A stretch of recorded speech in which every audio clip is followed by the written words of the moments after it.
Welcome to the DaVinci Code conference. I'm assuming if you're here or if you're watching the DVD, you've already examined the website. You have an idea who Dr. Michael Heiser is, his credentials. Just in case you don't, he's got 2 master's degrees in ancient texts and in ancient history. This is what he does. And we're simply today examining the views of Dan Brown's The DaVinci Code. Many people, there's 45 million books in print, and many people are believing it to be a very true book. And the only thing worth noting is I want to let you know that Mike is he's not approaching this subject from the view of an offended Christian who's upset by Dan Brown's work. I know there's a lot of them out there. But what you're going to see today, Mike is going to be presenting to you, because his specialty is ancient texts and is ancient history, he's just going to simply show you, is this book that many people are believing, even though it describes itself as fiction, is it historically accurate? Is what Dan Brown tells you about the Gnostic Gospels and the ancient history, is that true or verifiable or not? The way I know Mike, for example, there's a quote in the DaVinci Code book that says, the Gospel of Philip says X, Y, Z. And then you're left to believe what Dan Brown says about it. What I know of Mike, he's going to show you the Gospel of Philip, and he's going to compare that, what it actually says, to what Dan Brown says it is. But we're in for a great day. I know more than you do, so by the time this is over, you won't be able to contain your applause. But right now, I'll just ask you to give some applause to welcome up Dr. Heiser. Thanks, Guy. Guy is correct. I didn't read the DaVinci Code and just feel like I needed to go jump over a cliff or get overly angry about it. What disturbs me, and if you've never heard me on the radio or if you've never seen a DVD like this, you'll pick up real quickly. What disturbs me the most is when people manipulate sources and when they only give you a partial picture of an ancient text, some issue in ancient history, to really drive a position that they have. And my goal over the course of the whole day, this is the first session of what's going to be the equivalent of 8 hours. My goal is to get you to look at the data, the primary material, and as Guy said, compare that with the claims of the book. Sometimes this isn't going to be terribly exciting, because what I will do, and that's not, now's not the time to click off the DVD, I'm going to explain what I just said.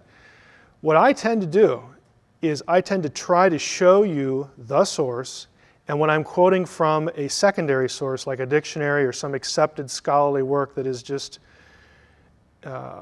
accepted and used and praised by everyone in a given field, I'll give you the page. I'll give you the page number. I'll show you the text. I want you to have the information so that you don't have to just assume that I'm quoting it right, or I'm just such an honest guy, you can just always trust me. I think I am an honest guy and you can trust me. But I still like to put it in front of your eyes so that you can see that I'm not making it up. The last thing I want to say by way of introduction is I'm not so worried about Dan Brown. Dan Brown is an author. He writes fiction.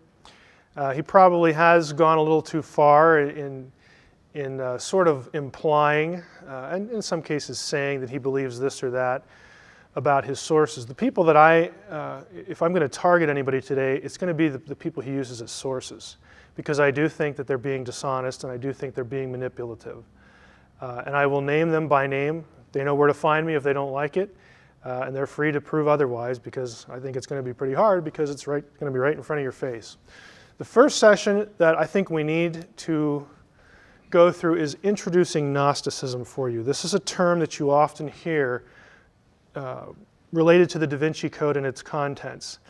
It's one of those terms that people throw around and you may or may not know what it is. But if you know the basics of Gnosticism, the Gnostic worldview, it will help you frame certain positions that are put forth in the DaVinci Code. And so this is where we're going to start today. This is the worldview behind the DaVinci Code. Now, the basics are this. In Gnosticism, they'll use the term God, the true God. The true God, you need to know right away in Gnosticism, is not a personal being when you, I don't know if any of us in here in the room are Gnostics, but chances are you're not. When you think of God, you think of a person. You think of an actual being, an entity that has personality, emotions, that kind of thing, because you're used to reading the Old or New Testament or some other book, from Western religion, and this is how God is spoken of. In Gnosticism, though, you have this sort of force. It's called the light, the pneuma, which is a Greek word which means spirit. This thing is pre-existent and uncaused, and so that would be kind of similar to what we're used to. But this force actually has parts, but it's not a person. It's just like a force. Think of Star Wars, I guess, for lack of a better illustration. Gnostics will refer to the true God in masculine terms, the Father or the Spirit or the pneuma. Gnostics will also refer to the true God, the ultimate God thing, in feminine terms, as mother. Also the first thought, the Coptic word is anoia, the first thought of the Father. So they sort of begin with this Father-God concept, but he's not a person. And then as this thing sort of is able to think within itself or do something, this cosmic intelligence, maybe that would be a better way to describe it. The first thing the cosmic intelligence thinks of is called the anoia, the first thought, and that is viewed in terms of feminine terms. Now look at this. This is a circle. I picked a circle for a deliberate reason. In Gnosticism, the ultimate God force is whole. It is complete. It is self-contained. It is self-existent and pre-existent. It has balance, masculine, feminine. It is androgynous. It's not just one or the other. It's not just masculine or feminine. It's both. There's an emphasis in Gnosticism on something called androgyny, which is this union, this sexless sort of thing, or this union of genders. I know this is going to sound kind of weird, but as we go on, you'll start to see how this works itself out, not only in the system, but in Brown's novel. The first thought, according to Gnostics, was, and they'll use the word, impregnated. Now, we're not talking about anything physical here, but they're using procreative language to illustrate for you what they believe. The first thought, the female, is impregnated by the father and brings forth other eons or aeons. These are gods. So right away we have, us as, from our background, Judeo-Christian background, this sounds like polytheism, and in some ways it is.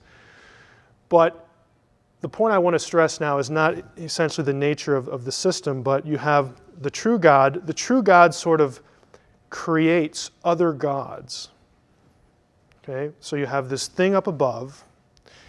The thing up above sort of creates within itself lesser things, lesser eons, lesser gods. The circle is androgynous, but the things that it creates are not. They are spoken of in gender. In Gnosticism, the universe is three-tiered. The diagram here has at the top, this is the true God. This is the true God. Where the true God lives is one realm. The bottom realm is the created universe, the world you and I know. And then there's this middle existence. And that's where the other gods reside. So from the true God, the whole entity, there are other divine beings created called aeons.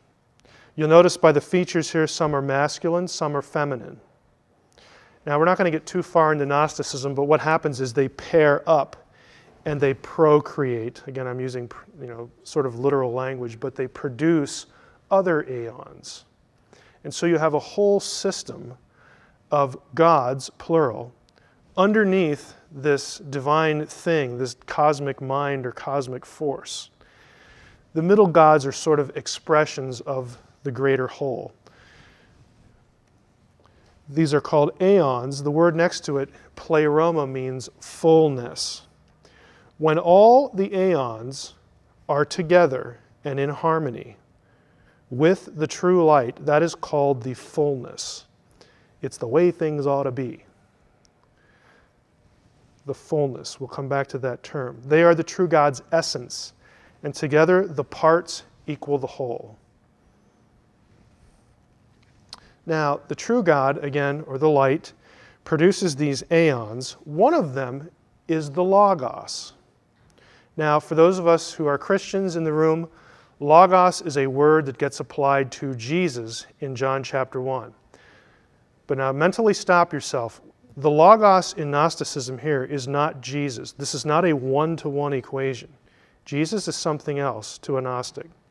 Just so that you know that one of these gods is referred to as the Logos. And the Logos, if you look at the hierarchy, the row here, the way I have this arranged, the Logos is considered the very highest aeon. He is the highest thing that the light produced. Okay? He's the highest. A few notes there. You will read in Gnostic writings, if you go down to the third bullet, the Logos is called the form of the formless, the body of the bodiless, the face of the invisible, the word of the inutterable, the mind of the inconceivable. The Logos is the primary expression of the light, this cosmic spirit thing that Gnostics refer to as the true God, the ultimate God. The Logos possesses knowledge of all the other aeons. He is the entire image and likeness. Now, if you look here, we have a father language within the true God. We have mother language, so we have father, mother. We have the Logos, and that forms in Gnosticism, you notice the triangle, this is sort of their trinity. Now, that's an oversimplification, but they will use triune language. They call it the initial triad, the initial three, Father, Mother, and Son. And they'll actually call these bodiless beings the first man, the first woman, and the first son. Now, the reason I'm pointing this out is when you read Gnostic literature, and for most of us, it's going to be in the newspapers. And the newspapers or the DaVinci Code or some other work is going to start saying things like, well, I mean, this is really kind of the same thing as Christianity. There's the Son, there's the Father, there's this thing, the divine feminine, whatever that is. And they're going to try to latch on to similar terminology to make you think that we're all really talking about the same thing. Well, we're really not. Okay? The lowest eon, you'll notice the chain here progresses from high to low. It's a progressive dissipation of the pneuma, the ultimate light, the ultimate spirit, from the primary aeon to the last one. There's a finite number here. The last one, right here, is feminine, and that is called Sophia in Gnosticism. Now, this is a term that comes up in the DaVinci Code all the time. The Sophia is an extraordinarily important figure, an extraordinarily important aeon to the Gnostic system, the way they understand reality. Sophia is the lowest aeon. You'll notice that I have her chin right on the red line. That is because Sophia was sufficiently far down the line enough that she was close to the material world, and she's going to have some kind of interaction with the material world. She will, in fact, transgress the boundary. She sins and rebels in Gnostic thinking. What she does, the Sophia, and this is a quotation from one of the Nag Hammadi texts, the Sophia wanted to bring forth a likeness out of herself without the consent of the spirit. She wants to reproduce, like the ultimate God did. She doesn't want to involve her consort. Remember, I told you the aeons were paired, masculine, feminine, and then they produce other godlike beings in the Gnostic system. She doesn't want anything to do with her male counterpart. A thing came out of her which was imperfect and different from her appearance because she created it without her consort. So the Gnostic story, the Gnostic mythology is that Sophia says, you know what? I want to be like the ultimate light. I want to be like the Most High. Okay? And I'm going to create of myself something. I'm going to imitate his behavior. And Gnostics view that as sort of a good thing. But, she kind of preempted the way it's supposed to be done, but it's still somewhat okay. Why did she do it? Because she is, according to Gnostic text, unconquerably prunikos, which means lewd. I am the whore and the holy one. I am the wife and the virgin. Holy, whore, wife, virgin. Think DaVinci Code. This act of, there's this thread running through the novel about how this sexual act, this sexual ceremony somehow is an act of worship. What they're trying to do, what Brown is trying to describe, and not all Gnostics saw it this way, but many did, was that this ritual act of intercourse somehow commemorates not only Sophia's reunion. We're going to talk about when Sophia gets back to the Pleroma, when she repents, but also the initial androgynous male-female togetherness of the ultimate reality. That's why the act of intercourse has a sacramental value to some Gnostics. What does she make of herself? She makes a being called the demiurge, which just means the maker. The demiurge is also known as Yaldabaoth, child come forth or child of chaos. You will see both translations. He is also called Saklas, the fool. He is also called Samael, the blind one. This being is none other than Yahweh, the God of the Old Testament, in Gnosticism. The God of the Old Testament to a Gnostic is a created being. He is called a fool. Why? Because he runs around saying, I'm the only God. There's none like me. Duh. Okay, Gnostics consider the God of the Old Testament a fool because he doesn't want people to know, and he's going to create humans. He doesn't want humans to know that actually there's a whole bunch of aeons that are bigger than he is, more powerful. And there's even further removed from him this ultimate God thing. The God of the Old Testament to a Gnostic is a fool, is blind, because he doesn't seem to realize that there are other gods. He goes around denying it. He's either blind or he's an idiot. And he's just bad because he doesn't want you, humanity, to know the truth. Now, here's our line separating the middle realm from the realm we know. The demiurge is going to create the world, just like in the traditional Old Testament. The demiurge will also create archons, which is a word that means rulers. The archons are mentioned in the New Testament. These are the principalities and the powers of the air, the rulers in high places who are wicked. But in Gnosticism, the archons, yes, they're bad because the demiurge made them. But they're not bad in the sense of they're opposing God. They're actually, in Gnosticism, the archons are God's henchmen. They do his bidding to suppress humanity, to keep humanity from learning something. And we'll talk about what that something is. So the demiurge makes helpers, what we would think of as fallen angels or watchers or fallen sons of God, archons. It's really the same old thing. Together, the archons, now look, the key there is together. The archons and the demiurge make Adam. Let us create humankind in our image. A Gnostic would say the plural there indicates that the demiurge and the archons get together and fashion the man. It is a co-creation. Those of you who are familiar with other stuff I do know that I don't buy that position because the grammar of Genesis 1:26 does not support it, but frankly, Gnostics don't care. So we'll skip that point. If you want to find more about that, you go up to my website. Sophia looks down at this. You see the yellow line there.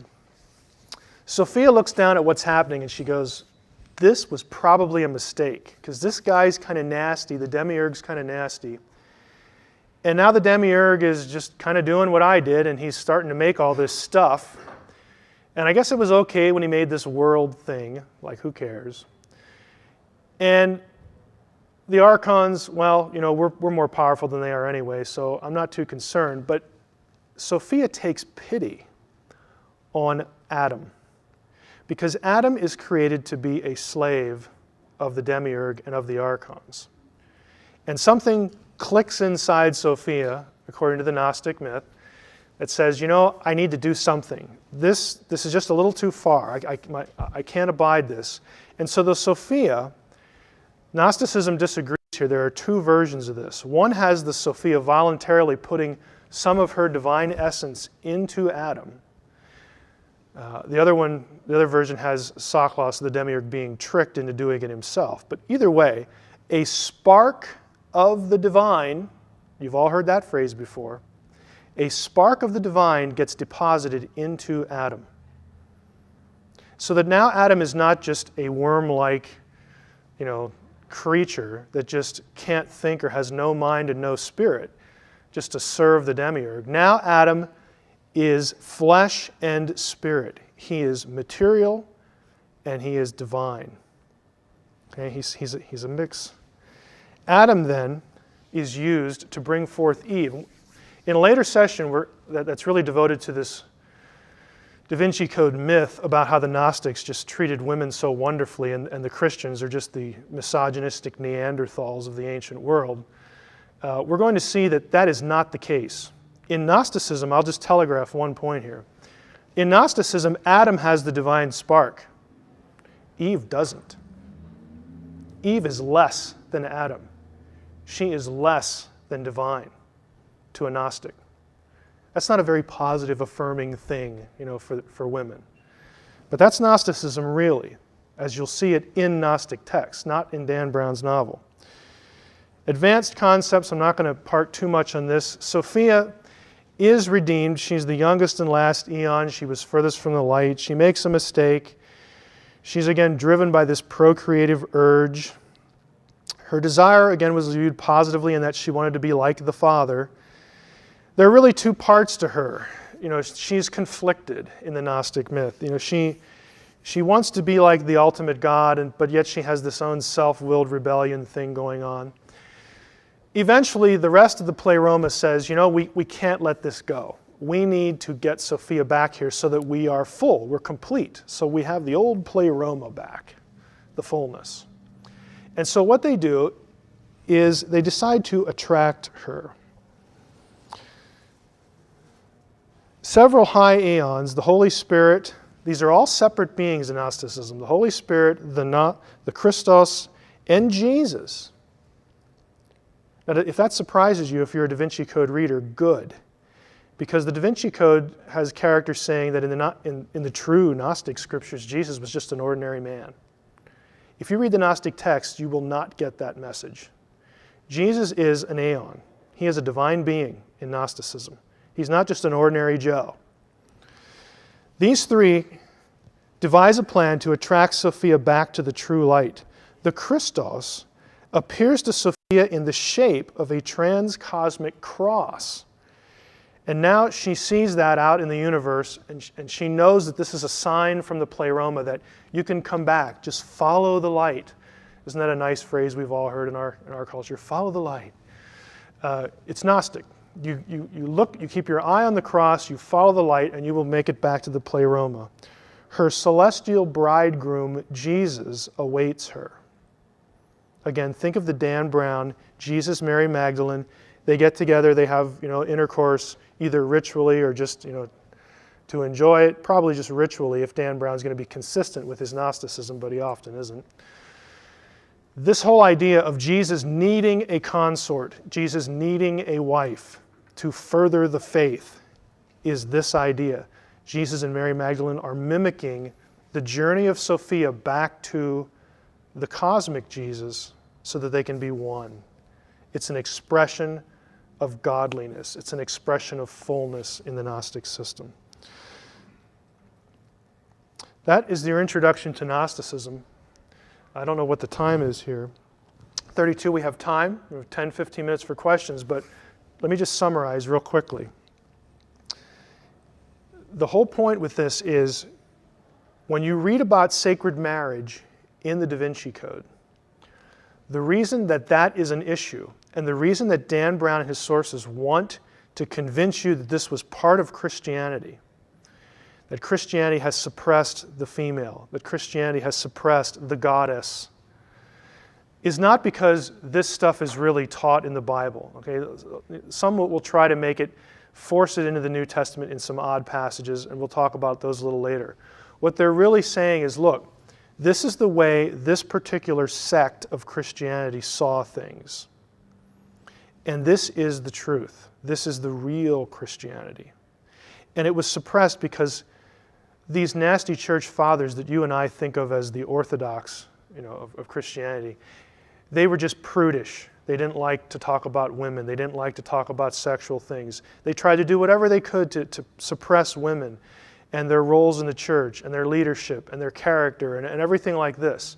The reason, so Dan Brown tells the story, is that they were reacting to what was really the truth, Gnosticism over here. And if you're a discerning reader, Brown has tapped into a cultural sensitivity here in our time, how women are viewed and treated. And he's bringing you along on that thread into the Gnostic camp, but he's not telling you all this other stuff.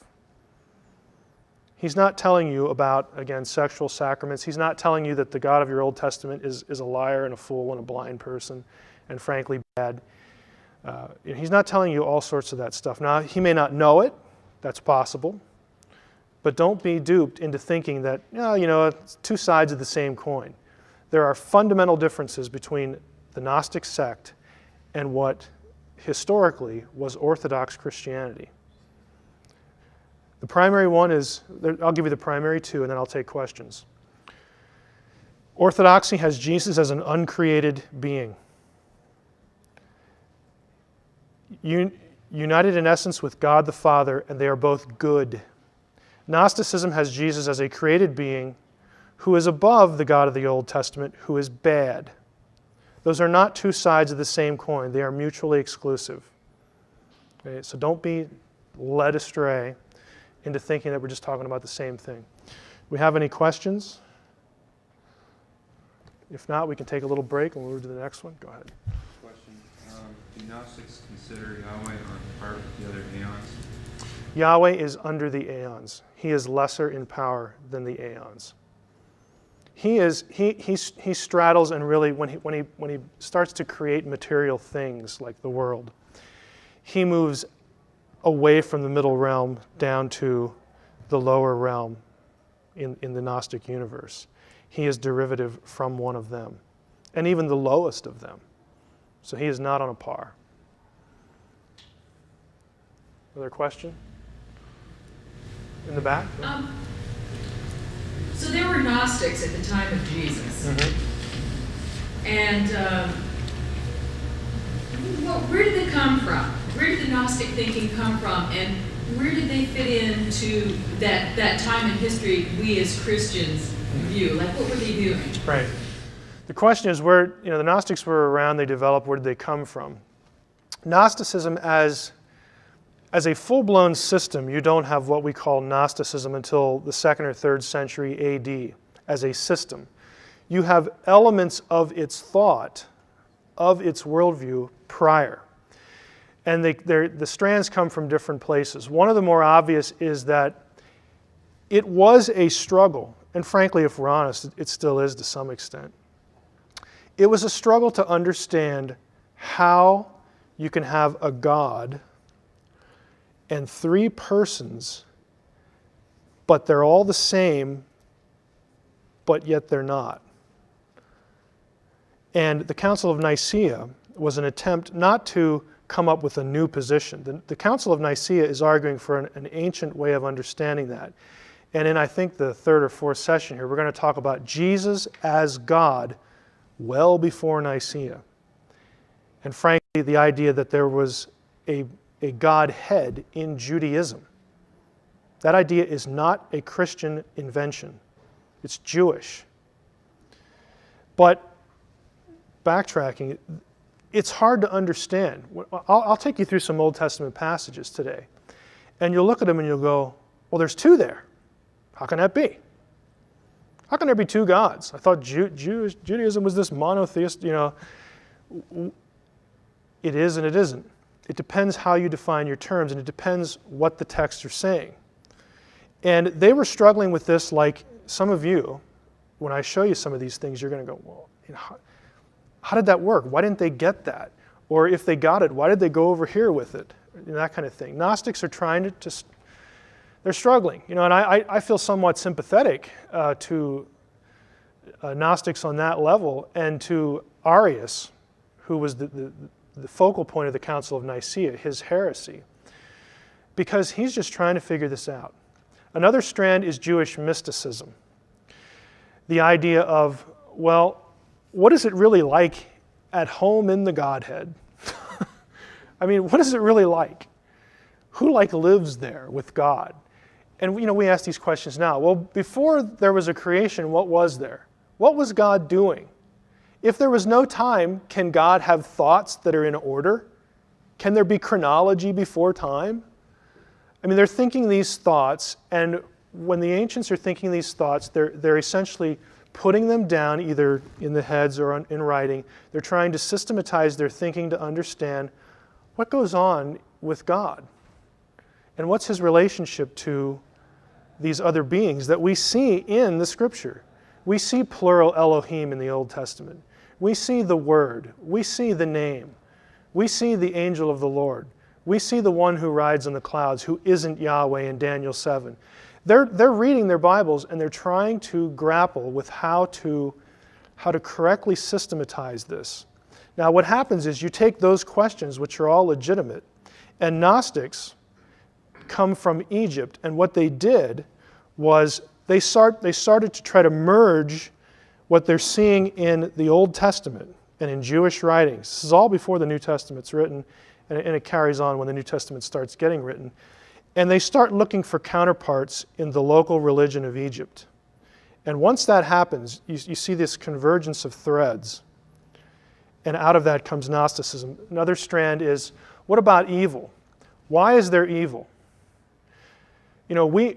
Orthodoxy has, I'm not going to say there's just one explanation for this, but Orthodoxy wants to see, and I agree, but I'm not going to go any further than that because there are ways to understand this, and there's difference of opinion. But the Orthodox position is that, look, if there's anybody in control of evil other than God, then we've got problems. Then we're dualists. Then there's a competitor to God out there who's just as powerful as he is, and that isn't reflected in the text of the Jewish Bible. The God of Israel, who is our God, the God of the New Testament, because the church derives from Judaism in that sense. And so that just wasn't an option. But then that means that God is somehow in control, ultimately, of evil. Now, does God cause evil? Does he passively allow evil to happen? God is bigger than evil, so he can take evil and manipulate it and work it and predestine it to good. Okay, that is taught in the New Testament, these ideas. But to the Gnostic, here's the way the Gnostic answered the question. The reason that there's evil is because that's the way the world was created. There's no fall. It was just created evil. And if you have an earth that's created evil, somebody evil had to do it. And since that person in the Jewish Bible is Yahweh, Yahweh must be bad. That must be why there's evil. Because the fullness, the true God, the light, would never create anything evil. Therefore, there's a separation between the true God and this God over here who creates the world. Gnostics were troubled by the problem of evil. And that's an honest question. That's an honest issue. So I'm not going to portray Gnosticism as some sinister movement or force that, four guys got in a room one day because they didn't have anything better to do and say, hey, let's create a counter system to Christianity. We all just hate these Christians. Let's come up with something that mocks it and turns it on its head or whatever. No, they were asking the same questions that everybody else was asking. And they were doing some bad exegesis in the process, but the questions were good ones. And they were reacting not necessarily to the Orthodox point of view, but what Dan Brown tries to give you the impression of, and his sources especially, Brown's just a fiction writer. They want you to think that at one time, Gnosticism was the dominant view. And that was never true. There is not a scrap of evidence for that. Gnosticism was always a peripheral thing that was reacting against the majority opinion. And the majority opinion was not just based on, oh, which way is the wind blowing? You know, we have so much power here in the 2nd century church. You know, forget the fact that the Romans are killing us off in droves. You know, we have so much power here, we need to suppress these Gnostics. It's silly. But that's the view that Brown's sources want to convey you with. They want to give you this impression that, well, the reason Orthodoxy won was because Irenaeus and these other church fathers were so powerful, they just put the screws to everybody else. Hey, they're trying to survive like everybody else. Christianity is not legal. You can be killed if you have a copy of the New Testament. This is not a bunch of power-hungry slobs, you know, dictating something to this little piddly group over in Egypt. It is just a mischaracterization of what the historical record is. But again, I want to leave you the impression, it's not that Gnostics were started out as this sinister group. They're asking good questions, but they're basically refusing the instruction, and they're not refuting the arguments of the majority. They're coming up with their own arguments, and that eventually leads to the Council of Nicaea, where they have their day in court, and they lose, okay, because they cannot refute the arguments of the majority. It's not that they go there as the majority and then somebody gangs up on them and sticks them the theological knife in the back. That is not what happened. And we'll talk about that today later too. Another question? Yes. So the Council of Nicaea pretty much put an end to Gnosticism then? No. The Council of Nicaea made a declaration. There were a lot of people there who did not buy what Arius was saying, but they didn't want him expelled because in their eyes he was still a Christian. You know, he accepts that Christ is the way of salvation and so forth and so on. But the opinion came to be that, you know, pragmatically speaking, we need to do something so that the rest of the ancient world knows that Arius' position is not, you know, correct. So they did expel him, but even after he is expelled from his position, Arians are referred to as Christians in ancient writings. It's not that you're evil and you're going to hell now or anything like that. But the whole point was that we're going to declare that this position is incorrect. Arius is not able to articulate the position that reflects the ancient text. But we're just kind of hoping that, you know, he comes back to the fold. Gnosticism and Arianism continued, you know, along with their own followers. Eventually it sort of dies out because there aren't many of them, you know, relatively speaking. But the ideas get picked up, you know, in the Middle Ages by certain groups, you know, early, late Middle Ages. It never completely goes away because some people liked that position. They thought that was a good answer to these questions. But it was never, you know, the majority. And they never produced anything that refuted the majority. They never did it. But they didn't really care because they just preferred the position. Is there an official start to the date of Gnosticism? No, not as a movement. What happens is its threads go all the way back, you know, into pre-Christian days, with your Jewish Bible in the first millennium BC. We'll say there are threads, there are ideas in Gnostic, what we call Gnostic ideas in the Dead Sea Scrolls. They didn't have Gnostics there, but Gnostics liked the way this guy over here wrote that. I like the way that scroll says that. So we're gonna use that to foster our idea over here. You have all these strands sort of converging in the second or third century when Gnosticism becomes known as a movement, and you have figures like Arius who become sort of, you know, champions for this view. Anything else?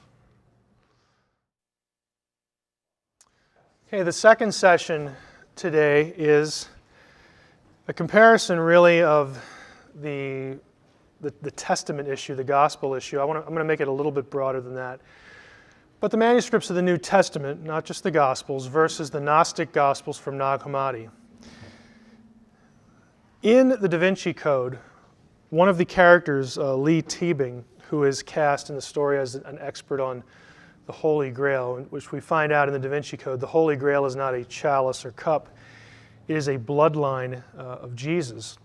But one of the characters, Professor Teabing, says this: More than 80 Gospels were considered for the New Testament, and yet only a relative few were chosen for inclusion, Matthew, Mark, Luke, and John among them.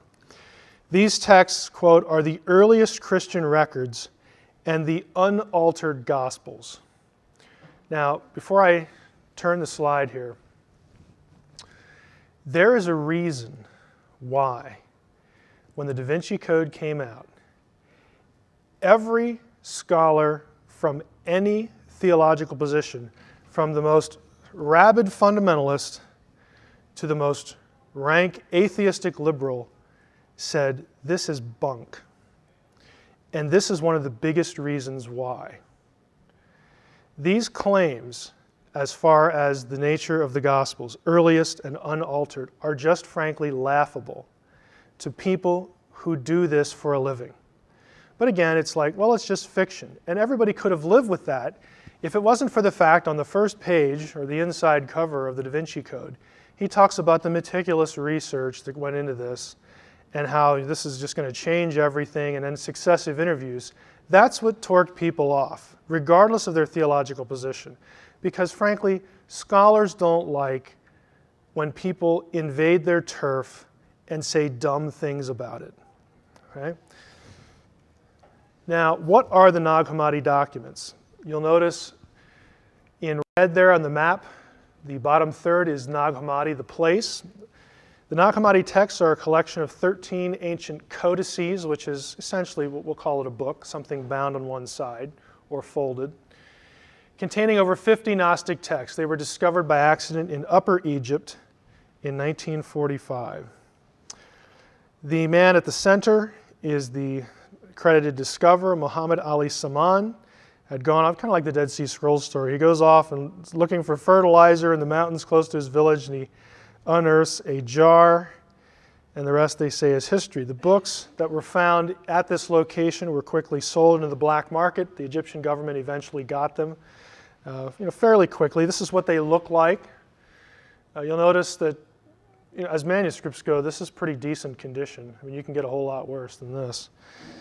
Despite the figure to the left there, you can see how tattered some sections are. They were taken to the Cairo Museum, and another few years went by before scientists knew about them.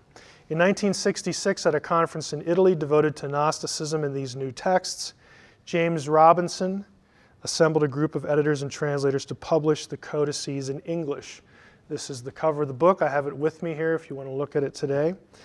Robinson was chosen to oversee the project, and eventually a facsimile edition was published. Facsimile editions, they're just literally pictures of each leaf in book form. They're plates. If you've ever seen a book that has plates in it, that's what you get. It's only $750, so rush right out and get yours. It's an expensive set. Subsequently to that, though, there was a translation in English. And the introductory material prefacing the translation, this is taken from Robinson's book, says this: the library of 4th century papyrus manuscripts consists of 12 codices plus 8 leaves, so on and so forth. 4th century. These were Coptic manuscripts. Coptic is just the ancient Egyptian language put into a sort of Greek. A lot of the letters in Coptic and Greek match. There are a few different letters that were added because of the sounds in the Egyptian language that the Greeks didn't use. But there's a lot of overlap there in the language. But these were from the 4th century. Now the 1st century, I should say this before we go much further, so you get this fixed in your mind.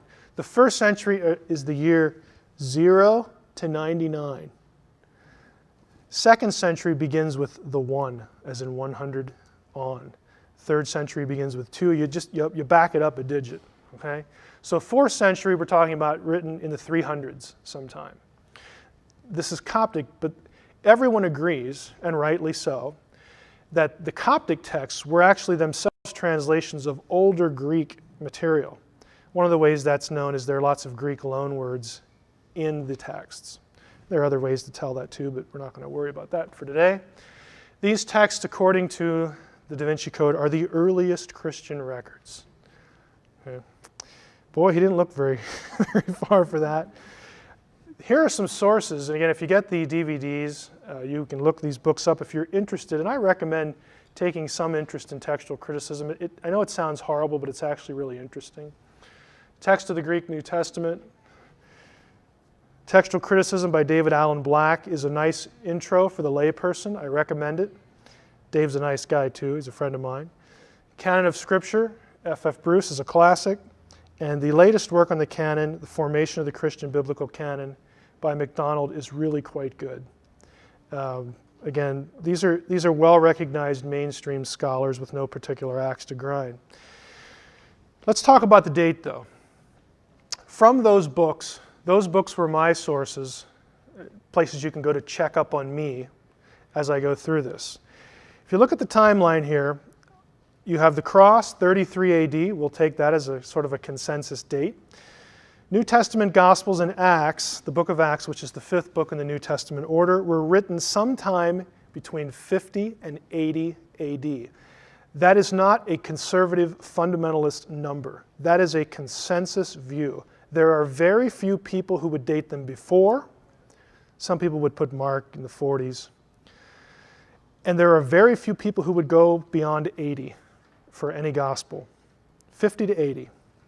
Now you have the presumed Greek originals of the Gnostic texts, and you can see with the blue there that we're talking at least 100 years after the New Testament books.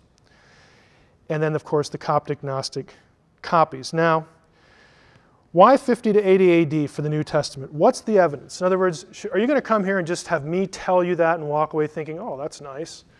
Why do people say that? Well, there's actually evidence for that. 3 non-technical points for today are the Gospels, all of them, or at least Matthew, Mark, and Luke, prophesy the destruction of the temple. In other words, there's a prediction. Jesus makes predictions about the temple being destroyed. That happened in 70 AD. Everybody on the planet knows that. Okay? However, none of the Gospels mention its fulfillment. So the presumption is that they were written prior to the fulfillment of the prophecy, because nobody mentions it. And that was a big deal in Judaism, a huge deal. Luke never mentions the death of Paul and Peter in either his Gospel or its sequel, the book of Acts. We know from external sources that Paul died in the late 60s, 66, 67 AD. The book of Acts ends before his death, and Luke was written prior to Acts, so there you go. Do the math. Manuscript evidence. This is called the Rylands Papyrus. It is the oldest manuscript in any size of the New Testament. And it dates to roughly the 130s, or the 140s, something like that. It is from John 18:31 to 33. This is when Jesus is in front of Pilate. I'm not going to translate the whole thing, but just so you know where it comes from. Therefore, Pilate said to them, "Take him, you all take him, and judge him according to your law." And the Jews said to him, "We are not authorized to put to death anyone." And they said that in order that the word of Jesus might be fulfilled, which spoke of the type of death that he would die, and so on and so forth. But the red are the letters that show up in this papyrus. And so this is what papyrologists and New Testament paleographical experts do. They'll take a scrap, and now, especially with the use of computers, you can find where the matches are in a document. Okay? This is the oldest one. Now, if this manuscript dates to the 130s, the original, logically, let's put our thinking caps on, logically would have been prior to the 130s. Okay? Again, why doesn't Brown or his sources go into this? They either don't know it, which isn't good if you're writing, especially if you're claiming to write nonfiction, or they don't want you to know, which is probably worse. Do we have any other hard evidence that the New Testament Gospels are older than the oldest Nag Hammadi material? What about the rest of the New Testament? Well, the answer is yeah, we do. Very simply, early church fathers, early church writers quote the New Testament. Like, what else would they quote? They're doing sermons, they're doing commentaries, they're writing theologies. They're quoting the New Testament. And we know when these guys lived because of Roman records. Okay, we know when they lived. We know when Barnabas lived. We know all these figures, their dates, and everything else. So when they quote something, it fixes a date for that quotation. The thing they're quoting must have existed prior to the quotation. This is simple, coherent logic that apparently escapes Brown's sources, or again, they just don't want you to know. The Epistle of Barnabas, there the date 70 to 79, quotes Matthew and Mark. The Didache quotes Matthew extensively, and that's between 70 and 130. Luke and John are both quoted in what's called the Muratorian fragment, again, 170 to 180. There are external methods of dating too, paleographical analysis, carbon-14, whatnot. Polycarp, these are his life dates, 69 to 155, lived a long life. He was a convert of the Apostle John, the John, quotes the book of Acts in his own epistle to the Philippians. The shepherd of Hermas quotes Acts several times. There you have the dates. The epistles of Paul. Romans is cited by Clement of Rome a lot. There are his dates. He's also cited, Romans is cited by Polycarp in the Didache. 1 Corinthians is cited in the Didache and the shepherd of Hermas. So is 2 Corinthians and also by Polycarp. Galatians is cited by Polycarp and Diognetus. Ephesians and Colossians by Polycarp, Clement, and Ignatius. There you have Ignatius' dates. Philippians is cited again by Polycarp. You see a pattern emerging? What I'm going to do here is I'm going to go through every book of the New Testament. Every book of the New Testament is quoted in a source earlier than the oldest Gnostic material at all. Every one of them, without exception. Epistles of Paul, more of them, 1 and 2 Thessalonians, 1 Timothy and Titus, again cited by Clement, the Didache. Ignatius makes allusions to the personal letter of Philemon. There's a debate whether that's an actual quotation or an allusion, but an allusion, works for our purposes. The book of Hebrews is cited frequently by Clement. James also, 1 and 2 Peter, cited by Clement. 1 John, the shepherd of Hermas. 2 John by Polycarp and other sources, and the book of Revelation cited by Hermas and Justin Martyr, whose date is 160. Every book in the New Testament is quoted by somebody before any Gnostic gospel was written. I'm not talking the translation, was written.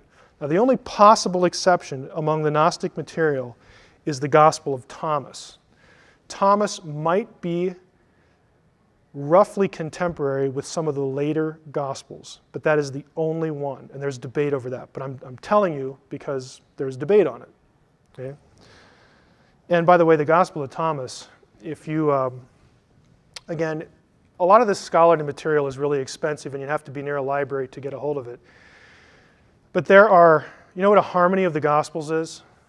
When they'll take the Gospels, the four of them, or the three anyway, the three synoptics, Matthew, Mark, and Luke, and they will put them together into a flowing narrative. There are sources by scholars, one of whom I know, Craig Evans. If you listen to Coast a couple weeks ago, Craig was on the show talking about the Gospel of Judas. He has produced a harmony of the Gospels and Thomas so that you know where Thomas quotes from the Gospels. Okay?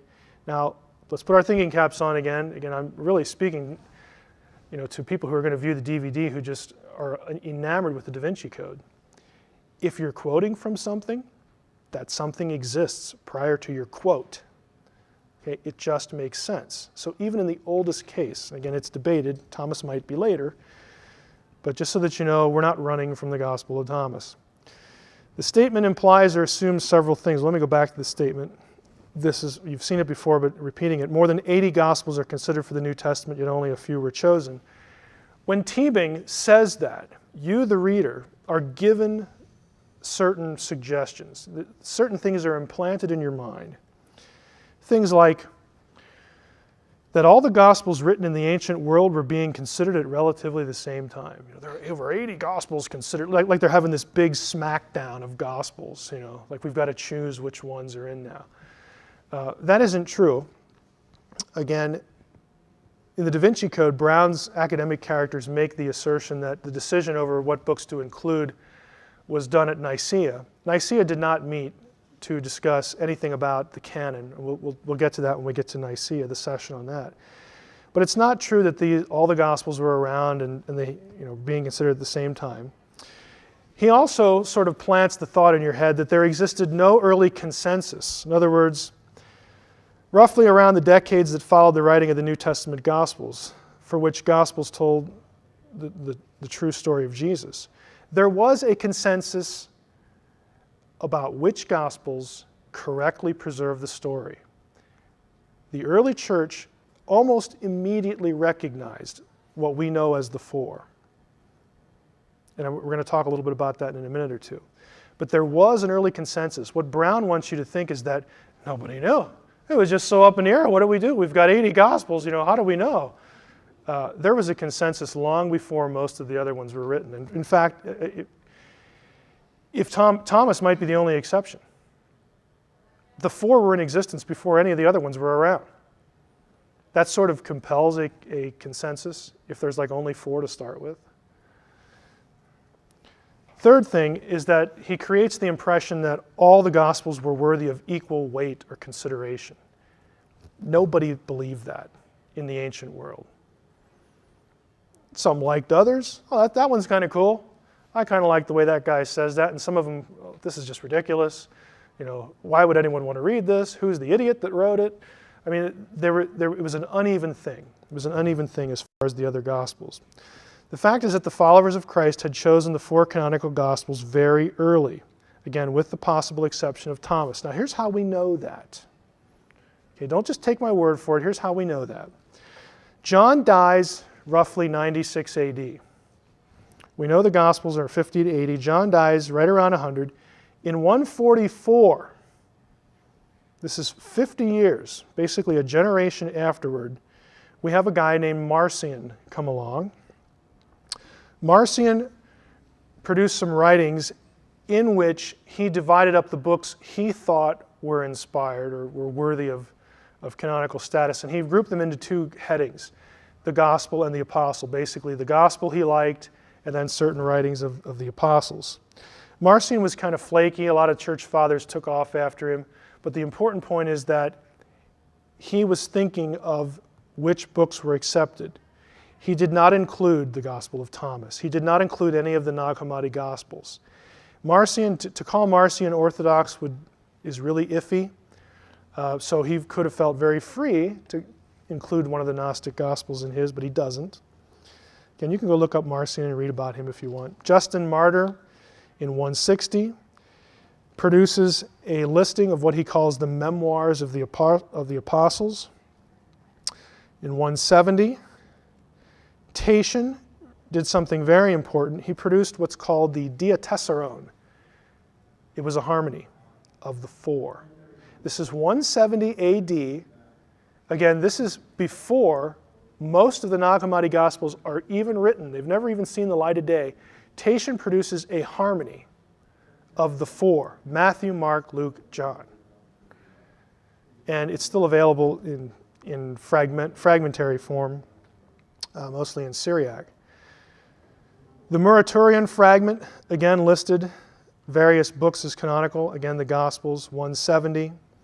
Describes the four Gospels, 13 epistles of Paul, Jude, and 2 epistles of John, and attributes canonical status to them. Again, this is well before we have Nag Hammadi Gospels floating around. Now, I want to rabbit trail in Tatian's Diatessaron because there's another reason why it's important. 170 AD, he produces this fourfold harmony. This edition proved very popular, especially in Tatian's native Assyria, where the Syriac-speaking church was unwilling to abandon it at the beginning of the 5th century in favor of a new Syriac version of the 4 separate Gospels. Very popular. Now, the Gospel of Thomas, again, some people want to date roughly contemporary with the canonical Gospels, but here's the important point. The Gospel of Thomas is called the Gospel to Didymus Judas Thomas. And it shows that title comes from the eastern part of the Roman Empire, the Syriac-speaking church. That's the only place that designation is found, in that part of the world. That tells us that the Gospel of Thomas, whenever it was produced, was around in the Syriac church, and guess what? They did not include it in the Diatessaron. Tatian did not accept it at the level of the four Gospels. If he had, we'd have, the Pentatession or something, whatever it is. I'm being a little flippant here. It's not the proper terminology in Greek, but you get the idea. You'd have five. You'd have a harmony of five. Or Thomas would replace one of the other ones. Tatian did not deem it canonical. Guess what else? Tatian does not come from the western part of the empire where the evil bishops, the evil Western church fathers could, twist his arm behind his back and say, you better not, you better say the right things about the Gospels. It's also what? 180 years or 150 years prior to Nicaea. The four were accepted hundreds of years before we ever get to Nicaea. If you're going to look at the primary sources, that's the only conclusion you can draw, because that's what they say. At least what we have left. Now, the other claim in the DaVinci Code, the Gnostic Gospels are the unaltered Gospels. I really love this one. The statement implies or assumes some flawed ideas. One, that the Gnostic Gospels all agree on the details of Jesus' life and his teachings. The Gnostic Gospels don't all agree about who Jesus was and what he said and where he went and what he did.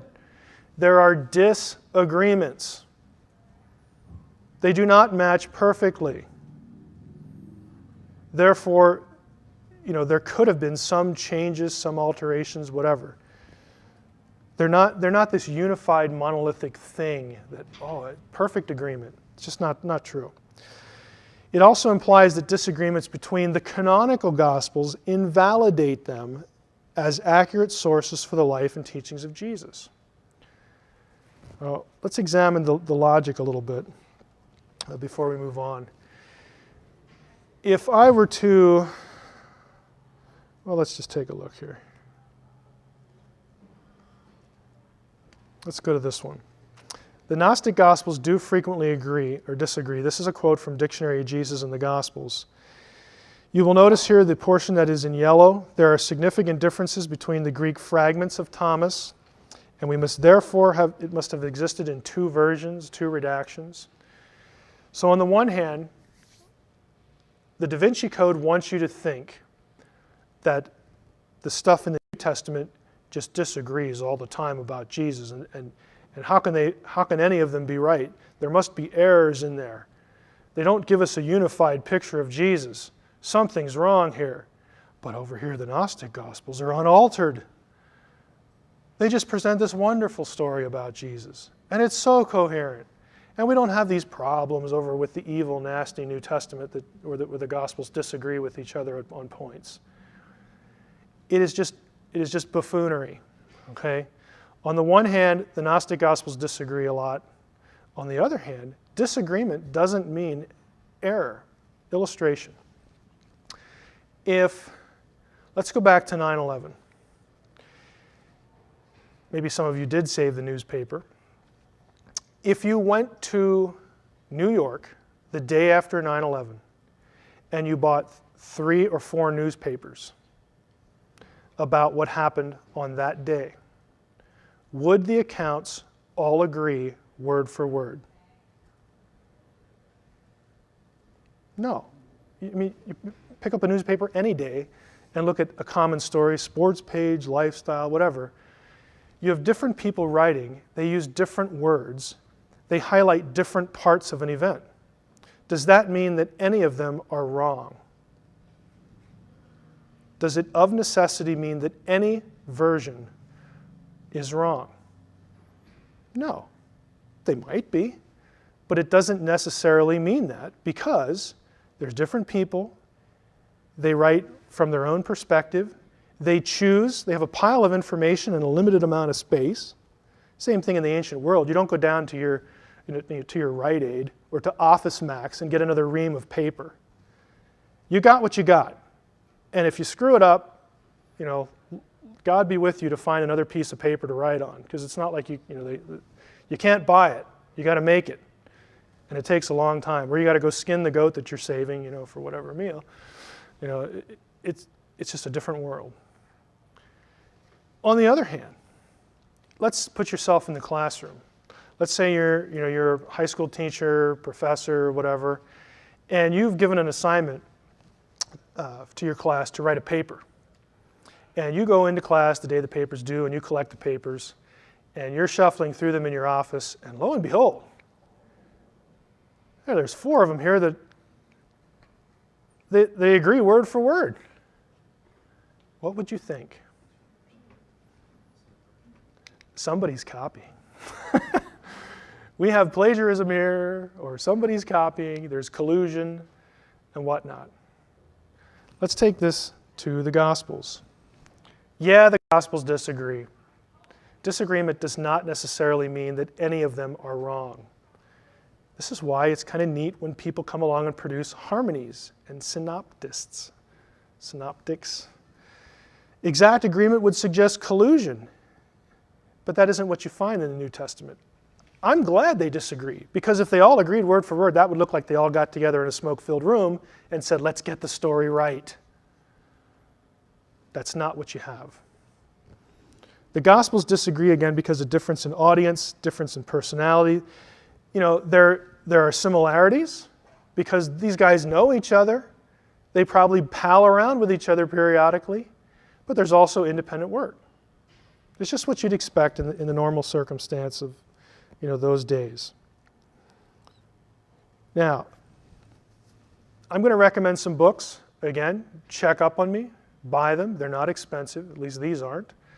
And these are the best sources for historical reliability of the Gospels from people who are scholars who are aware of the disagreements between the Gospels.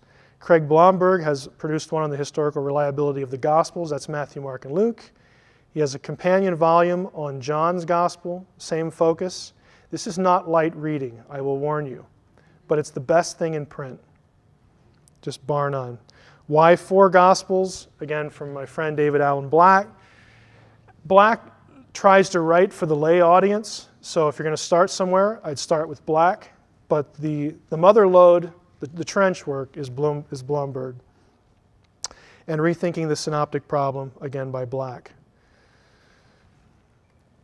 Okay, that is the end of the session for the New Testament. We have, I can't remember when we started, but we can take some questions again. Summary. I'll try to do this each time. The summary is you need to match the claims of the book and the sources Brown is using, that the Gnostic Gospels are older, that they're more consistent, that they're more reliable, that they're unaltered. None of those points can stand up with actual historical evidence.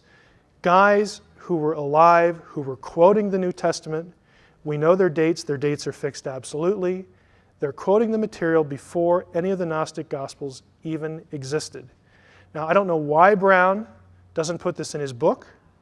Well, maybe I do. It wouldn't sell as well, I guess. But again, he's just a fiction writer. He's Dan Brown, cool idea for a story. Let's write one. This is how I make my living. I write neat stories. The people that I think are more worthy of blame, that are really guilty of, frankly, pseudo-scholarship, are his sources. People like Michael Bagent, Lincoln, Richard Lay, Henry Lincoln, Picknett and Prince. These people who are writing, quote, nonfiction, and they're telling you stuff, and they're not giving you the information. They either don't know it, which doesn't speak well of their ability and their credentials for writing this, whatever book they're writing, or they don't want you to know. They have an agenda to push. And either one is bad. I'm going to let them take the pick and explain to me why this stuff isn't in their works. Okay. Any questions? Yes, sir. You went into a long parenthesis on the Gospel of Thomas as the only exception. And I heard the arguments, but I'm not sure exactly it's the exception in what sense of age? Chronologically, yeah. And maybe the only one that is as old as the New Testament originals? Yeah, the reason that is supposed is Thomas is the only Gnostic gospel for which there is Greek material. Remember, the supposition is that you have the Gnostic Gospels, they're all written in Coptic, they are translations of older Greek originals. There isn't one shred of Greek material for any of the Gnostic material except for Thomas. And since we have that from Thomas, and I mean, they're little pieces. It's not like you don't even have pages, in Thomas's case. But the Greek original is known because of the scraps that are there. And so the difficulty is, well, can we get a reliable date, from the scraps? It's kind of a carbon-14 problem, because to date it you'd have to destroy it, and there's that little of it left. So the guess is somewhere. It might be as early as 50, which would put it contemporary with the canonical Gospels. But that's the only one, just because there just isn't material, for it. Another question. Yes. Hopefully this isn't redundant, but Thomas preceding the association with Gnosticism, was it? Is it considered, as you're referencing, as a Gnostic text? And how was it viewed beforehand in other places? Well, have any of you ever read Thomas? Thomas is not actually, you've read it? Okay. Thomas is not actually a gospel like you and I think of a gospel. When we think of a gospel, we think of a narrative history of the life of Jesus. That isn't actually what Thomas is. Thomas is a list of sayings. Think of the book of Proverbs and you have sort of an analogy. They're called logions, or logia would be the correct plural. They're just sayings, things that supposedly Jesus said.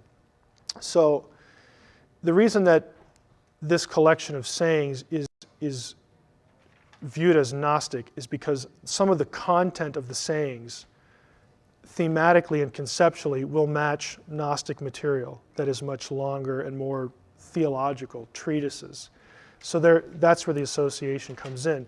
And even if Thomas is as early as the 50s or the 60s or whatever, what you have is you have pieces, you have threads of the fuller Gnostic thinking that comes later. You have threads of that, little pieces of it resident in Thomas, which comes again as we mentioned last time. Gnosticism as a movement is the result of a convergence of threads of ideas. And so you have Thomas reflecting some of those. If all we had, you could go to some Dead Sea Scrolls, and if you just selectively quoted certain lines, and let's say nobody knew where this was from, and you just put it in front of a Gnostic scholar, and he read this line, he'd say, "Oh, that's Gnostic," because it sounds like something that's going to be expounded in Gnosticism later. But so you have these threads out there, these ideas. And that's where Thomas would get the association. Another question? So now, how did the Essenes fit into this? Like the Cathar Essenes? What period of time were they from? The Cathars are, of course, in the Middle Ages. And they're going to, just a quick comment on them, the Cathars are going to pick up on certain ideas that are associated with Gnosticism. And so they get linked to Gnosticism, I think somewhat fairly. It's not that you could label them Gnostics totally, but some of the ideas are there. The Cathars, of course, are centuries, frankly millennia later than the Essenes. The Essenes, of course, are living before the New Testament era. The Dead Sea Scrolls will date on the spectrum. Some of the older Dead Sea Scrolls will go back as far as 300 BC. You have some that go into the 1st century AD, as far as paleography and carbon-14 dating. The Essenes are going to be residents at the place Qumran where the Dead Sea Scrolls are discovered. It's still probably the majority view that the Essenes produced what are called the sectarian manuscripts at Qumran, the ones that the community actually produced, as opposed to others they were collecting, like the Book of Enoch.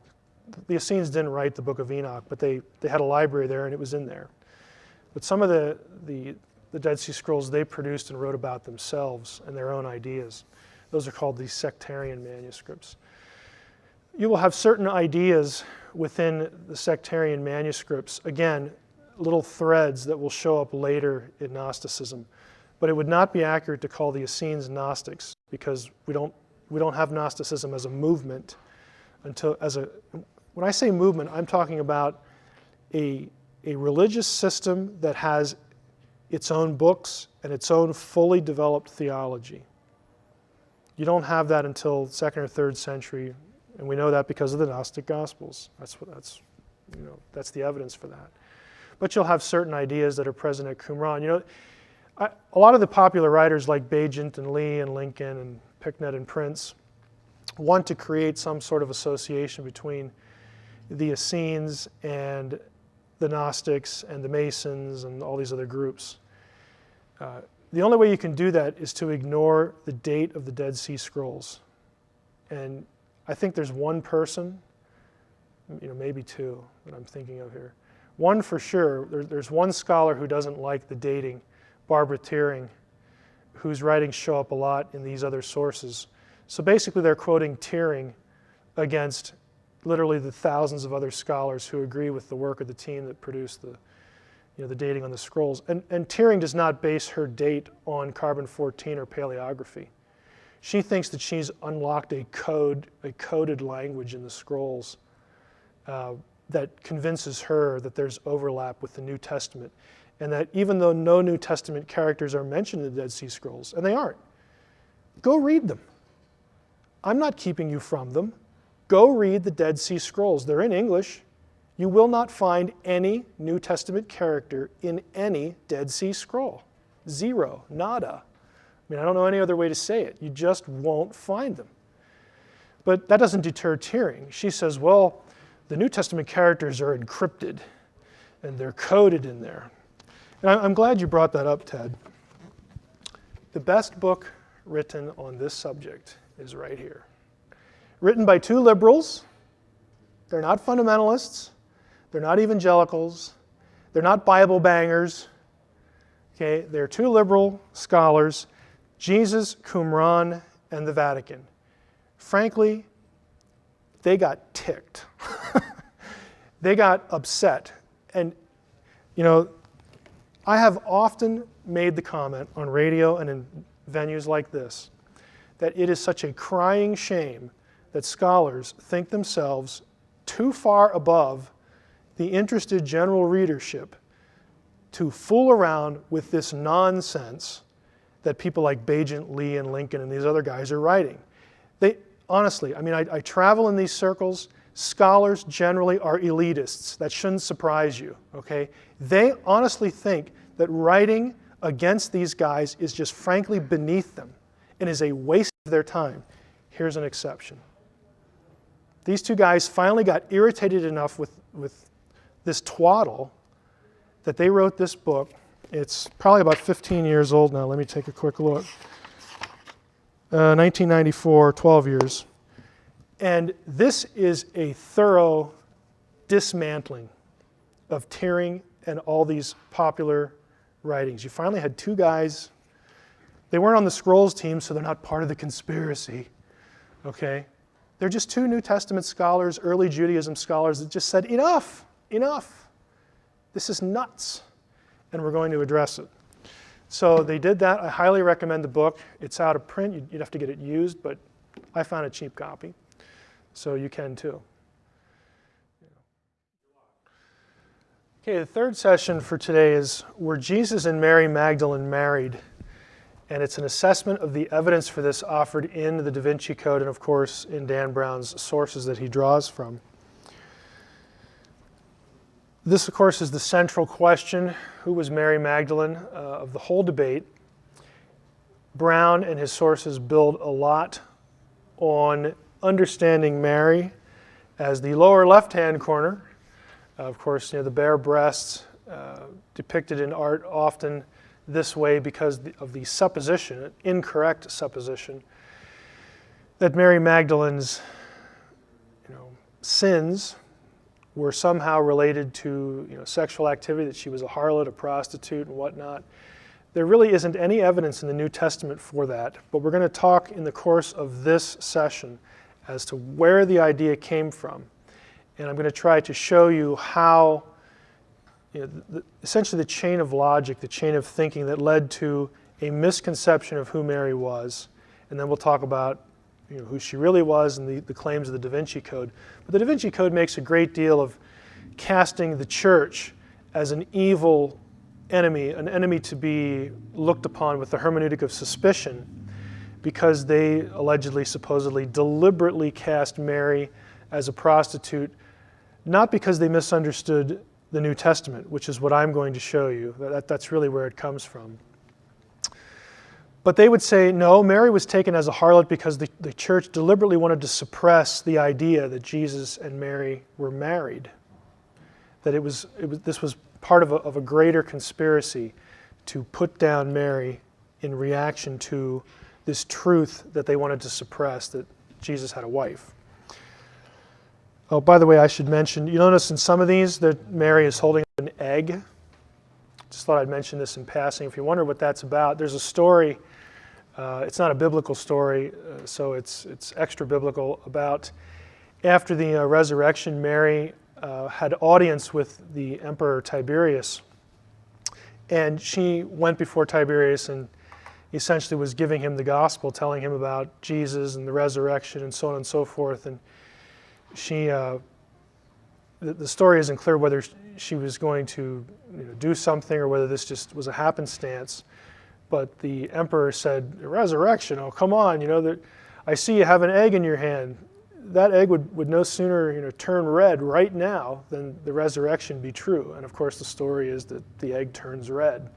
And she holds it up and says, you need to believe on the Lord Jesus Christ. So it's an apocryphal story, but kind of an interesting one. But the church picked up on it historically, and so you'll often see Mary with an egg, either the white or the red one, in commemoration of the story. Who she wasn't. How did Mary Magdalene come to be identified as a prostitute? Now, this you're going to have to pay attention to closely. This is not a shameless plug for the software company I work for, but it is nevertheless our software. If you're interested, go. No, I won't give you the web address.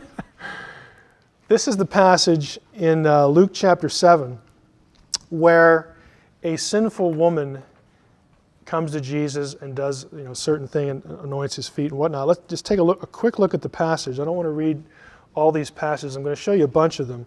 But this is Luke 7. And so one of the Pharisees asked Jesus to eat with him, and he went to the Pharisee's house, took his place at the table. Behold, a woman of the city who was a sinner, so the woman is called a sinner, when she learned that he was reclining at table in the Pharisee's house, brought an alabaster flask of ointment, and standing behind him, that is Jesus, at his feet, weeping, she began to wet his feet with her tears, and wiped them with the hair of her head, and kissed his feet, and anointed them with the ointment. And when the Pharisee who had invited him saw this, he said to himself, if this man were a prophet, he would have known who and what sort of woman this is who is touching him, for she is a sinner. And then Jesus, of course, answers him and basically tells him to back off. You go down to verse 48. He says to the woman, your sins are forgiven, and everyone around says, wow, who can forgive sins? But God, he even forgives sins, and he says to the woman, your faith has saved you, go in peace. Now, if you look at this section, this pericope, to use scholar speak, you will notice that the woman is never named. There's no name given. There's really not even an indication of what kind of sins she is guilty of. Look at the next chapter, chapter 8. Soon afterward, he went on through cities and villages. So Jesus is even at a different location, proclaiming and bringing the good news of the kingdom of God. And the 12 were with him, and also some women who had been healed of evil spirits and infirmities. Mary, called Magdalene, from whom 7 demons had gone out, and Joanna, so on and so forth. In the original New Testament, the way the Greek New Testament was written, there were no paragraph divisions. There were no verse divisions. They didn't even have spaces between the words. It all ran together. And so it is possible, again, we're trying to be not conspiratorial here, not negative toward some early church interpreters. It is possible that they just assumed that the woman in the narrative that preceded the narrative of chapter 8 were one and the same. That's one way that this could have happened. If you'll notice, though, there's no way that this is the case. what I'm going to show you here, again, it's going to be a little hard to follow until we get to a certain point, then I hope it'll come together for you. This is, in our software, a harmony, or a synopsis, excuse me. On the left-hand column, just think that's where Matthew should be. There's a blank there now. Middle, okay, is Luke. And on the other side, we're going to have Mark. You'll notice here, this is Luke 7. We have the story of Jesus anointing by the sinful woman. Off here to your right, there's a little comment. There's a similar episode recorded in Mark 14 and Matthew 26, but it's a separate occasion. Here is Mark 14, Matthew 26, Luke in the middle. And you'll notice that the three of them are narrating the same event, but the details aren't always the same. So it starts out 2 days after 2 days was the feast of the Passover. Luke, feast of the unleavened bread, which is called Passover. Matthew 26, we get after this, and it goes down where they're gathered again. In verse 2, it mentions the Passover. So we're locked in at this Passover event with all three. As you go on, again, these are consecutive verses. Let me go back. We have Mark 14, 1-2. Here's 3-9. So this is running gospel narrative. You go back, and Luke has 2 verses for this event, but then he breaks off the story. There's nothing here. Here's the story of Jesus' anointing by a woman. But they're not the same story.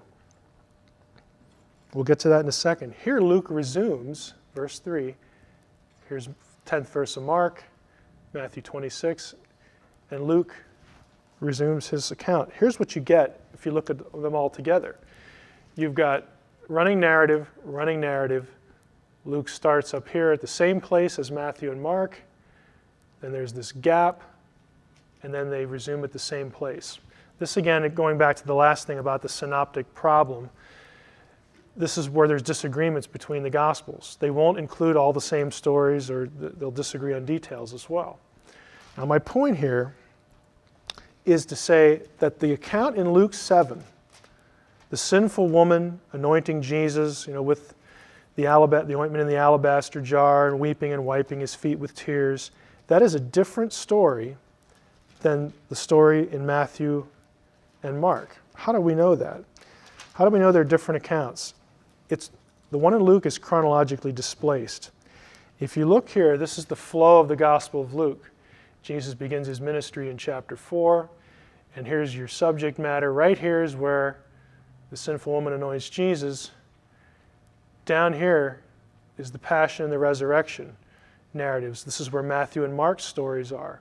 But you can see Luke's story, again, is in the middle here, just to illustrate you have this gap. There's chronological displacement, so we know that they're not the same story. They also disagree in significant details. Here's Mark. Here's Matthew. The blue underlining is underlining similar elements. In some cases, pretty much identical. Here's Luke.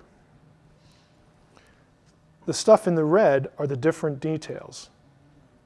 It's not the same story.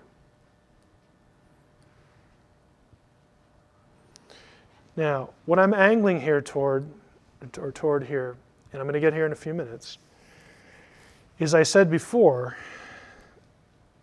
one explanation of how Mary could have been understood as a prostitute was they just assumed that the woman in chapter 8, who is named Mary Magdalene, is the sinner in Luke chapter 7. It never says that. The New Testament never makes the connection. The other way they could have done this is what I'm going to show you here. By assuming that the sinful woman of Luke 7 is the same woman in these over here. The narratives never actually say that, and as we've seen, there's a chronological gap. The problem is that the woman in this story and this story is identified in John, the 4th gospel, as a Mary. Here's the passage. 6 days before the Passover, Jesus therefore came to Bethany. And you read on, they're at dinner there with Lazarus and Martha. Mary therefore took a pound of expensive ointment made from pure nard and anointed the feet of Jesus and wiped his feet with her hair.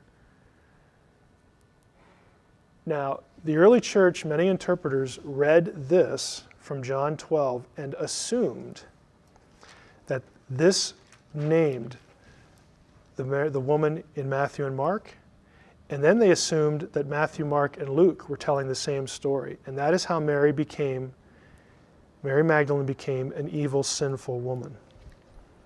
The problem is that they're still two different accounts. This has been the view since the Middle Ages. Why do I go into the detail? Because I want you to know that there is another reason why Mary could have been wrongly assumed to be a sinful woman, other than the evil, conspiracy-minded early church, those nasty guys we call the church fathers, who were just doing all they could to suppress the truth of the Gnostic Christian movement. It's conspiratorial logic which doesn't hold up. I'm actually going to devote a whole section to the logic behind this view. It's very easy. I mean, just go back. If I had not showed you in red and blue, if I would have just said, sit down and read these real quickly, or yeah, you've read these before, you could come away thinking that they're the same. And especially when you read this in John 12, where Mary, some Mary, is named right here, because there's the feet, wiping the feet, and the ointment. You could assume they're the same thing, and that's what a lot of people in the early church did. And they were wrong. Since there are clear differences in the accounts, scholars recognize them as two separate events. Again, what I'm going to give you here is nothing new to me. This is just the standard view among basically all New Testament scholars. They proposed two solutions for answering why the Gospels have two separate stories so closely alike. Let's talk about the easy solution. The easy solution is that the separate stories of Matthew and Mark and Luke got mixed in John. They became mixed during oral tradition by the time John wrote, and he frankly just didn't know that they were separate stories. John goofed. He wrote the last gospel. He didn't know they were separate stories, and he mixed them up. That's the easy view. Problem with that though, first, John would have been an eyewitness to these things, so you'd think he would remember what happened, at least, in some sense, enough to not mix them. Or two, John's gospel was the last one written, so the other stories were already around. He could have just looked. Why wouldn't he? He should have known. So it's not terribly coherent, but that is the easy solution. The harder but better solution is this. Matthew, Mark, and John do report the same event, and Luke's is different. Luke's is a different one. John adds the feet element in his report for a specific reason. This view is based on the observation that there are still irreconcilable differences between Luke's and John's versions, requiring them to be separate events. Of course, we have the chronology problem that I pointed out a few minutes ago. Luke's chronology follows Matthew, Mark, but it's an anointing event way before the other ones. And the sinful characterization of the woman in Luke 7. Now look at John and Luke 7. This is the one that names Mary, and I'm saying this one is the one that Matthew and Mark are talking about, and Luke is different. There are significant differences between Luke. Look at all the yellow, and the one in John. Critical story details that are different. And though it's harder for us to understand unless you do this sort of thing, you study the Gospels a lot, this is the more coherent view, that Luke is just different. It's a different event. Now, comments. The harder view means that the anointing of the head and feet are both for burial. This is easily explained in that the anointing of the head was a ritual act for anointing a king. That's how they usually did it in the Old Testament.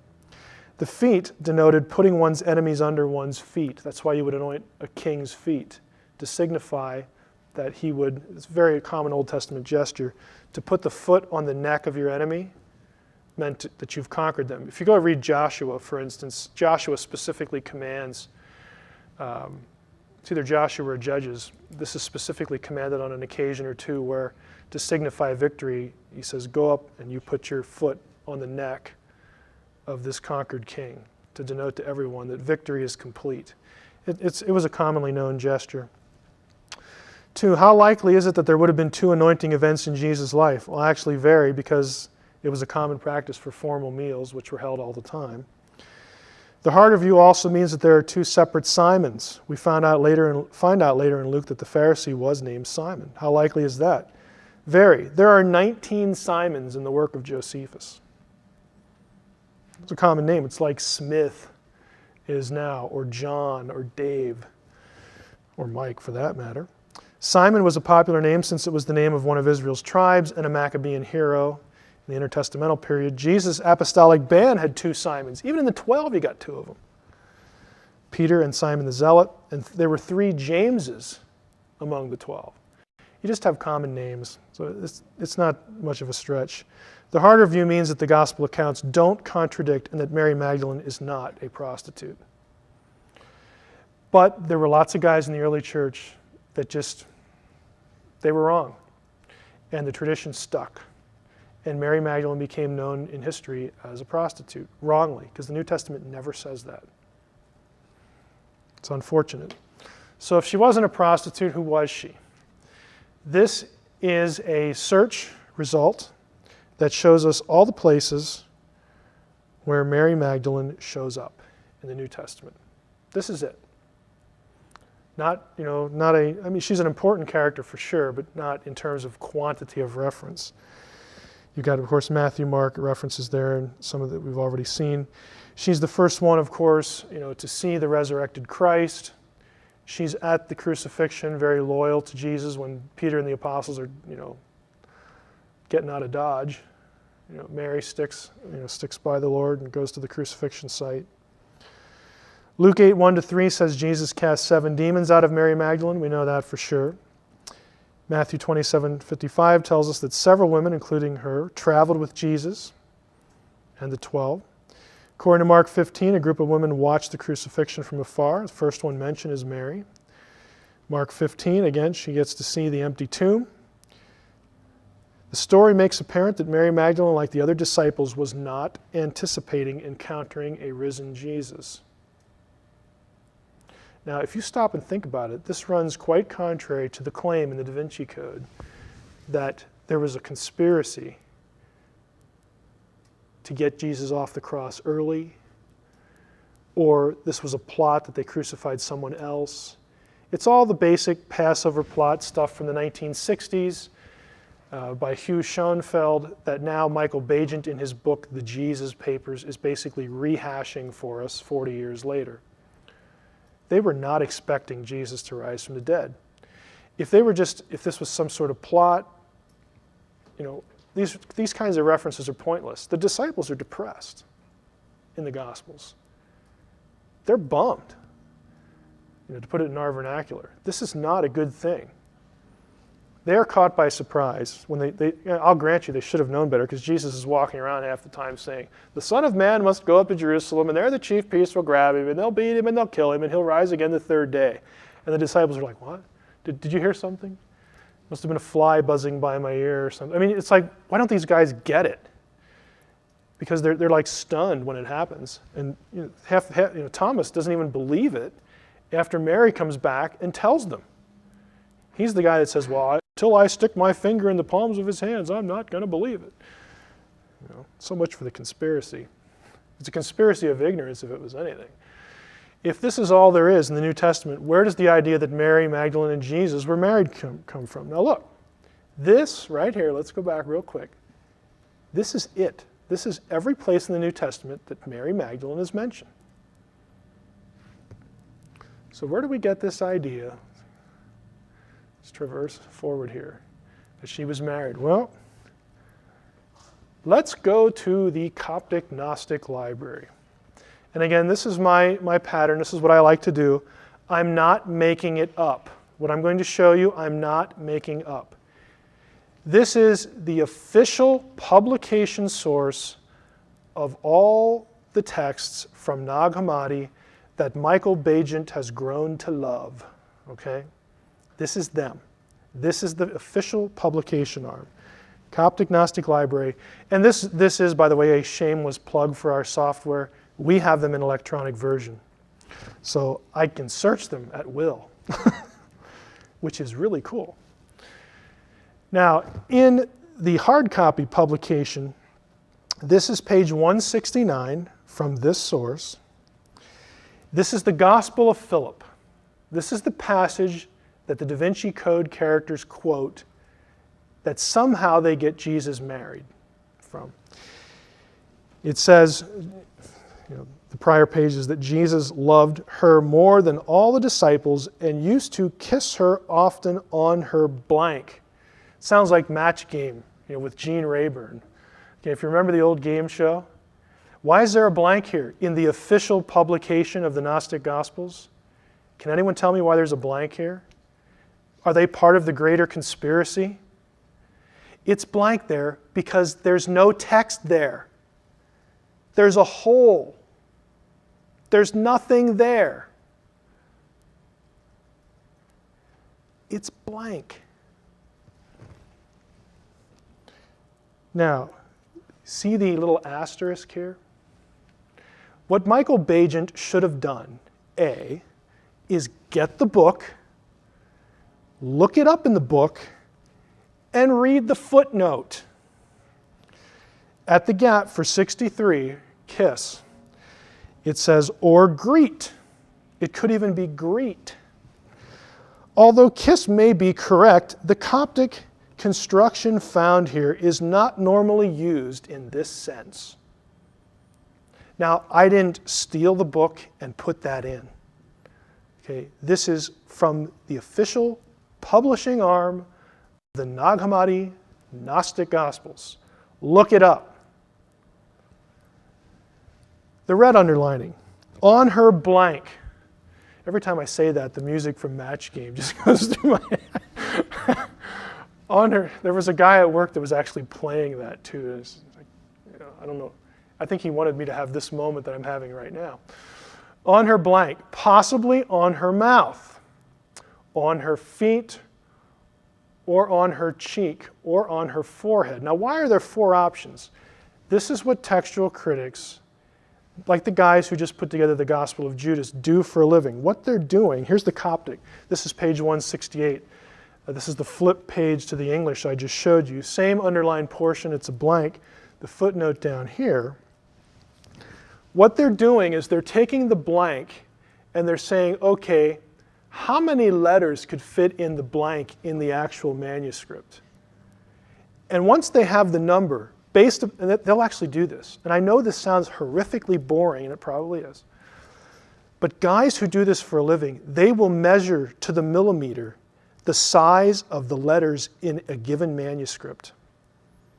Because they want to know when they have gaps, what will fit. And there are 4 words that could fit and make sense in context. Orgarete. Okay, you've got the reference to, again, the cheek, the forehead. All of these have the same letter spacing. They will accommodate the gap. This is German here, a guy named Schenk, I'll read it off the screen here. Oftmals auf ihrem Mundi. There's a German scholar that suggests often on her mouth. And they say, well, we'll note that because this is a scholar guy who we respect. But you know what? There are 4 other words that would fit in there that all make sense in the ancient world. Because when you greeted someone, you kissed them on the forehead, you kissed them on the cheek. Yeah, you can kiss them on the lips too. I mean, people still do that, in European, Eastern cultures, and so on and so forth. So the idea that this is a done deal, that this text says with certainty that Jesus is kissing Mary Magdalene on the mouth is just false. Okay? It might. Who knows? We don't know. There's a gap there. In fact, there isn't a single text in all the ancient Gnostic material from Nag Hammadi that has Jesus and Mary Magdalene married. You say, how do you know that, Mike? Here's how I know. We have them in electronic form, and I searched them for you. Here we go. Here's a search for married. This search will find any word close to this spelling. Marry, married, marries. I put in the term, I clicked the search button, And here's what I got. This is the place where this term occurs in the Nag Hammadi collection. All the stuff known in the world, now except the Gospel of Judas. And I brought that with me today too. And Jesus isn't married in that one either. So, the editors haven't put it into the database yet. I guess we'll get there someday. You'll notice you don't have any Jesus married here. Let's try wife. How about wife? Well, we get a few here, and I put my little hand icon here because this one kind of looks interesting. It has the phrase marry in gaps. And by the way, when there's brackets, that means that's a blank too. It's a reconstruction. But we'll look it up anyway because we have the word marry. The editors have put in there, and marry your wife. Well, I wonder who she's married to. Well, here's the verse. Right here in blue is the hit. Hasten, come with Mary, your wife, all your relatives, blah, blah, blah, blah, blah. This is the second epistle of James. And of course, if you read the few lines that precede, we're not talking about Jesus. How about bride? See, I'm trying to think of all the terms to search that have something to do with marriage, and I'm searching the entire database of the Gnostic Gospels to ask the question, is there any evidence at all, even in the Gnostic material, for Jesus being married to anybody? And the answer is no. So we search for wife, or bride, excuse me. Here we go. Here are the hits in context. Again, if you want to look them up, you can buy the print edition, whatever. Here you buy the DVDs, you got all the references there for you. How about husband? Well, we'll search for that one. Guess what? We come up empty there too. What a surprise. So on and so forth. Well, what about the word companion in the Gospel of Philip? The DaVinci Code makes a big deal out of this too. Pages 245 and 246. Flipping to the middle of the book, the drama's building now. Teebing pointed to a passage. The Gospel of Philip is always a good place to start. When we're talking about Jesus and Mary, Sophie read the passage. And the companion of the Savior is Mary Magdalene. Jesus loved her more than all the disciples and used to kiss her often on the mouth.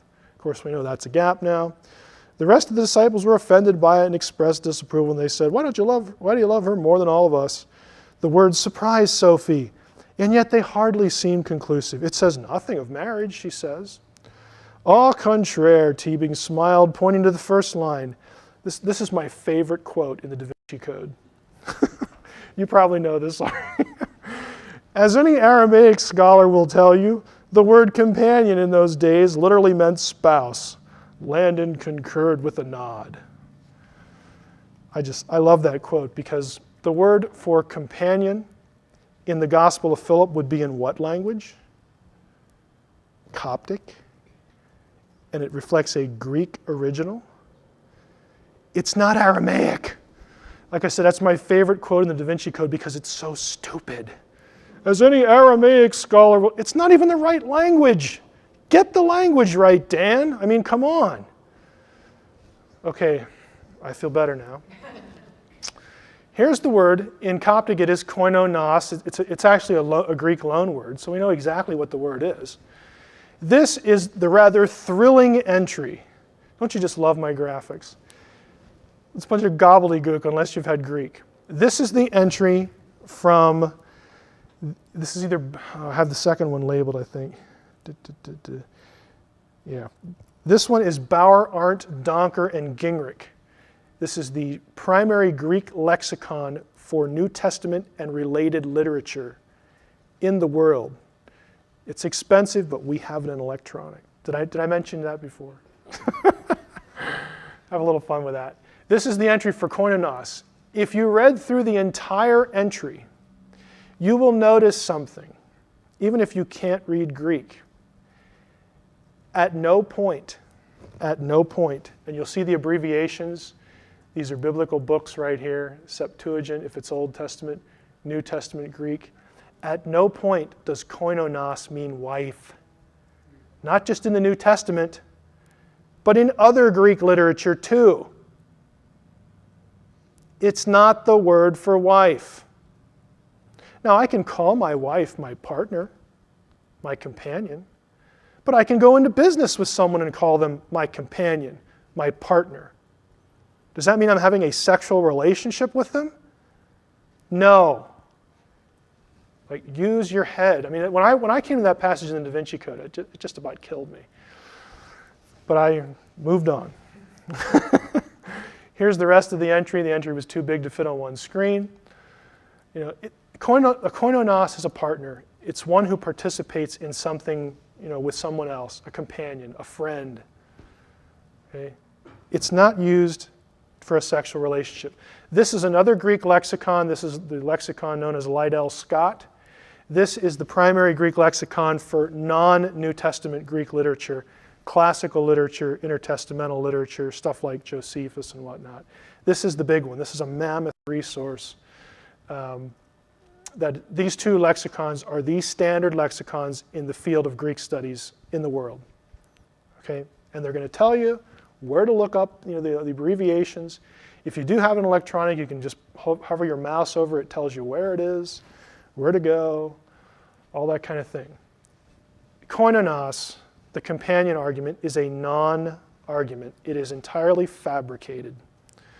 Was Jesus required to have a wife because he was a rabbi? This is another issue that comes up with the Jesus-Mary problem or issue. Jesus wasn't a rabbi in the sense of the Jewish religious office. Proof for this is self-evident in the Gospels. And again, I'm thinking, why doesn't Bagent, Lee, and Lincoln, and Picknett, and Prince just quote the New Testament? The Pharisees challenged what Jesus said several times by asking him this question: by what authority do you teach this? Why are you saying this? Look at the verse. And he entered the temple. The chief priests and elders of the people came up to him as he was teaching and said, by what authority are you doing these things? And who gave you this authority? If he was an ordained rabbi, that would be a dumb question, because they would have had to approve his office. Okay? That would have been like, you know, mass mass memory loss or something. John 7, about the middle of the feast, Jesus went up to the temple and began teaching. The Jews therefore marveled and said, I love this one, how is it this man is learning since he never studied? He didn't even go to seminary. He's not a rabbi. Okay, you have to have formal training, and you have to go through a procedure to have the rabbinical community approve you in that office. Jesus never did that. Okay, he never had that. He was not a rabbi. He is not required to be married. He is called rabbi in passages because the word also just means anybody who teaches. He's a teacher. We have the same thing now, like if we use the word instructor. Instructor can be someone who works in a daycare. If you're on a university campus, that's an official title. It usually means you don't have your PhD yet, you're a graduate student.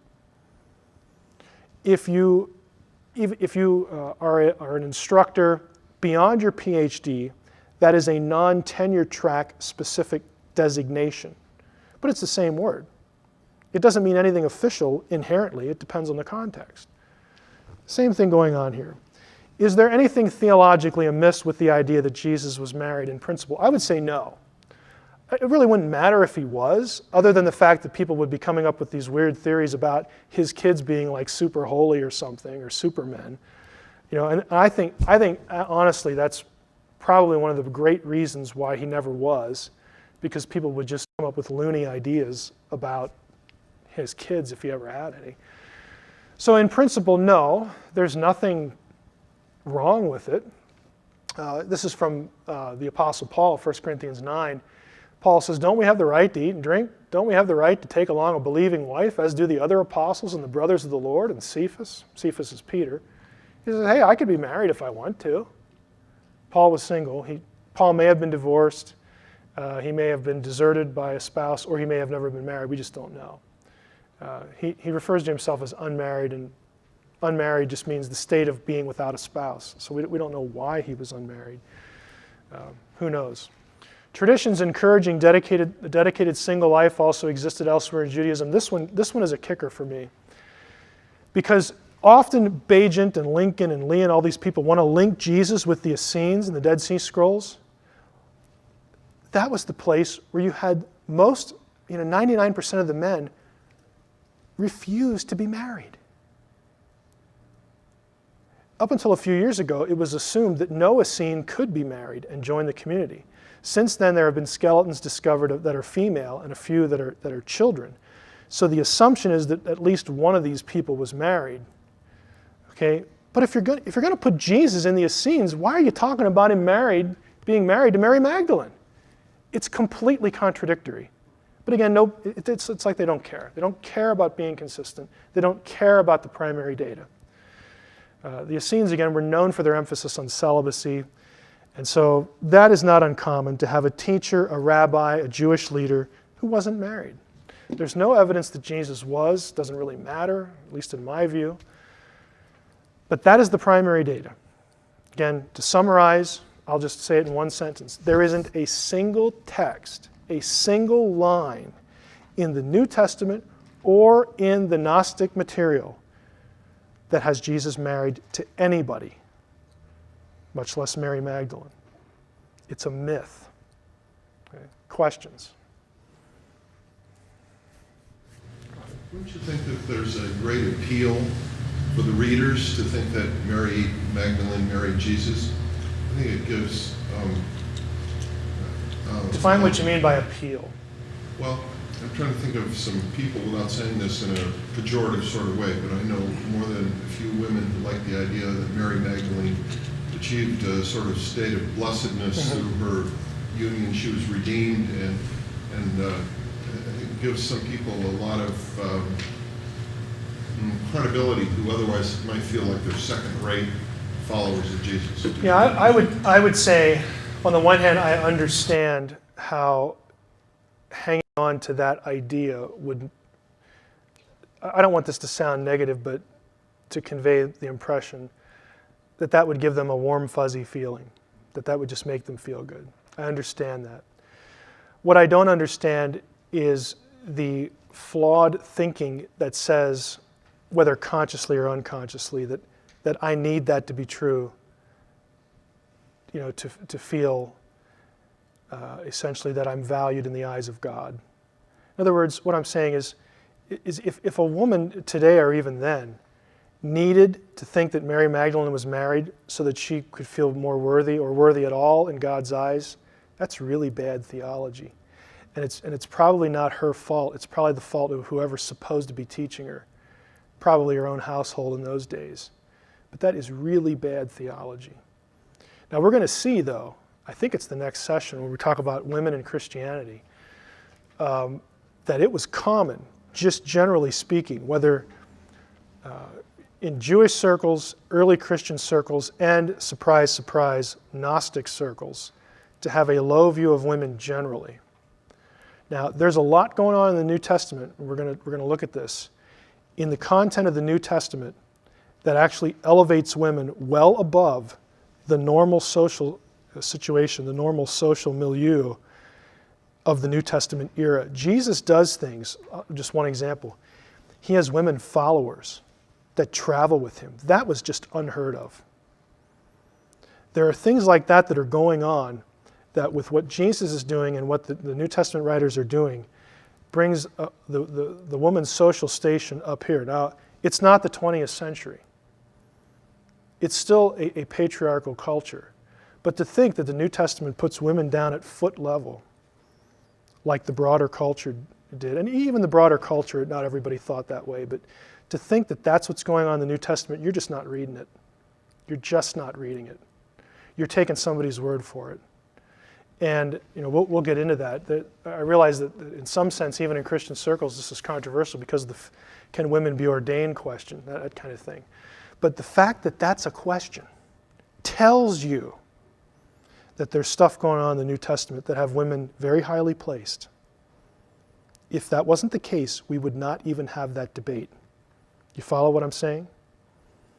If women were not found in elevated social situations and ecclesiastical situations in the New Testament and the early church, there would be no reason to have a scriptural debate on whether women can be ordained. It would be dumb.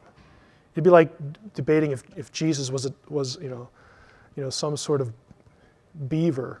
Was Jesus a beaver or not? Well, let's go to the scriptures and debate that. It's nonsense. I picked an absurd example because the fact that you're debating over the New Testament text, over passages, tells you that women, there are some really interesting passages about a woman's position in the early church, and it caused consternation then, and it causes consternation now. Another question. Yes. Guy. The passage Philip you had up earlier, that's, you kind of showed there's a hole in the text, whether it's strong enough or not, but the other statement in that sentence was that, why do you favor her so much above us? Yeah. Outside of that sentence, or right there, is there anything else in the Gospel of Philip or not, or in the Gospel of Philip or the Gnostics that actually show Jesus did favor her above the other disciples in any way? I would tend to think, my own view is I tend to think that Jesus is definitely kissing her, okay, somewhere. It may have been on the mouth. If you put a gun to my head, I'd probably say it was either the mouth or the forehead or something like that. What you need to parse that passage is to understand what the significance of kissing was to a Gnostic. There are other passages in the Gospel of Philip where when, not just Jesus, but Jesus or somebody else, but especially Jesus, but not only him, when he kisses someone, they become pregnant. Now, you either have to believe that in the Gnostic community, nobody knew where babies came from, or you have to believe that kissing and words like pregnant meant something mystical and spiritual to the Gnostics, and it did. What it meant was, again, you have to put yourself in the mindset of this physical, sexual, or semi-sexual content, because the Gnostics used those terms, those physical bodily terms, to describe what they imagined going on or what went on eons ago with the aeons, that there was this coming together of Sophia and the Christos to unite the pleroma, to make it whole again, to fix it, to make all things new, to make it the way it should be.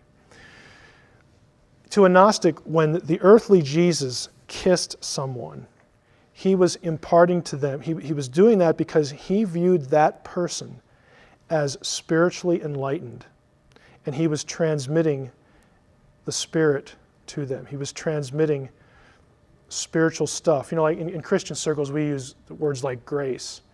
You take communion or you do something and you receive the grace of God or something like that. It's the same idea in Gnosticism, but there was this idea of when you kissed someone, you were, especially when it was Jesus, you were saying this person is spiritually advanced. And so he's kissing Mary, and apparently more than once, wherever it was, mouth, cheek, whatever. And the disciples are like, hey, what gives? I mean, we're the 12. Why are you kissing her more often than us? We're the ones that travel with. We're the ones that you called. We're the disciples. Did you forget about us? So they're offended because Jesus is essentially saying Mary's just more advanced spiritually than you guys are. To a Gnostic. That's how the Gnostics look at that. So again, that's you either. Again, you can read the Gnostic Gospels and look up references to kissing and whatnot, and you'll see those passages. So you either have to believe that that's what's going on, or that nobody in the Gnostic circles knew where babies came from, which is really dumb. I don't think any of us are going to say that, yes.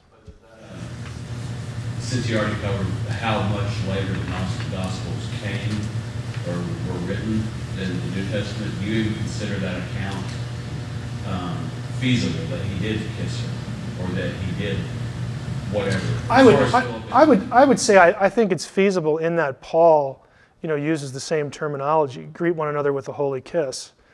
And when we're going to get to Romans 16, which is a really important passage about the role of women, the elevation of women in the early church. And you have the same language there, so it could apply to male or female. And if Paul's doing it, and it's an accepted Jewish custom, I don't see why Jesus would have shuddered at the thought. I think it just would have been the thing to do. It's just a normal cultural thing. It might have meant something more coming from Jesus because it's Jesus. Jesus approves of me, makes me feel good or something. Recognizes me as one of his disciples. Greet the brethren with a holy kiss. So I don't see any reason why Jesus would not have done that. Another question? Okay. Oh, yes. Some researchers would equate the word companion with consort. I think there's some studies of that. Do you see any connection at all between defining that word companion? That's quite a stretch to Well, jump to concept. yeah, the reason it's done is usually based upon English usage, which right there, there's a methodological flaw there. But okay, my wife was here and she's left, but if she was here, I mean, we could, I guess I feel better that she's not here. But I mean, my wife is my companion. That's sort of a base level designation. It has semantic variability, what we'd call valency in linguistics. Okay, she's my companion. Is she also my consort? Okay, in sexual terms, well, yeah, because she's my wife. But I can use the base level word companion of other people, and there is no necessary linkage in meaning.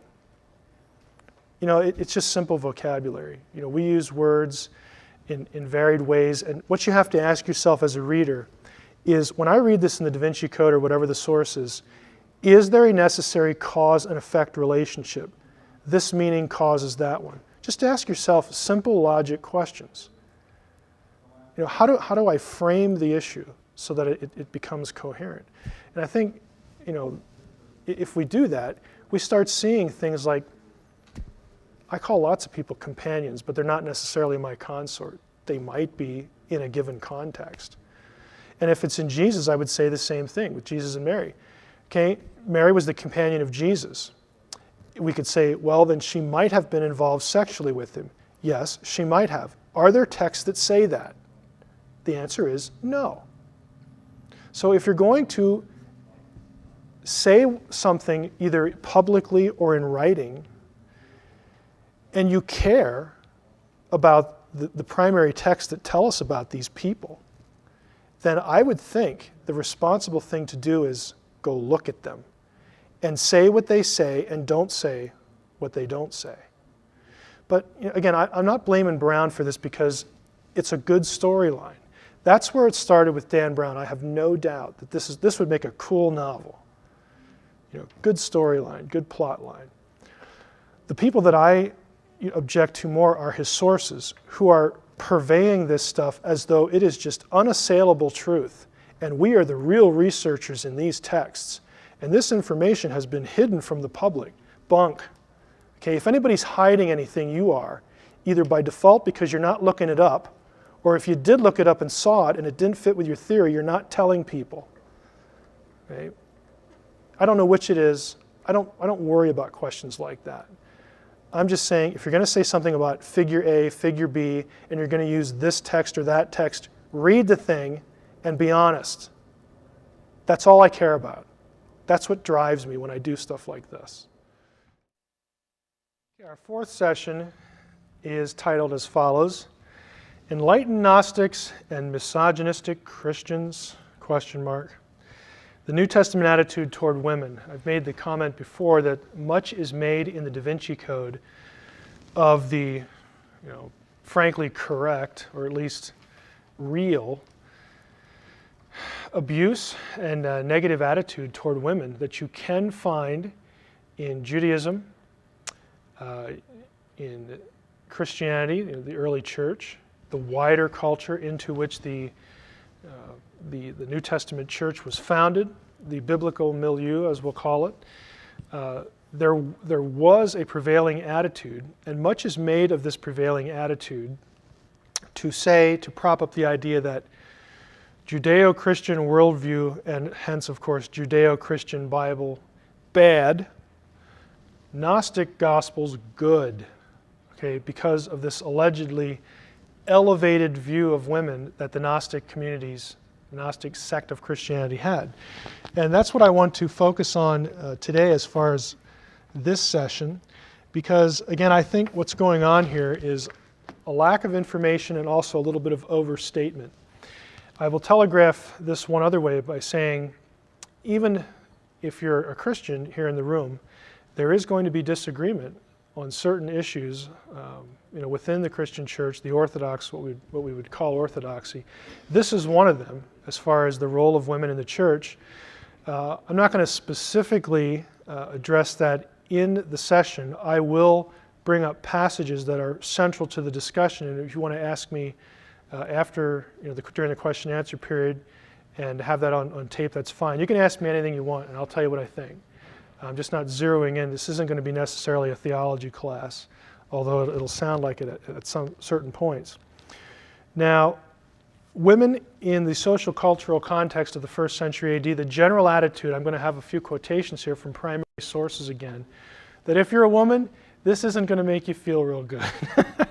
But this is the prevailing attitude into which Jesus was born and had his ministry. Quotation from Josephus, but then what are our laws about marriage? This is a discourse on marriage. The law owns no other mixture of sexes but that which nature hath appointed of a man and his wife, and so on and so forth. He says that this may be used only for the procreation of children. So this idea that you should engage in sexual intercourse only if your intent is to have a child. Again, Josephus was a Jewish personality of the time. And he has in the last line, this is kind of an amazing quote to me. This is a Jew, and it tells me that, boy, you didn't really know that much about your Bible. But, I just don't know where you're coming from here, Josephus. But he says, the Scripture says, thus says the Scripture, for says the Scripture, a woman is inferior to her husband in all things. Now, the kicker there is, says the Scripture. If you actually tried to find this quotation in the Bible, guess what? Good luck with that, because it's not actually in there. Says the Scripture, again, to a Jew like Josephus. He's not a theologian, he's not a biblical scholar. You have to realize, too, that oral tradition in Judaism, the oral law, what we would become known as the Talmud, the Mishnah, and all this, that was set at the same level as Scripture. And so what he's really doing is he's quoting a prevailing opinion in extra-biblical literature. But he uses this phrase, says the Scripture. But again, if you don't believe that, if you don't believe me, just get a Bible, get a concordance, and look it up. You're not going to find it because it's not there. Philo, another 1st century Jewish writer, says, again, this is astonishing to me. I'm thinking, go look it up, friend. And I like Philo for other reasons, but this is just bizarre what he says here. After this, he says that God formed man by taking clay from the earth, and he breathed into his face the breath of life. By this also he shows very clearly that there's a vast difference between the man now formed and the man that came into existence earlier after the image of God. For the man now formed is an object of sense perception and partakes already of quality, consists of body and soul, is man or woman, and by nature mortal. But the man who came into existence after the image of God is what one might call an idea or a genus or a seal, object of thought. Neither male nor female, by nature incorruptible. And if you look at the bottom part of the quotation, this is also from Philo, same source, the woman who has no part in the nous, that is the mind. Okay, if you look over here, this soul principle is called the nous. What he's saying here is after the image of God.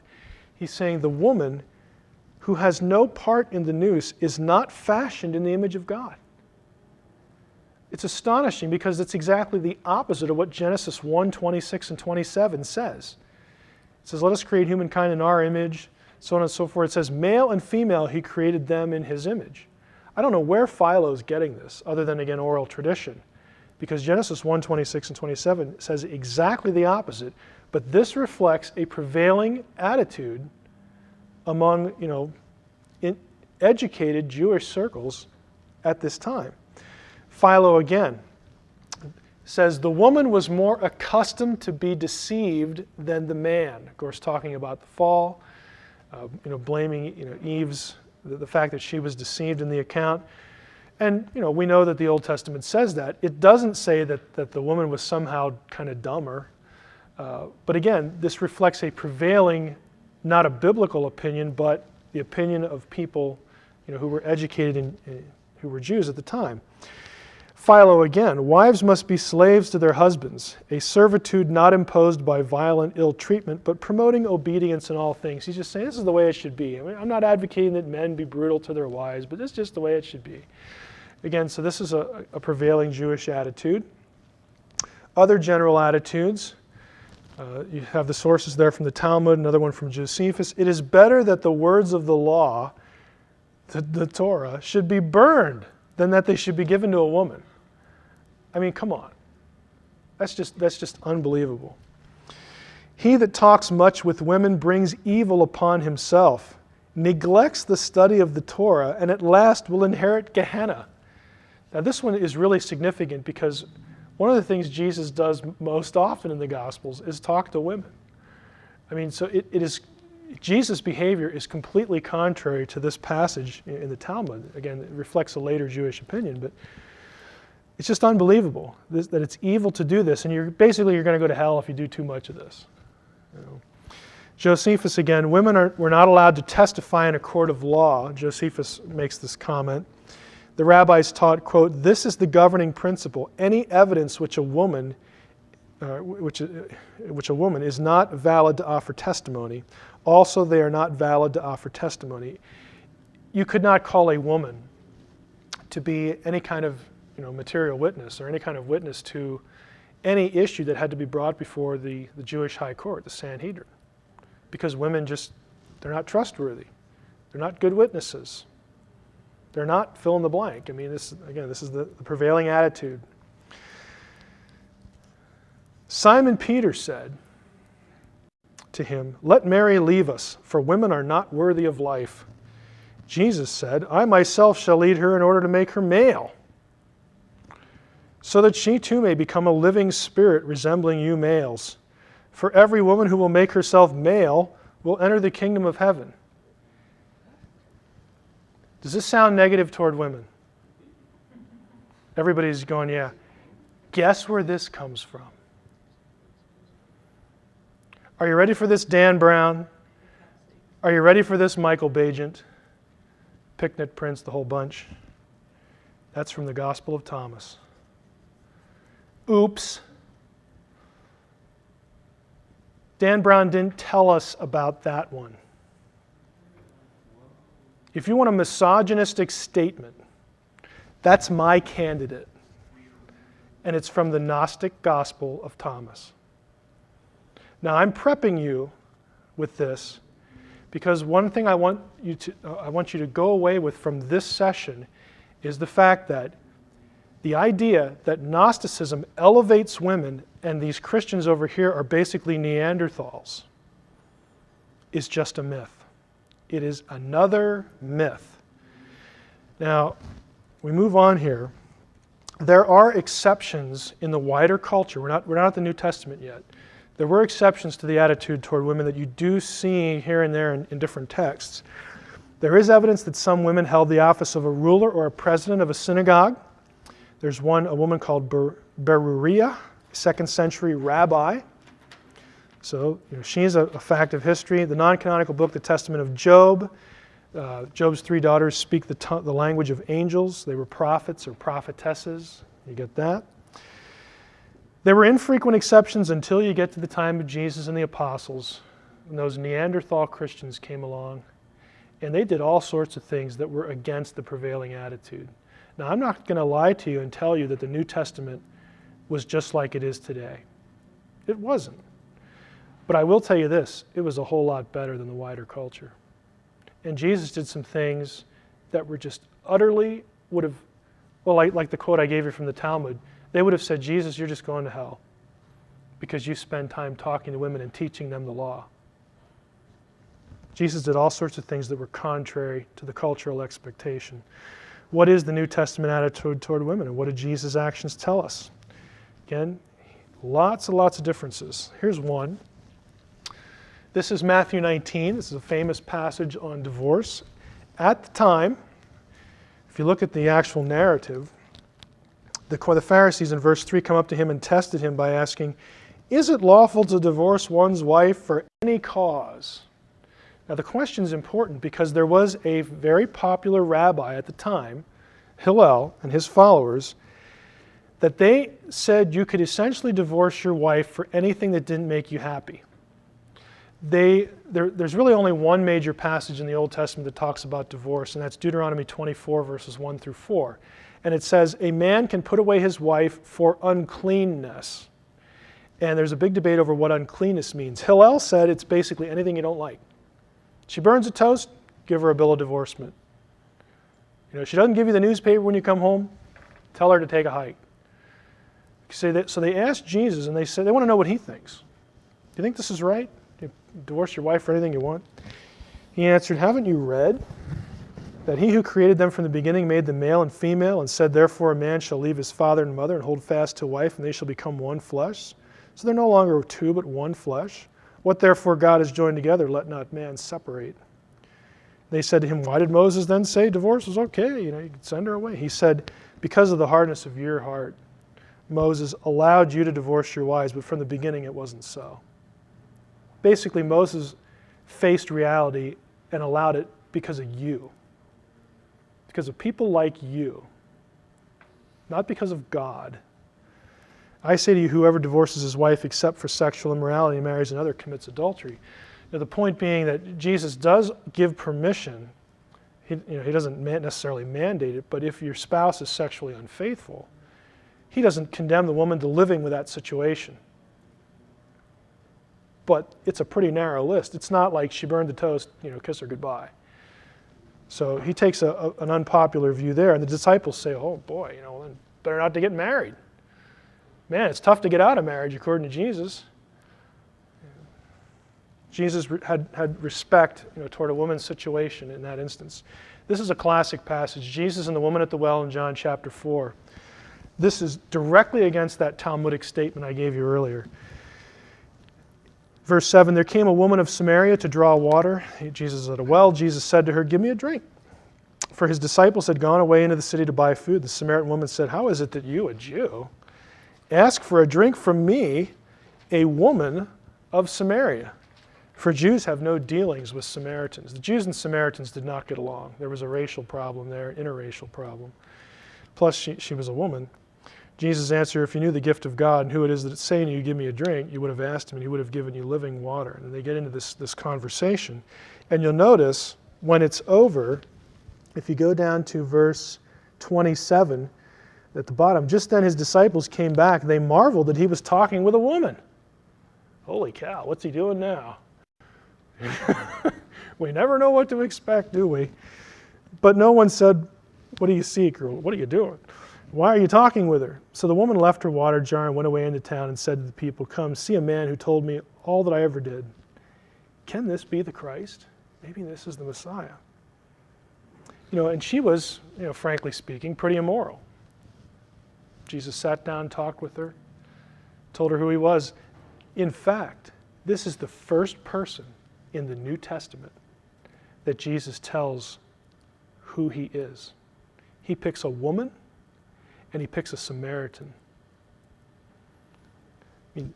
That is going to raise eyebrows. She's the first one. You go to Luke 13. Now he, Jesus, was teaching in one of the synagogues on the Sabbath, and there was a woman who had a disabling spirit for 18 years. She was bent over and could not fully straighten herself, and when Jesus saw her, he called her over and said to her, woman, you are freed from your disability. And he laid his hands on her, and immediately she was straight, and she glorified God. But the ruler of the synagogue, indignant because Jesus had healed on the Sabbath, said to the people, there are 6 days in which work ought to be done. Come on those days and be healed, not in the Sabbath. And Jesus answered him, you hypocrites, does not each of you on the Sabbath day untie his ox or his donkey from the manger and lead it away to water it? Ought not this woman, here's an important phrase, a daughter of Abraham, whom Satan bound for 18 years, be loosed from this bond on the Sabbath day? Daughter of Abraham is a significant term. It signifies that she is spiritually worthy. She's a believer. Jesus, in essence, doesn't say things like, you have to become a man to enter the kingdom of God. You have to become a man to go to heaven. You got to be male, like the Gospel of Thomas does. He says, God had me do this because you're one of his. Go down to Galatians 3, you have the phrase, we are all. For in Christ, verse 26, you are all sons of God through faith. For as many of you as were baptized into Christ have put on Christ. There's neither Jew nor Greek. There's neither slave nor free. There's neither male nor female. It doesn't matter who you are, male or female. You are all one in Christ. And if you're Christ, then you're Abraham's offspring. Jesus does not make maleness a condition for being spiritually enlightened or a member of the believing community. You don't need to become male to go to heaven. Matthew 12, while he was still speaking to the people, behold, his mother and his brothers stood outside asking to speak to him. But he replied, again, Jesus speaking to the man who told him, who's my mother? Who are my brothers? Stretching out his hand toward his disciples, he said, here are my mother and my brothers. For whoever does the will of God, or will of my Father in heaven, is my brother and sister and mother. Jesus publicly identifies himself with women as his disciples. All four Gospels attest to the fact that a group of women followed Jesus in Galilee and to Jerusalem. The verb used to designate these followers is akalutheo in Greek, a term which occurs over 75 times in the Gospels and normally means following Jesus in the sense of being a disciple. The Greek noun for disciple is mathetes. The feminine form occurs in Acts 9:36, where Dorcas, also known as Tabitha, is called a disciple. Here's the quote. Now there was in Joppa a disciple named Tabitha, a mathetes, which translated means Dorcas. She was full of good works and acts of charity. The New Testament doesn't have any qualm with using words like disciple of women. Apparently the Gospel of Thomas did, unless you were male. Then you can be a follower of Jesus. Acts chapter 2, the coming of the Holy Spirit. This is kind of interesting here. When the day of Pentecost arrived, they were all together in one place. Remember, after the resurrection and the ascension, Jesus says, they're directed to go gather in this upper room and wait for the coming of the Spirit. And so his disciples do that. And if you look at the wording here, suddenly there came from heaven a sound like a mighty rushing wind, and it filled the entire house where they were sitting. And divided tongues as of fire appeared to them and rested on each one of them. And they were filled with the Holy Spirit and began to speak in other tongues as the Spirit gave them utterance. Okay, if you go down to verse 14. It happens, they're astonished. Peter, standing with the 11, lifted up his voice and addressed them. By the way, notice that even in the larger group of disciples, there's still the inner group, the 11. Judas isn't there because he's gone out and hanged himself by this time. But you've got the apostles, and then you've got the rest. Standing with the 11, lifted up his voice and addressed the men of Judea and all who dwell in Jerusalem. Let this be known to you, and give ear to my words. For these men are not drunk, as you suppose, since it's only the third hour of the day. But this is what was uttered through the prophet Joel. In the last days it shall be, God declares, I will pour out my Spirit on all flesh. Your sons and your daughters will prophesy. And your young men shall see visions, and your old men will see dreams. Even on my male servants and female servants. There's no distinction. There's neither bond nor free, male or female, Jew or non-Jew, Jew or Gentile. Didn't matter. Women played important roles in eyewitness testimony to the resurrection and the gospel. Again, all four have the female disciples of Jesus as the first ones to receive the angelic account of Jesus' resurrection. The first one is Mary Magdalene, and she is commissioned by Jesus to tell the male disciples what she's seen. Now, didn't we just read in Josephus that what? Women could not be witnesses legally. They were viewed as inferior. Who gets picked to be the first witnesses of the resurrection to the men? It's the women. If that isn't contrary to reader expectations, I frankly don't know what is. They're going to look at that and they're going to go, he appeared to women? Like we're supposed to believe women? I mean, come on. And the disciples, contrarily enough, do believe them. Except for Thomas, he's a little stubborn. Maybe he had a problem. Who knows? This is a quote from Dorothy Sayers that I just kind of liked, a famous literary author. lots of literary fiction and nonfiction. They, the women, had never known a man like this man. There never has been such another, a prophet and teacher who never nagged at them, never flattered or coaxed or patronized, who took their questions and their arguments seriously, who never mapped out their sphere for them, never urged them to be feminine or jeered at them for being female, who had no axe to grind and no uneasy male dignity to defend, who took them as he found them and was completely unself-conscious. This is the portrait of Jesus in the New Testament. We've already seen the portrait of Jesus in the New Testament, or Jesus in the Gospel of Thomas. Hey, you're okay if you become male. Cool. What about Paul? Paul takes a lot of heat from, again, these popular writers because he says this in 1 Timothy 2, I do not permit a woman to teach or to exercise authority over a man. Rather, she is to remain quiet. For Adam was formed first and then Eve. Adam was not deceived, but the woman was deceived and became a transgressor. Now, there's an incongruity here. While Eve was deceived, and of course she is the first sinner, that's a matter of chronology, Adam was not deceived. Adam sinned willingly. He was informed and still did it. Which is why when Paul blames the course of sin, blames the fall on one person and the effects of the fall on all humanity, he does not blame Eve. Who does he blame?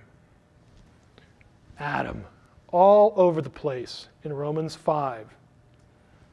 I have these highlighted for you. Therefore, just as sin came into the world through one man, the transgression of Adam, who was the type of the one who was to come. But the free gift is not like the trespass, for if many died through one man's trespass. I mean, I'm not going to read the whole chapter. It is very clear. The same guy who says this blames men for the fall. There's an incongruity here.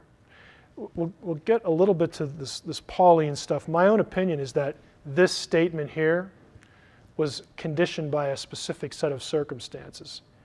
Because if this applies to everything across the board, and in verse 14, if we assume that Paul's point is that Eve gets the blame, then Romans 5 doesn't make a whole lot of sense. Then Paul is basically schizophrenic. Adam gets the blame because he sinned with knowledge.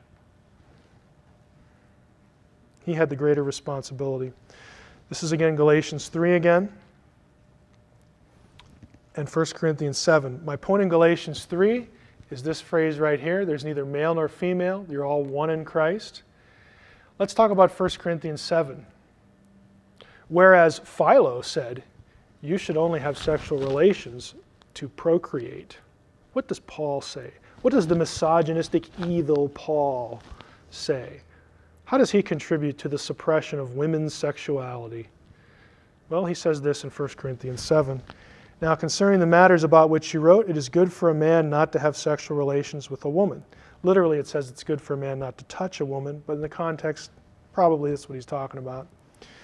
But because of the temptation to sexual immorality, each man should have his own wife, and each woman her own husband.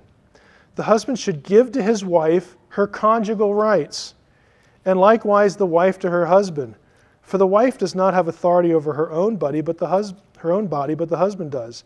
And he doesn't stop there. Likewise, the husband does not have authority over his own body, but the wife does. Do not deprive one another, except perhaps by agreement for a limited time, that you may devote yourselves to prayer, but then come together again so Satan doesn't tempt you for your lack of self-control. Okay, this is Paul. Where in this passage do you read that you should only have sexual relations if your intent is to have children? Paul's saying you should have sexual relations because you're going to want to. And husband, wife, you should give that to your respective spouse at their pleasure, because they should have control over your body, and you're, vice versa. I mean, each spouse is supposed to be able to, have the say over the other person's, self, over the other person's body, so that there's mutual pleasure and satisfaction for the specific purpose of avoiding immorality. Paul is hardly a prude in this passage, or a misogynist, I would say. Priscilla, or Prissa in her abbreviated form of the name, the female expositor, we'll call her that, or the teacher. You can't very well do exposition without teaching. So remember, the same Paul who wrote 1 Timothy 2, I suffer not a woman to teach, is the same Paul who runs into these two people, Priscilla. And we're going to introduce her here because Paul's going to say something about her in a little bit that will seem quite contrary to 1 Timothy 2. After this, Paul left Athens and went to Corinth and found a Jew named Aquila, native of Pontus, recently come from Italy with his wife Priscilla, because so on and so forth. Notice that the order here is Aquila and then Priscilla. The male's name is first. I mention that because every other time the two appear together, Priscilla is first. Now a Jew named Apollos, a native of Alexandria, came to Ephesus. He was an eloquent man, competent in the scriptures. He had been instructed in the way of the Lord, and being fervent in spirit, he spoke and taught accurately the things concerning Jesus, though he knew only the baptism of John. He began to speak boldly in the synagogue, but when Priscilla and Aquila heard him, not just him, they took him and explained to him the way of God more accurately. Explained is this word in Greek, exathenta, and that is the same word that shows up in this interesting passage. This is Paul in Rome. This is the end of the book of Acts. When they had appointed a day for him, they came to him at his lodging. Him is Paul in this narrative. This is the life of Paul. They came to him at his lodging in greater numbers. From morning till evening, he, that is Paul, expounded to them, testifying to the kingdom of God and trying to convince them about Jesus, both from the law of Moses and the prophets. Paul's preaching and he's teaching. This word expounded is the same word, different form. One is an aorist, one is imperfect if you've had Greek. Same root term as what Priscilla does. This is quite contrary to what Jews like Philo and Josephus and later in the Talmud want to see and hear. In fact, Priscilla is sort of commemorated in art. This is the Fractiopanus, the breaking of the bread in the Greek chapel, the catacomb of Saint Priscilla. And I'll guarantee you this, you're not going to find that in the Gnostic Gospels. You will not find anything near that level of authority. What it has to mean in the least is that you had women sent out to preach. Now that might be different than ordaining an office, but at the very least, why would you send one out? Go out and be quiet. Go out and don't say anything. Like, well, what am I supposed to do then? Okay? Again, I realize it's controversial, but the point of the session today is basically that it is a myth when it comes to the apostleship. Now, how much time do we have yet in this one? A few minutes? I hold here a book called, this is a scholarly dissertation that was published. I will give you the date because, again, I'm doing this for people who are going to be viewing the DVDs. I ain't making it up. It's real, it's a book. Okay, it's Edward Mellon Press, 1995 by Daniel Hoffman, and the title of this book is The Status of Women and Gnosticism in Irenaeus and Tertullian. Irenaeus and Tertullian were two church fathers who talked a lot about Gnosticism. I'm going to read to you from the preface, actually the foreword of this book. The guy who wrote the foreword is a guy named Craig Evans. You're going to meet Mr. Evans, Dr. Evans, in another couple sessions. Dr. Evans, who I met a year ago, I can say he's a friend of mine now. This is the guy that I was able to get on Coast to Coast AM to talk about the Gospel of Judas, because Dr. Evans is an authority on Gnosticism. He was a member of the secret National Geographic team that put together the Gospel of Judas. I didn't know that until about 2 weeks ago. When I found out, got a hold of him and said, hey, Now that I know you're on this team, would you like to go on this show so that you can inject a little sanity into this subject? And he said, fine, got him on. It was a great show. But here's what Evans writes about this book. The timely appearance of Dr. Hoffman's study will be welcomed by all scholars who are committed to the interpretation of ancient texts in their context as opposed to ours. I recognize, of course, that the question of what relevance ancient texts have for us moderns is a perfectly legitimate one and one that often drives historical inquiry in the first place. But with the onslaught in our times of deconstructionism on the one hand and politically correct agendas on the other, the message of ancient texts is often drowned out by the clamor of popular and faddish theories competing for the ear of the modern public. I move down a little bit. Swimming against the politically correct stream, Dr. Hoffman demonstrates, get this, that Gnosticism did not hold to views of women that were higher than those held by mainstream Christianity. He has shown that the heresiologists Tertullian and Irenaeus recognized and praised the personal qualities and ecclesial contributions of Christian women. And more importantly, Hoffman has shown that the conclusion articulated by Elaine Pagels, whose name you hear everywhere associated with the DaVinci Code, the conclusion articulated by Elaine Pagels and others that Gnosticism's supposed high view of women correlated with the role of the feminine in their cosmogonies and cosmologies is unfounded. Hoffman further shows convincingly that the thesis that Gnosticism's understanding of the feminine led it to hold to a higher status and to permit a more prominent function for women is unsupported by the ancient texts when considered in full context. In essence, virtually every facet of Pagel's presentation is called into question. Now that's one academic writing to another, and that's pulling no punches. Basically, he's saying, this guy's book kicks her butt. Okay, that's what he's saying. I want to read you a few excerpts from the Gnostic Gospels. We already saw Thomas, where you have to become male to enter the kingdom of heaven. Let's try a couple more, and then we'll be done with this session. In our first session, we talked about the Gnostic worldview, where the demiurge and his pals, the archons, create Adam, and then Sophia puts a little spark of her divinity into Adam. And I made the comment earlier that that's nice for Adam. He gets to say the spark of divinity is within me, but Eve is taken from Adam and she gets no spark. She is put on a lesser level spiritually in the Gnostic texts than Adam. She is subordinated to him. We have, let's see here. In the creation of Eve, there was no power or light transferred from the higher realm. And here's the passage that the author quotes. Key passage in, let me get the source here, the Apocryphon of John, chapter 22, verse 28, beginning there. Then the epinoia of the light hid herself in Adam, and the chief archon wanted to bring her out of his rib, like, get out of there. But the epinoia of the light cannot be grasped. Although darkness pursued her, it did not catch her, and he became part of his power, or out of him. And he made another creature in the form of a woman, according to the likeness of the epinoia. Epinoia is another one for the first thought. Remember we talked about that in the first session, the divine feminine in Gnosticism. So we're going to create Eve to be like her. And he brought the part which he had taken from the part of the man into the female creature, and not as Moses said, in his rib bone. And then it's over. The point is, she doesn't get the spark. If you go over, here's another one.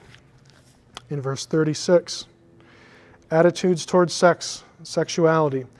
And Dan Brown hits on this all the time about how the Gnostics were just so more enlightened when it came to sexuality. The origin of all sexual desire, according to Gnostics, comes from Eve. She's the reason why men lust. It's her fault. Now, here's the passage, Apocryphon of John again. Now, up to the present day, sexual intercourse continued due to the chief archon, and he planted sexual desire in her, Eve, who belongs to Adam. And he produced through intercourse the copies of the bodies, and he inspired them with his counterfeit spirit. So women is the transmitter of the counterfeit spirit, the bad lust. This is 180 degrees removed from where Dan Brown is in the DaVinci Code. If you've read the book, you know that by now. 180 degrees.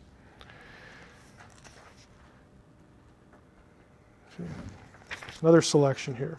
I think I'll read one more to you. The Gospel of Philip. This is a selection from the writer. I'm not quoting a passage.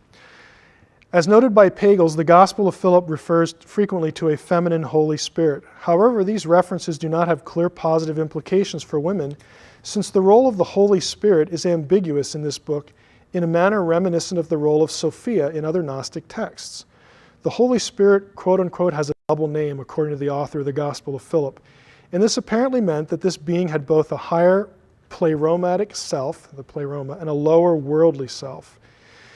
Worldly features in contrast to the features of the Father and Son, whose names are single names.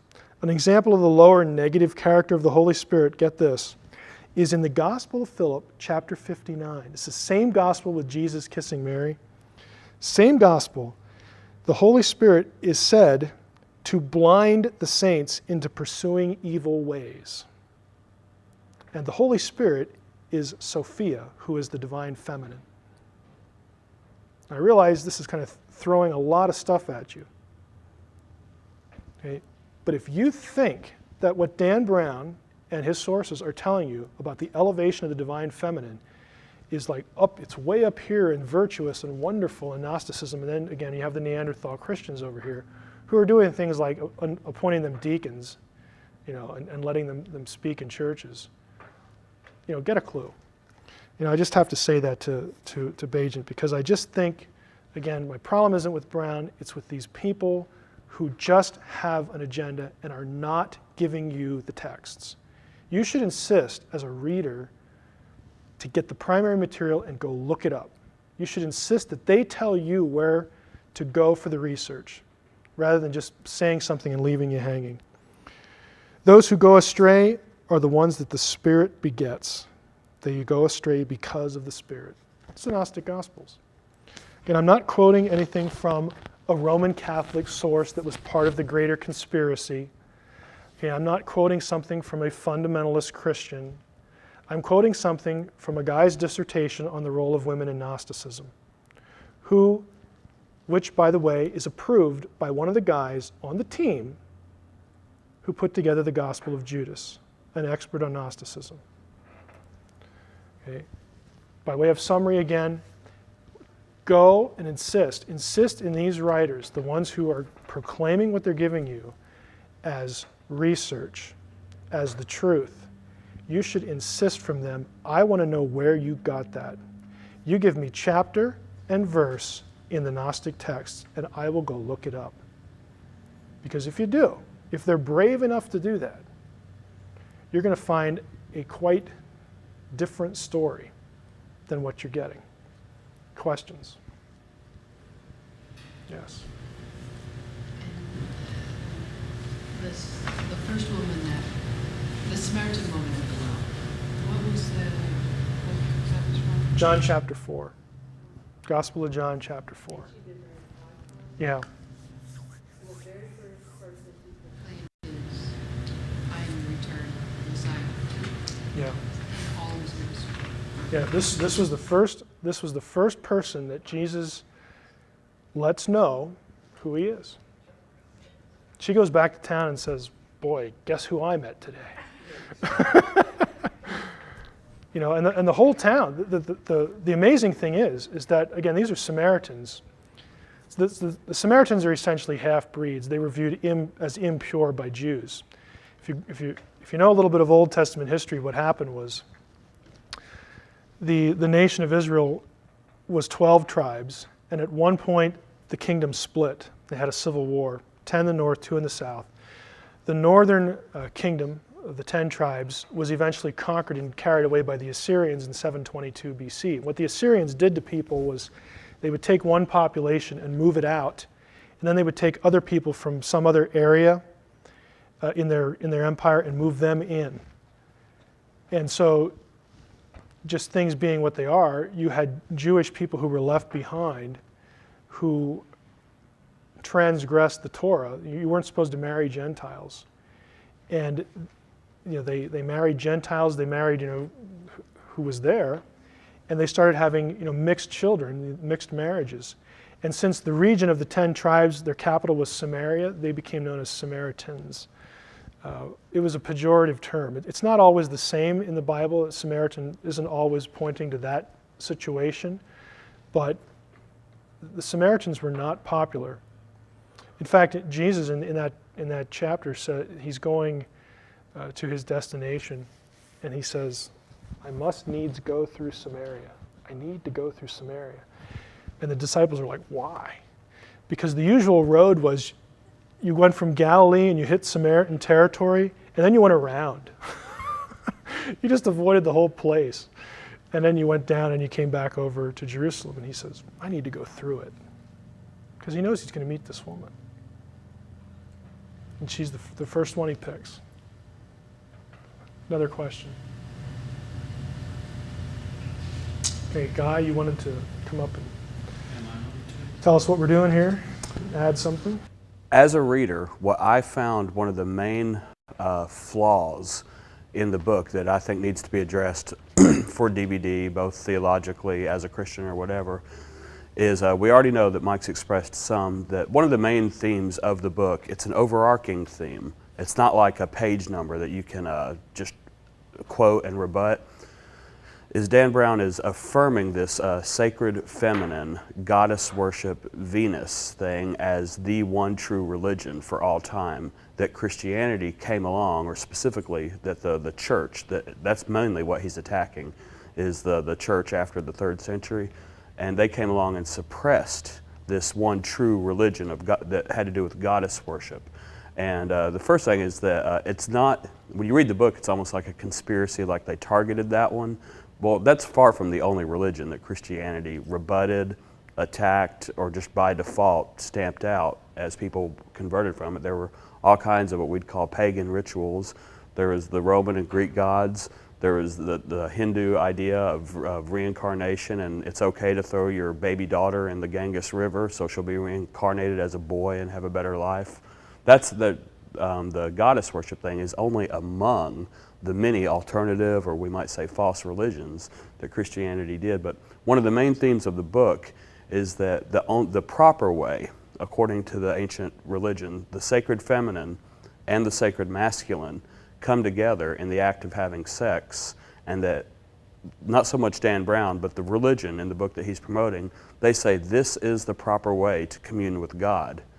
In fact, they say it's the only way we can commune with God is when the masculine and the feminine come together again in the sex act, and even if it's just for that second or moment of euphoria, that is the gospel or message that religion promotes, is the way for communion with God. And it's not just that the church obviously did not affirm that view. What that view does, or what that teaching does, is it refutes the entire incarnation of Jesus Christ, who he is. The gospel itself is that I don't need a woman in order to have right relationship with God. If you're a lady, you don't need a man to have right relationship with God or to be able to commune with him. What it means is none of us, we don't need a priest in order to commune with God. We don't need a church in order to commune with God. The gospel itself is that Jesus Christ became flesh and dwelt among us because he is God, and that through relationship with him, the Bible says there is one God and only one mediator between God and man, the man Christ Jesus. That's what I mean. Jesus is our priest. He is how we have right relationship and communion with God. And the second thing that has specifically to do with the divine rite, or the ritual through which having sex brings us into relationship with God, is that while the one instance in the novel where that act is depicted in kind of a PG-13 kind of way, the couple is married, although you won't get that, or I'd say half of readers won't get that because it doesn't really show their identities. Dan Brown does give you 2 clues. So even when he includes this sex rite in the book, it is a married couple, but only a sharp reader would actually pick up that they were married, and I am one. So, but what I mean by saying that is, it's not just that communion with God is only possible that way, is what I think is an overarching mistake of the book, is that what Dan Brown ignores about not just church teaching, about not just the New Testament, going all the way back to Abraham, Isaac, and Jacob. What I mean is this is not a church conspiracy theory. The only way God communes or deals with humanity is through his covenants. And God is the initiator of those originally too. We are only the recipients or the respondents. So the book gives you the idea that you can commune with God, and even though, like I said, in the book it's married, or it's a married couple that is participating in this act, is that it's only through God's covenant that relationship or communion with God are made possible, and that's the same with the act of marriage. The church or the Bible or God are not opposed to sex, but the only authorized holy way, which this book kind of disputes, is through the covenant of marriage. And even the covenant of marriage, earlier in the Old Testament, God says he's married to Israel. He threatens them with a certificate of divorce. The entire relationship with God and man is described as a marriage. The New Testament, we know that theme very, very much. The church is described as Christ's bride. He cares for us. And in the Old Testament, God accuses them of adultery for going after other gods. But even what we know of as the marriage covenant is forsaking all others. Well, that's just a rehash of what God said in the Ten Commandments. You'll have no gods before me and no other gods. I am yours, you are mine. This is a faithful monogamous relationship that God initiates with Israel. It's a faithful monogamous relationship that Christ initiates with me and with you, to where there's no other gods and there's no other partners, and it's that marriage of model. But again, my point, marriage is the proper way. The Bible, from the beginning to the end, not just after the 3rd century, that's the proper way that sex is depicted as being God and wholly sanctioned. And that's the problem to me with the book, in one sense, theologically, is that it makes me have to have a priest or priesthood. You know, Dan Brown attacks and says that the church invented Jesus' divinity, which Mike is going to get to later, so that you could only come through the Father through the church, is Dan Brown's word in the novel. Well, that's not Christian teaching. The Christian teaching is we come to the Father through Jesus Christ. You don't just tweak or alter or slightly rewrite the New Testament to get that idea. You have to throw it out if you want to eliminate that idea, because that's the theme of the New Testament, is we have access to God the Father through Jesus Christ, both in communion, but again, whether we're talking about just the sexual relationship or communion with God, is Dan Brown is implying through this sex rite and the religion that he's affirming, is that you can have all the sex you want and you can have all the communion with God you want, but there's no covenant involved in Dan Brown's version of religion. And that's what I felt was really worth pointing out or rebutting, is that God always deals with us through covenants. It's his promises, it's his power to keep it. And whether it's sex or marriage, it's because of God's covenant that we have right relationship with God. And that's the covenant that through the blood of Jesus Christ we all have access to. Okay, for our 5th session, the topic is neither Lord nor Christ, the belief in Jesus as God before Nicaea, and the exalted Christ of Gnosticism. If that title is a little bit unexpected, I do want it to draw your attention, because part of this session is going to deal with the Gnostic view of Jesus. Now, in the DaVinci Code, Dan Brown has his characters, and again, this is typical of his sources, tell us that Jesus, in the wonderful, unaltered, more ancient, add to the adjective list as you want, Gnostic texts, that Jesus was just an ordinary man, just an ordinary guy. This whole idea of Jesus being a divine being was invented by the Council of Nicaea, specifically at the behest of Constantine for political purposes and whatnot, some variation of these themes. And Gnosticism itself, I'm going to show you a few texts again, right out of the Gnostic Gospels. Gnosticism itself has a very exalted view of Christ. Jesus, the Jesus of Nazareth to a Gnostic, was not just an ordinary guy. Their idea was not the same as those who would have penned the Nicene Creed. It's not the same position, I think, correctly, that was arrived at before Nicaea, that became the majority opinion in the early church very, very quickly. that Jesus was God in the flesh. It's not that, but the Gnostic view of Jesus is nevertheless still that Jesus is a very exalted being who is more than a man. And for those of you who have just read the DaVinci Code only, or again the sources that Brown uses, that might strike you as quite a surprise. And if it does, that's a good thing, because again you'll see that there's more than meets the eye than what Dan Brown is telling you. Now, these are again some quotes, a passage from the DaVinci Code where our hero, at least one of the major characters of the novel, Sir Teabing, says, "Many aspects of Christianity were debated and voted upon. The date of Easter, the role of the bishops, the administration of sacraments, and of course the divinity of Jesus." And then Sophie, the female character, says, "I don't follow. His divinity?" "My dear," Teabing declared, "until that moment in history, Jesus was viewed by his followers as a mortal prophet. A great and powerful man, but a man nonetheless, a mortal. Not the Son of God?" she asks. "Right," Teabing said. "Jesus' establishment as the Son of God was officially proposed," as though it had never existed to that point, "officially proposed and voted on by the Council of Nicaea." Hold on. You're saying Jesus' divinity was the result of a vote? "A relatively close vote at that," Teabing added. "Nonetheless, establishing Christ's divinity was critical to the further unification of the Roman Empire into the new Vatican power base.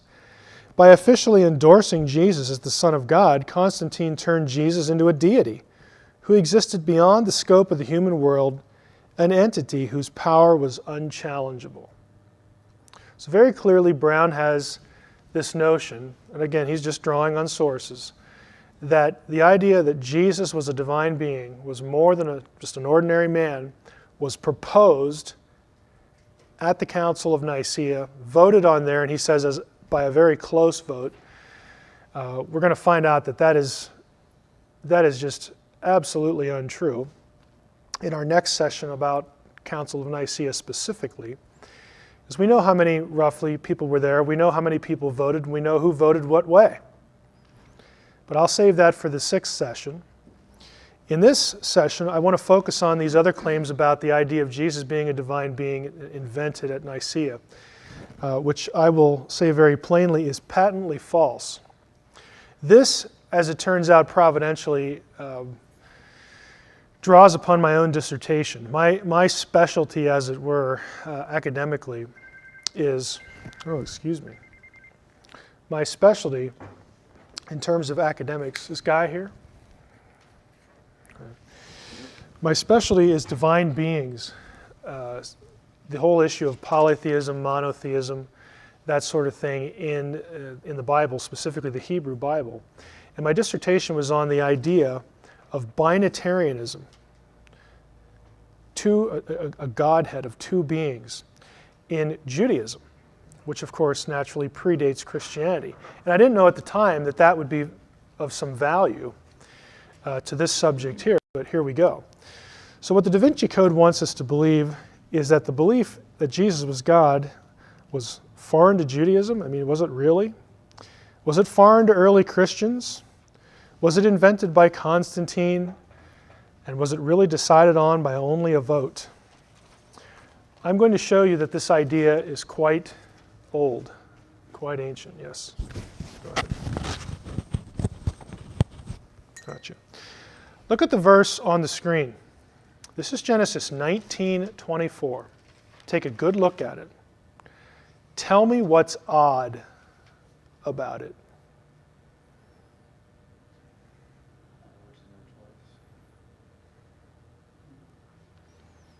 Anybody, what's odd about this verse?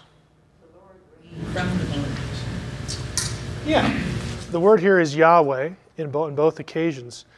Then Yahweh rained on Sodom and Gomorrah sulfur and fire from Yahweh out of heaven. That's kind of weird. And the rabbis and other Jewish scholars noticed that. And it gave them pause to wonder, what is going on here?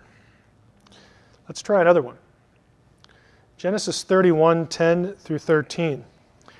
Now, this is the account where Jacob, one of the patriarchs, is having some problems with another fellow named Laban, who he is related to by marriage. And Jacob's flocks, his herds, are multiplying exponentially, and Laban's are not. And we read in Genesis 31, in the midst of this little anecdote, in the breeding season of the flock, I, this is Jacob speaking, lifted up my eyes and saw in a dream that the goats that mated with the flock were striped, spotted, and mottled. Then the angel of God said to me in the dream, Jacob. And I said, Here I am. And he said, Lift up your eyes and see, all the goats that mate with the flock are striped, spotted, and mottled. For I have seen all that Laban's doing to you, basically saying, I know Laban's been cheating you, and I'm going to multiply your wealth here. The important observation for our point is who tells Jacob that? Anybody? Who speaks to Jacob? The angel of God. Oh, no, wait a minute. The angel of God says in the next verse, I am the God of Bethel. Now, wait a minute. How can the angel of God be the God of Bethel? Now, if you know anything about Jacob's history, we're going to go back to some of these passages. He wrestles with a divine being at this place. Other things happen to him at this place. But the point right now is here you have an angel saying, I'm God. I'm this deity, even though I'm called the angel of God. The rabbis noticed this and thought, wonder what that's about. Exodus 3. Moses said to God, if I come to the people of Israel and say to them, the God of your fathers has sent me to you. This is, of course, Moses getting his commission at the burning bush, and God says, you're going to go back to Pharaoh and say this, that, and the other thing. And Moses is like, well, what if they don't believe me? And he says, if I go back and say, hey, the God of your fathers has sent me to you, and they ask me, the Israelites ask, well, what's his name? What shall I say to them? And God said to Moses, I am who I am. In Hebrew, it's Ehyeh Asher Ehyeh. I am who I am. And he said, say this to the people of Israel, I am has sent me to you. God also said to Moses, say this to the people of Israel, Yahweh, the God of your fathers, the God of Abraham, the God of Isaac, and the God of Jacob, has sent me to you. So this is a passage that connects the I am who I am with the name Yahweh. This is my name. This is my name forever. And thus I am to be remembered throughout all generations. Now, I'm going to ask a dumb question, but it has a point. Did God tell Moses his name? It's not a trick question. Yeah. He says, I am who I am, and my name is Yahweh. Then why do we read this? Exodus 33. Moses said to Yahweh, seeing you say to me, bring up this people, and you've not let me know whom you will send with me. Yet you have said, I know you by name, and you have also found favor in my sight. Moses said, this is all nice and well, but now therefore, if I have found favor in your sight, he's speaking to Yahweh, please show me now your ways, that I may know you in order to find favor in your sight. Consider too that this nation is your people. And he said, God says to him, my presence will go with you. Don't take it easy, Moses. My presence will go with you, and I'll give you rest. And he, Moses, said to him, if your presence will not go with me, don't bring us up from here. I need you to be with us, Lord. For how shall it be known that I have found favor in your sight, I and your people? So God says, I'm going to go with you. Don't worry. The narrative continues. And Yahweh said to Moses, this very thing that you have spoken I will do, for you have found favor in my sight, and I know you by name. Moses said, please show me your glory. And he said, I will make all my goodness pass before you, and will proclaim before you the name of Yahweh. Well, that's kind of weird. Didn't Moses already know his name? I mean, he got his name the first time they met at the burning bush. And so God says, I'm going to proclaim before you the name of Yahweh. Yahweh says, I'm going to proclaim the name of Yahweh to you. And I will be gracious to whom I will be gracious, and I will show mercy on whom I will show mercy. But he said, you cannot see my face, for man shall not see me and live. And Yahweh said, Behold, there's a place by me where you shall stand on the rock, and while my glory passes by, I will put you in a cleft of the rock, and I will cover you with my hand until I have passed by. I mean, Moses wants to see God physically. And God says, he answers him by saying, I'll show you the name of Yahweh. I heard your question, Moses. I'll show you the name of Yahweh. But you can't see my face. I mean, catch the incongruity in the language here. You can't see my face.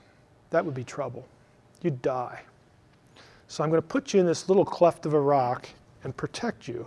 When I take away my hand, you shall see my back, but my face shall not be seen. Well, now wait a minute, God. I mean, Moses doesn't say this, but am I going to see you or somebody else? Because you said I'm going to see the name of the Lord, and then now you're talking in the first person. Like what? I'm a little confused. Introduction to the Jewish Godhead. We're going to go back to that passage because there's something that is kind of remarkable about it. We will get there in a second.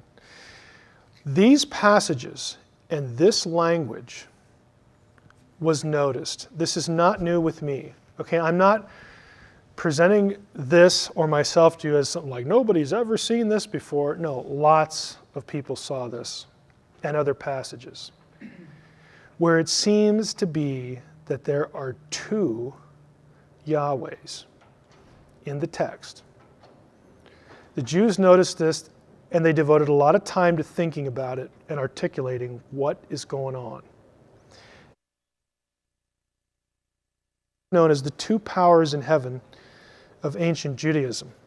This was an idea, two powers in heaven, that was well accepted in Judaism, no problems with it, not a heresy. Yeah, we know this is going on. Good for you, you noticed this, until the 2nd century AD. What's significant about that? Well, that's post-Christianity. After Christianity came along, the two powers in heaven became declared officially a heresy in Judaism for pretty obvious reasons. Well, yeah, if we go around talking about two gods in heaven, we sound like Christians. And we don't want that, do we? Guess not. What am I suggesting? I'm suggesting that the Jewish scriptures teach that the God of Israel had a second self. There was a second Yahweh. The second God both was and wasn't the Father God of Israel. Put another way, the Hebrew faith had a binitarian Godhead, two persons of the same essence. This belief was embraced again until the end of the 1st century. You get into the 2nd century and it's bad news. This belief, therefore, goes back at least 1,200 years prior to Constantine. We're not even in the range. There is just no comparison to be made. The best book on this, and it's actually affordable this time, is Two Powers in Heaven by Alan Siegel. Siegel is Jewish. He's a Jewish scholar, still teaching, I believe, at Columbia. Notice the subtitle. You know, fans of Dan Brown and Michael Bajent and the rest, notice the subtitle. Early Rabbinic Reports about Christianity and Gnosticism. That's a clue for saying that Gnostics had the same or similar idea. Jesus was not just an ordinary guy in Gnosticism. The second power in heaven, let's take a look at a few things. Oh, my font didn't work. The name. There's a phrase in the Old Testament, the name of the Lord. Now, if you're a Christian, you're probably familiar with this because of Romans 10. That's in the New Testament. Whosoever shall call upon the name of the Lord shall be saved. Most of the time when the phrase name of the Lord occurs, it's really referring to Yahweh. You know, that it's just his name, it's his reputation or something like that. There are a few passages, though, that are different, where the name is something different. Isaiah 30:27. Just look at the wording. Behold, the name of the Lord comes from afar. in blazing wrath with a heavy burden, his lips full of fury, his tongue like devouring fire.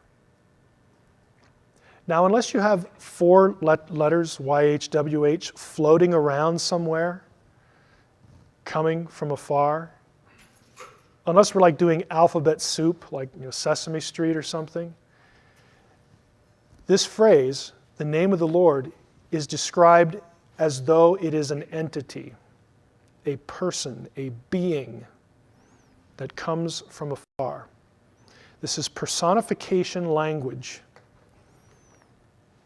Isaiah 69. Behold, the coastlands await me with ships of Tarshish in the lead, to bring your sons from afar and their silver and gold as well, for the name of the Lord your God, for the Holy One of Israel, who has glorified you. Here the phrase, name of the Lord your God and Holy One of Israel, are in parallel. This is classic Hebrew parallelism, where the thought of one line rhymes with the thought of another. It re-echoes the same thought. The name of the Lord is not just a reputation here. The name of the Lord is the Holy One of Israel. The name of the Lord is God. Sounds kind of strange. Psalm 20, verse 1 and verse 7. May the Lord answer you in the day of trouble. May the name of the God of Jacob protect you. Now, unless the psalmist here is saying, hey, quick, somebody stamp the four letters on my forehead so that I'm protected from my enemies. No. He's saying, I want the name of the God of Jacob to protect me. It's not just four letters, protecting. Four letters don't protect anybody. A person, a divine being protects those who are his. Some trust in chariots and some in horses, but we trust in the name of the Lord our God. Four letters scrawled on something don't win battles for you. Psalm 44, verses 5 and 6. You are my king, O God.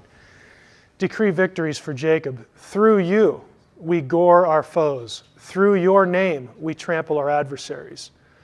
So when the army of Israel goes out, they just shout Yahweh and they win. No, it's through the power of their God, who here is called the name, your name. The name used as though it were an entity, a person, a being. Deuteronomy 12.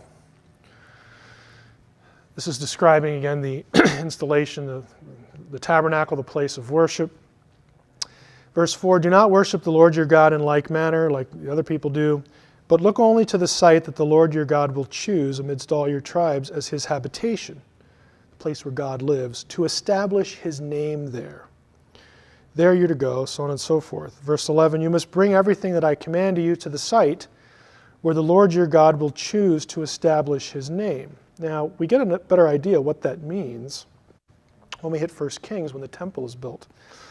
When the priests came out of the sanctuary, for the cloud had filled the house of the Lord, and the priests were not able to remain and perform the service because of the cloud, for the presence of the Lord filled the house of the Lord. Then Solomon declared, the Lord has chosen to abide in a thick cloud.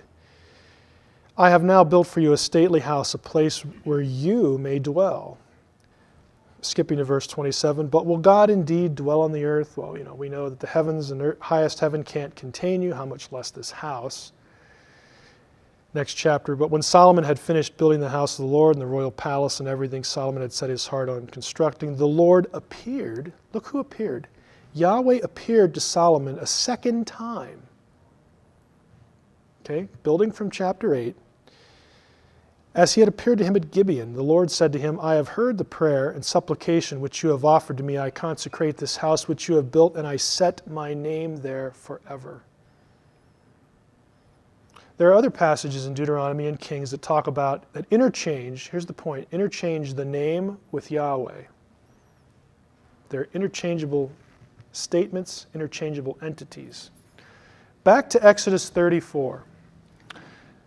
Now, we said in Exodus 3 that Moses knew what God's name was. And then Moses says, hey, I want to see you. And God said, my presence will go with you. And Moses said, it's not quite good enough. I want to see you. And God says, I will proclaim my name to you. You will see the name of the Lord. And then in the next chapter, we get this.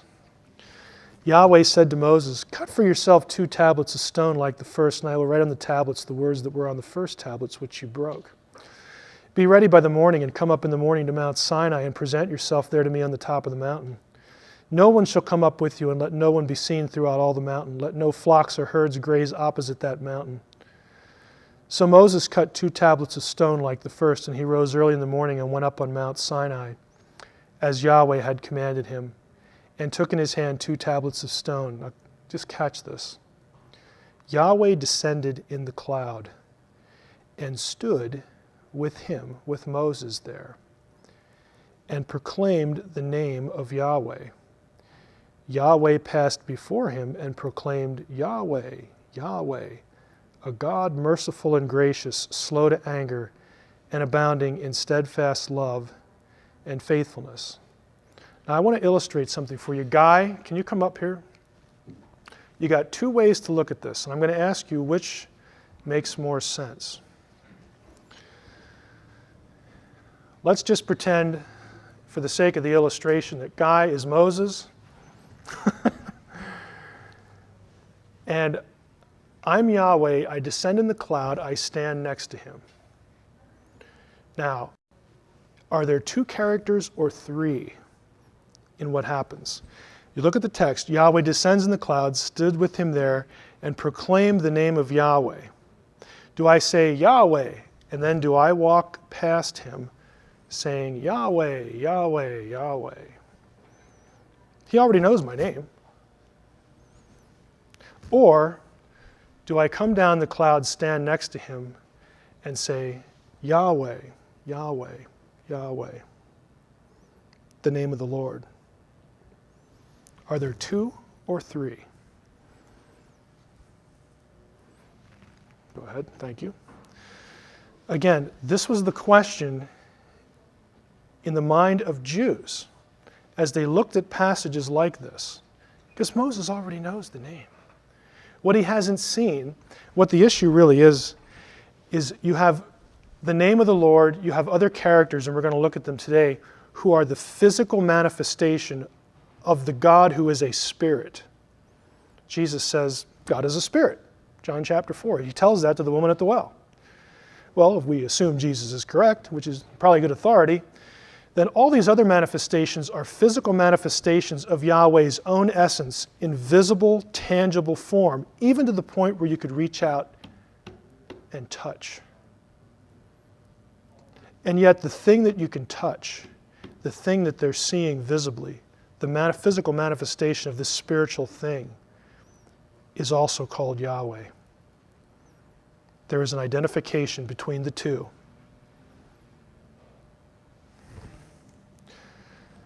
It also occurs in texts outside of the Old Testament that are not canonical.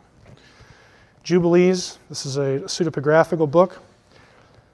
Remember, my sons, the Lord God of Abraham, your father. The writer says, I will make you swear an oath, for there's no oath which is greater than it, by the glorious and honored and great and splendid, wonderful, mighty name which created the heavens and the earth. The name created the heavens and the earth. Did you know that? Yeah. Standard Jewish text. Now, this is a key passage. Exodus 23. God says, I am sending an angel before you. He's speaking again to Moses. I'm sending an angel before you to guard you on the way and to bring you to the place which I have made ready. Pay heed to him and obey him. Do not defy him, for he will not pardon your transgressions. First of all, I thought only God has the authority to do that. But he says, this angel, you better obey him. He will not pardon your transgressions, since my name is in him. Now, either God wrote out YHWH on something and made him eat it, or he's saying, my very essence that you know, you have seen in the cloud, my name is in this being.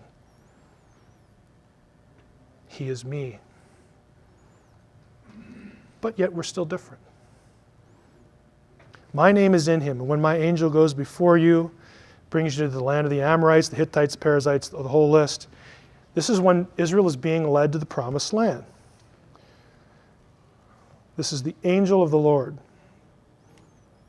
The special angel in Exodus 23, my name is in him, turns out to be the angel of the Lord. We know this from a variety of accounts. We'll go backward in time first.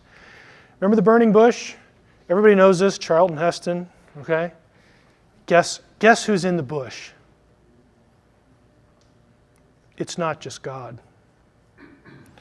Now Moses, tending the flock of his father-in-law Jethro, the priest of Midian, drove the flock into the wilderness and came to Horeb, the mountain of God. The angel of the Lord appeared to him in a blazing fire out of the bush. It's the angel.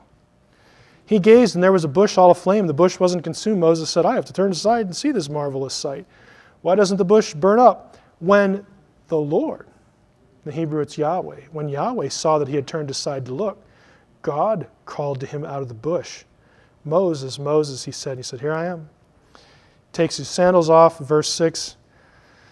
He said, you better take the sandals off, you're on holy ground. I am, the voice said, he said, I am the God of your father, the God of Abraham, the God of Isaac, the God of Jacob.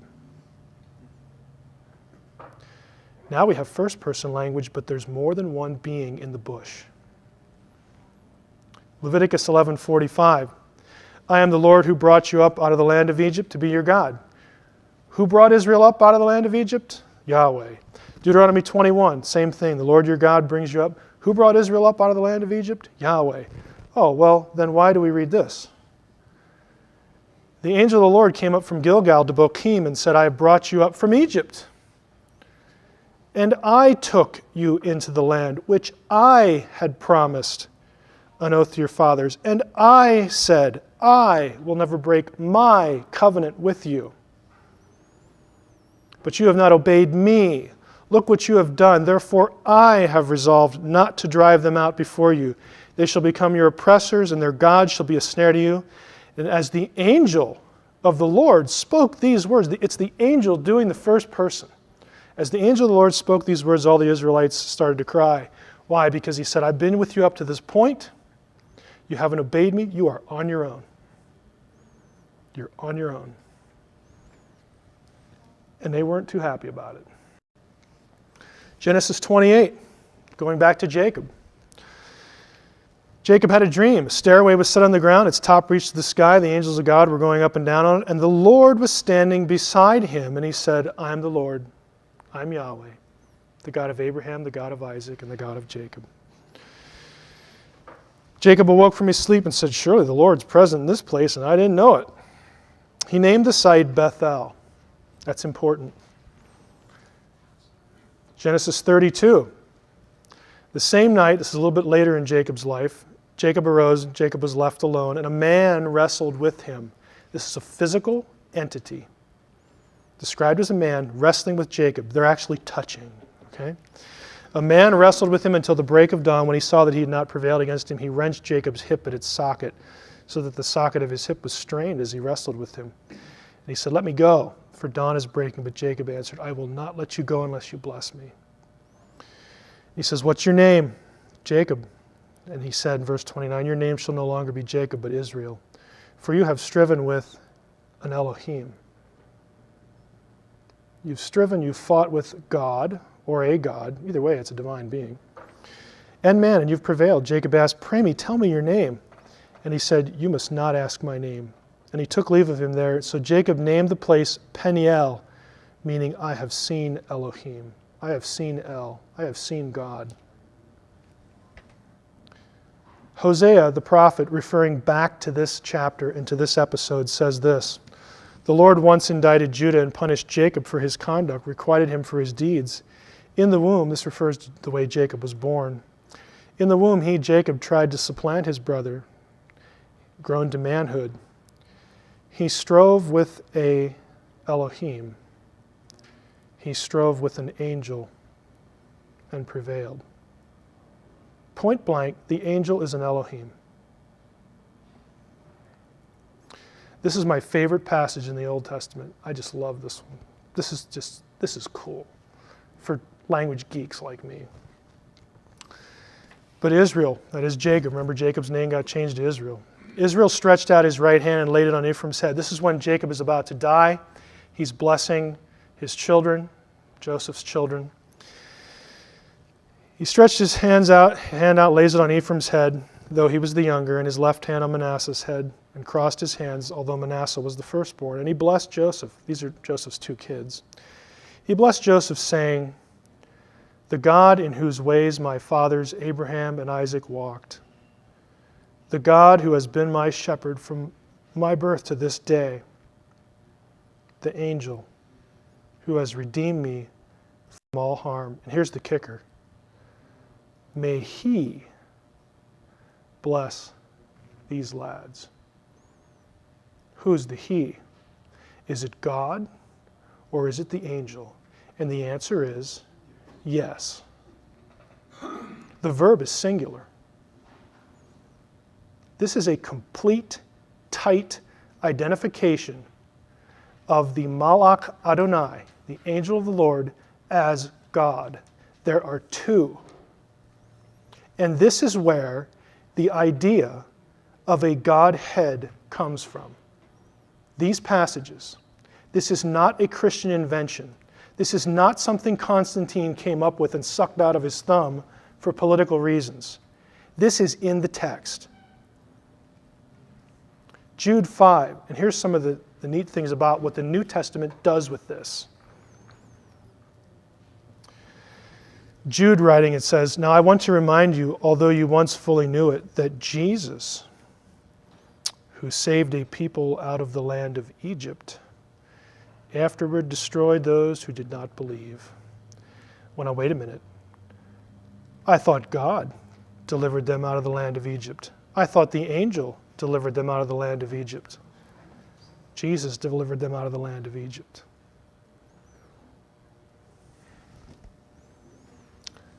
For those of you who are wondering about Trinitarianism in the Hebrew Bible, Isaiah 63. This passage to me comes the closest to it. And I want to just mention it. This again is recounting Exodus wanderings and Exodus stuff. Prophet Isaiah looks back and says, "I will mention the loving kindness of the Lord and the praises of the Lord, according to all the Lord has bestowed on us, and the great goodness toward the house of Israel," so on and so forth. Verse 8, he says, "These are my people. He became their Savior." Look at verse 9. "In all their affliction he was afflicted, and the angel of his presence saved them. In his love and in his pity he redeemed them, and he bore them and carried them all the days of old. But they rebelled and grieved the Holy Spirit." Why doesn't it have God or angel there? Yahweh and the angel were the ones that were doing all that stuff back there. And here Isaiah says, no, it was the Spirit. Now again, I don't have time to go through all the passages in both Testaments that demonstrate a Godhead in both Testaments. This is only to give you an idea. The church fathers did not just suck this out of their thumb. John 17, Jesus praying. This is the high priestly prayer of Jesus Christ in John 17. "I am no longer in the world, but they are in the world, and I am coming to you, Holy Father. Keep them in your name." What does that mean? Keep them in your name, which you have given me, that they may be one, even as we are one. While I was with them, I kept them in your name, which you have given me. I would suggest to you that when Jesus was around, the essence of God was in town. And keeping them in the name refers to the fact that he kept them with himself and protected them during his ministry. It's a really strange phrase. The Word. We all know this passage again as Christians. "In the beginning was the Word was with God, the Word was God. He was in the beginning with God. Without him was not anything made that was made." Verse 14, "The Word became flesh and dwelt among us. No one has ever seen God, the only God." Catch this, the only God who is at the Father's side. That's two. He has made him known. Where does the word come from? Well, the theologians would say, oh, it comes from Greek philosophy, blah, blah, blah, blah. Well, you know, I'll grant it may have had something to do with that. Guess what? You'll find this in the Old Testament too. After these things, the word of the Lord came to Abram in a vision. This isn't something he's hearing in his ear alone. He's seeing it. The word of the Lord came to Abram in a vision. Do not be afraid, Abram. I am your shield. Your reward shall be very great. But Abram said, oh, Lord God. He sees the word in a vision and identifies that being as the Lord, as Yahweh Elohim. You go down to verse 4. The word of the Lord came to him. And then he starts talking. This man won't be your heir, so on and so forth. Verse 6, Abraham believed Yahweh. He's talking to Yahweh, but Yahweh is called the Word. Jeremiah 1. Now the word of the Lord came to me, saying, before I formed you in the womb, I knew you, and before you were born, I consecrated you. This is Jeremiah's personal testimony here in chapter 1. And I said, oh, Lord God, truly I don't know how to speak. I can't be a prophet. I'm only a boy. But the Lord Yahweh said to me, don't say I'm only a boy. Get out there and do the job. And then in verse 9 it says, then the Lord put out his hand and touched me, touched my mouth. Sounds don't touch your mouth. Phantoms, things that you just see that are not corporeal, do not touch your mouth. Physical entities touch your mouth. And this physical entity is the Lord. 1 Samuel 3, story of little Samuel. Now the young man Samuel was ministering to the Lord under Eli, and the word of the Lord was rare in those days. There was no frequent vision. We didn't see the Lord too often. Down to verse 8. The Lord called to Samuel. Yahweh calls to Samuel again the third time. If you remember the story, Samuel's trying to go to sleep and he keeps hearing this voice, Samuel, Samuel, and he thinks it's Eli. Little Samuel gets up and runs over to Eli and says, what do you want? And Eli's like, what? I didn't say anything. Third time it happens. Came again the third time. He arose and went to Eli and said, here I am, you called me. And Eli finally gets a clue and says, it must be the Lord calling the young man. He says, go lie down. If he calls you again, say, speak, Lord, for your servant hears. And so Samuel says, okay. The Lord came and stood, calling as at other times. This is a visible, physical entity. Samuel, Samuel. And Samuel said, speak, for your servant hears. Go down to the end of the chapter. And Samuel grew. The Lord was with him and let none of his words fall to the ground. And all Israel from Dan to Beersheba knew that Samuel was established as a prophet of the Lord. And the Lord appeared again. Hearkening back to what we just read. The Lord appeared again at Shiloh. That's where they were living. That's where the tabernacle was. For the Lord revealed himself to Samuel at Shiloh by the word of the Lord. The word is a being in these passages. Philo, our Jewish friend, also picked up on this concept. He refers to the Logos, which is the Greek word for word. He actually calls the word God. But he maintained a distinction between the Logos and the God of Israel. Gnosticism actually is very close to what Philo believed. Philo said that there was a second God. This is a Jew who wrote lots of stuff and was very influential. He referred to the Logos as the Deuteros Theos, the second God. But he believed that the second God was a created being, an intermediary. And that's essentially what Gnosticism held, as we saw in our first session. The early church did not accept that because the essence of Yahweh cannot have a beginning.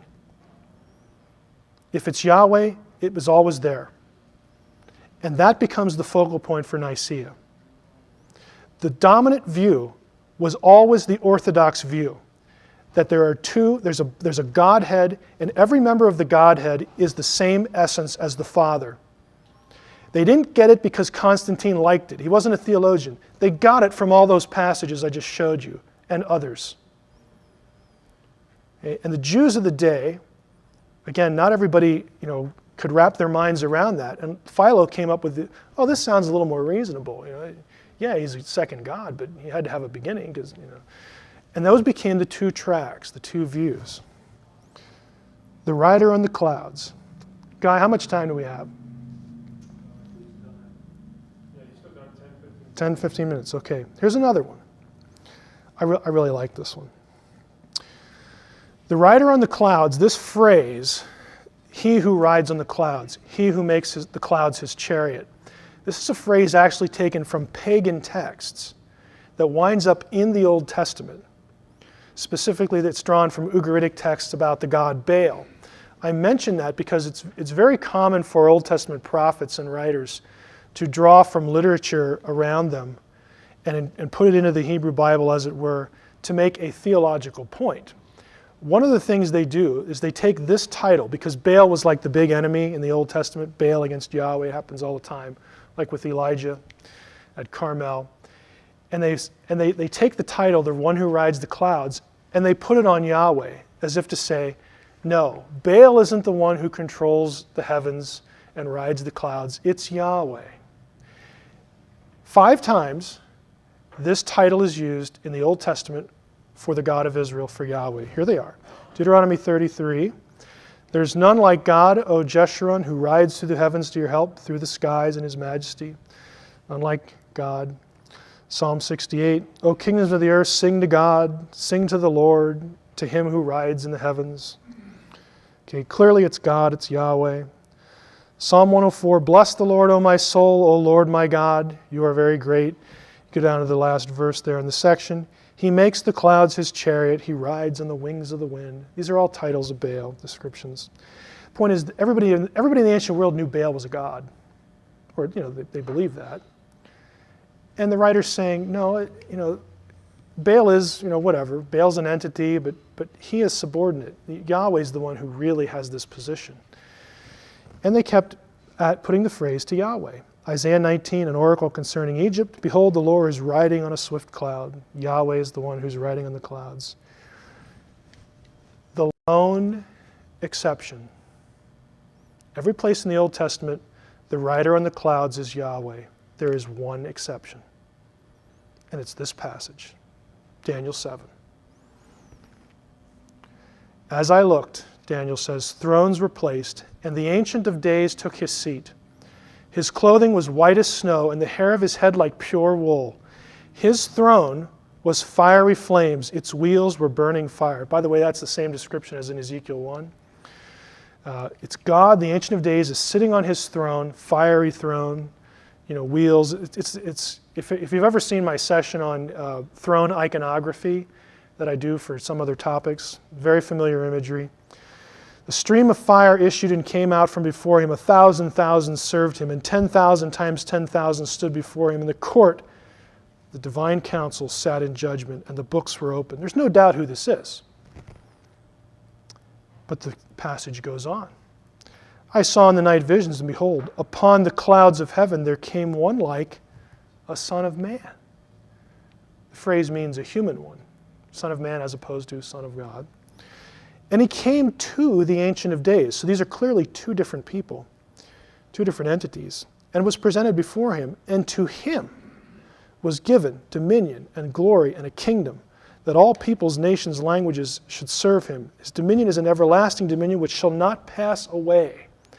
You have a second person referred to as the one who rides upon the clouds. And this passage became a real focal point of debate, and guess where it shows up in the New Testament?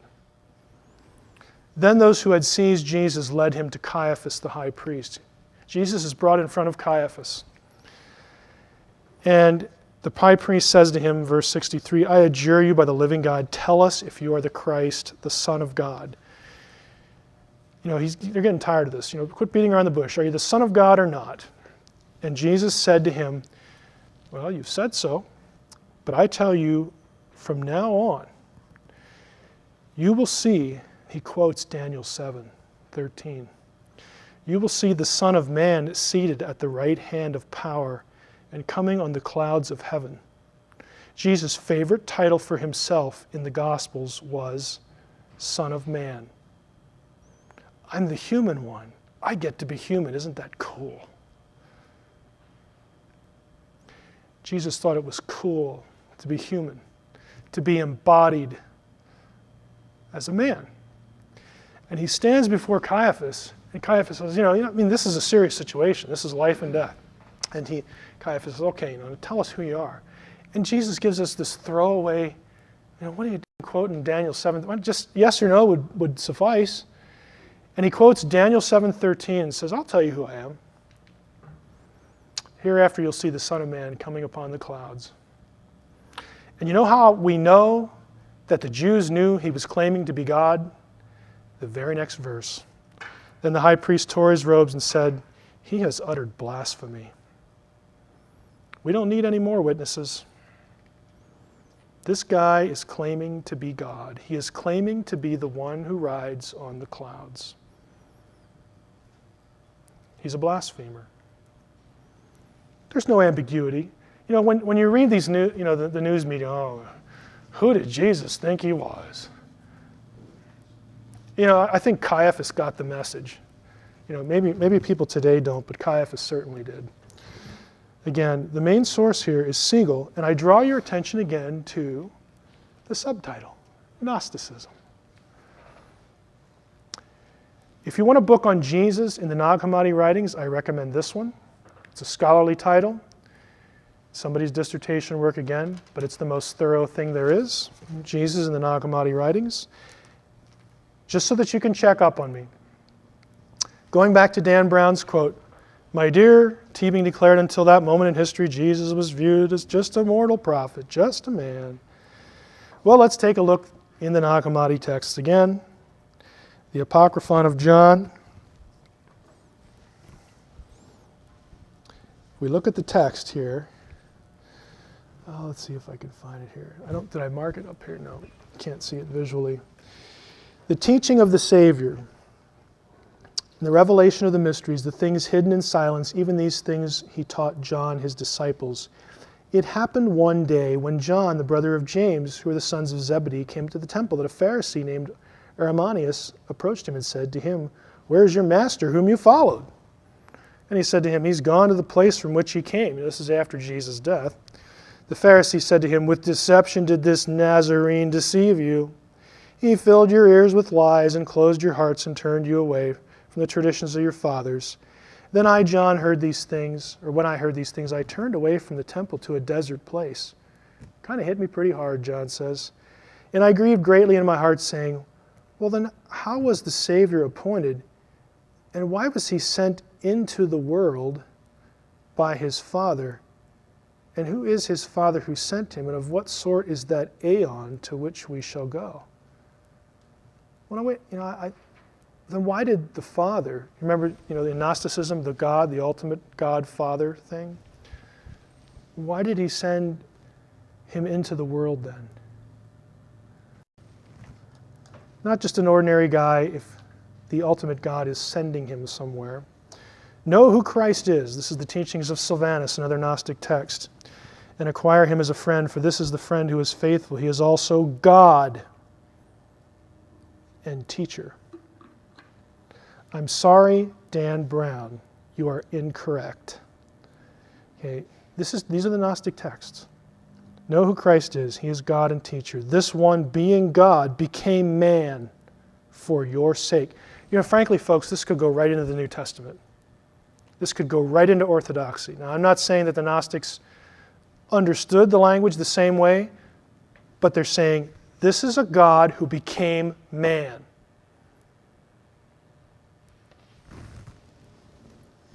Teachings of Sylvanus again.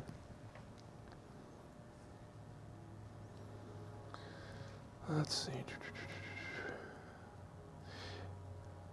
Do not tire of knocking on the door of reason, the middle section here. Do not cease walking in the way of Christ. Walk in it so that you may receive rest from your labors. If you walk in another way, there will be no profit in it. For all those who walk on the broad way will go down at their end to perdition of the mire. For the underworld is open wide for the soul, and the place of perdition is broad. Accept Christ, the narrow way, for he is oppressed and bears affliction for your sin. Even sounds like substitutionary atonement there a little bit. O soul, persist in what ignorance do you exist? For who is your guide into the darkness? How many likenesses did Christ take on because of you? Although he was God, he was found among men as a man. You could put that in the New Testament too. The only thing different is likeness says, the plural. Because the Gnostic view of what's going on here is a little different than the Orthodox view. This is the classic passage from guess where? The Gospel of Philip, the one that everybody quotes in relation to the DaVinci Code. Same text.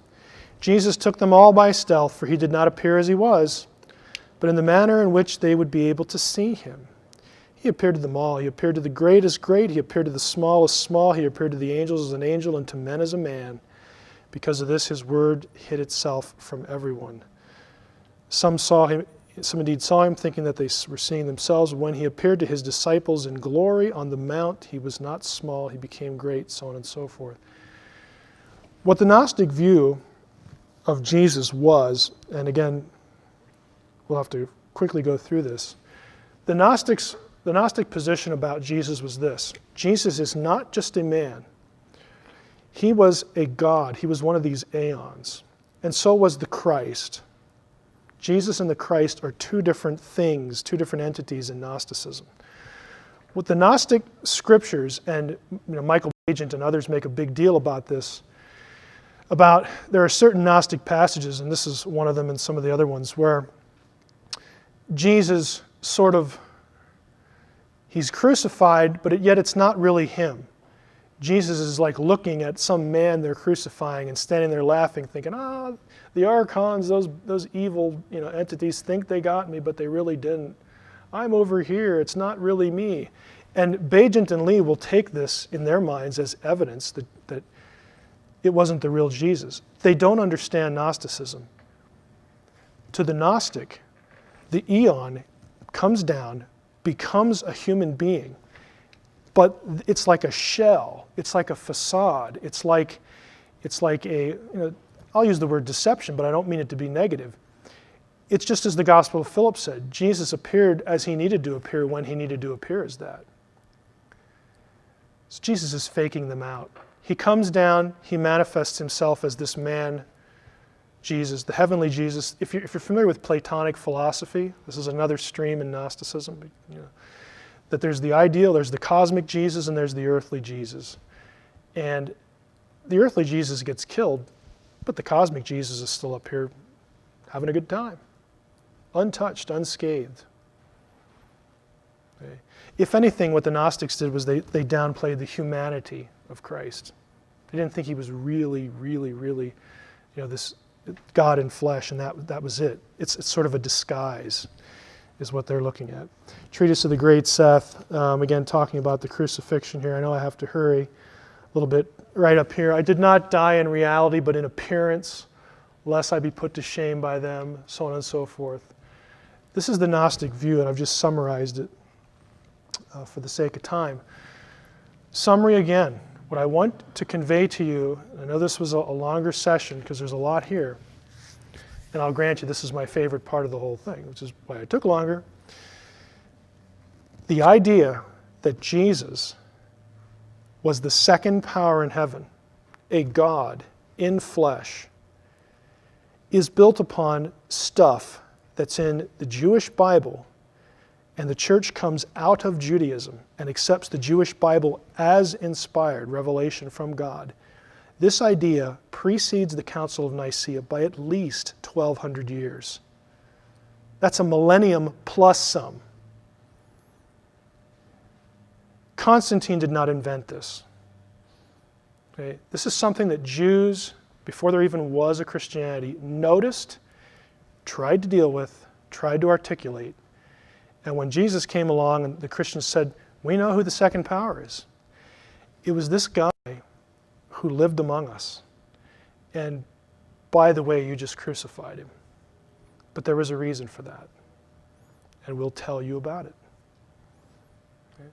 It's not something that was contrived at the Council of Nicaea. Any questions? Yes? I've always had a little bit of problem with the concept of Trinity, and that Well, it it ain't seemed to easy. be too limiting in what the essence of God really was. And noticing the inconsistencies, I've seen 3 or 4 manifestations here, or maybe even 5, of what we could say would be the essence of God. Does it go beyond that? When you say 3 or 4 or 5, you are referring to? The different personages or revelations, in other words. Like the name, the glory. We didn't cover the glory. We didn't cover what scholars call the divine man. And specifically, that would be a situation like Exodus 24 or Ezekiel 1, where the person seated on the throne is described in physical bodily terms. I saw his feet. I saw his legs. So that scholars refer to that as the divine man.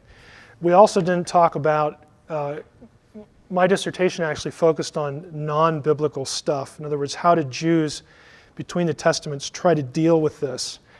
And so you have a whole separate category of trying to explain who the second power was in other terms. They would take things like phrases like the friend of God, the warrior of God in the Old Testament, and they would say, well, the second person must be, who was the friend of God? Abraham.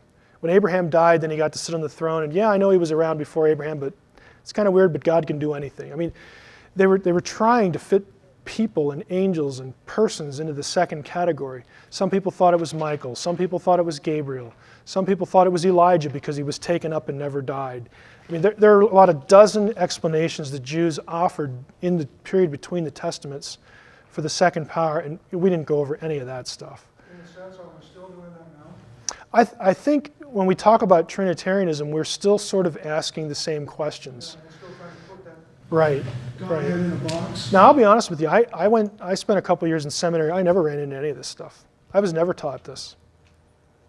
What changed my life, and it sounds goofy, but when I tell people this, I really mean it. Ugaritic changed my life, because for the first time, I had to study an ancient alphabetic cuneiform text, and the reason why it's important is because the description of the divine host, the heavenly host at Ugarit, is often used in the Old Testament. And when you're forced to look at comparative material that is in some cases word for word and letter for letter brought into the Hebrew Bible, and then the prophets or the psalmists will do things with that to illustrate concepts. When you start looking at comparative material and you start getting into this, I keep coming across this two powers debate. What's that? When you get exposed to the literature, the broader ancient world, that is how I bumped into this. And it became a fascination for me, this whole thing about divine counsel and the nature of the heavenly host and whatnot. I didn't get any of this in seminary. The most surreal experience I've had doing this kind of lecture, at the University of Wisconsin, I taught for 3 summers in a non-credit situation. The first year I was in, it was one of these things where they went around to grad students and they said, hey, suggest a class, and if we like it, you can teach for us. So I suggested angelology. Oh, that sounds kind of interesting. Well, let's do that. We've never had that before. I walked into the room, there's 40 people in the room, and I start doing this. And they were all Jewish. Every last person in the room, except for me, was Jewish. And the way I found out was no one threw anything at me. But somebody raised their hand and said, it was like 5 minutes into this, my rabbi never told me this. And it's like, well, are you Jewish? Yeah. And everybody's like, yeah, I am too. And it's like, everybody in the room's Jewish, and I'm standing there. It's like, well, I got to fill up the hour, so like, what do I do now? But you go through it with them because they know their text. Some of them did anyway.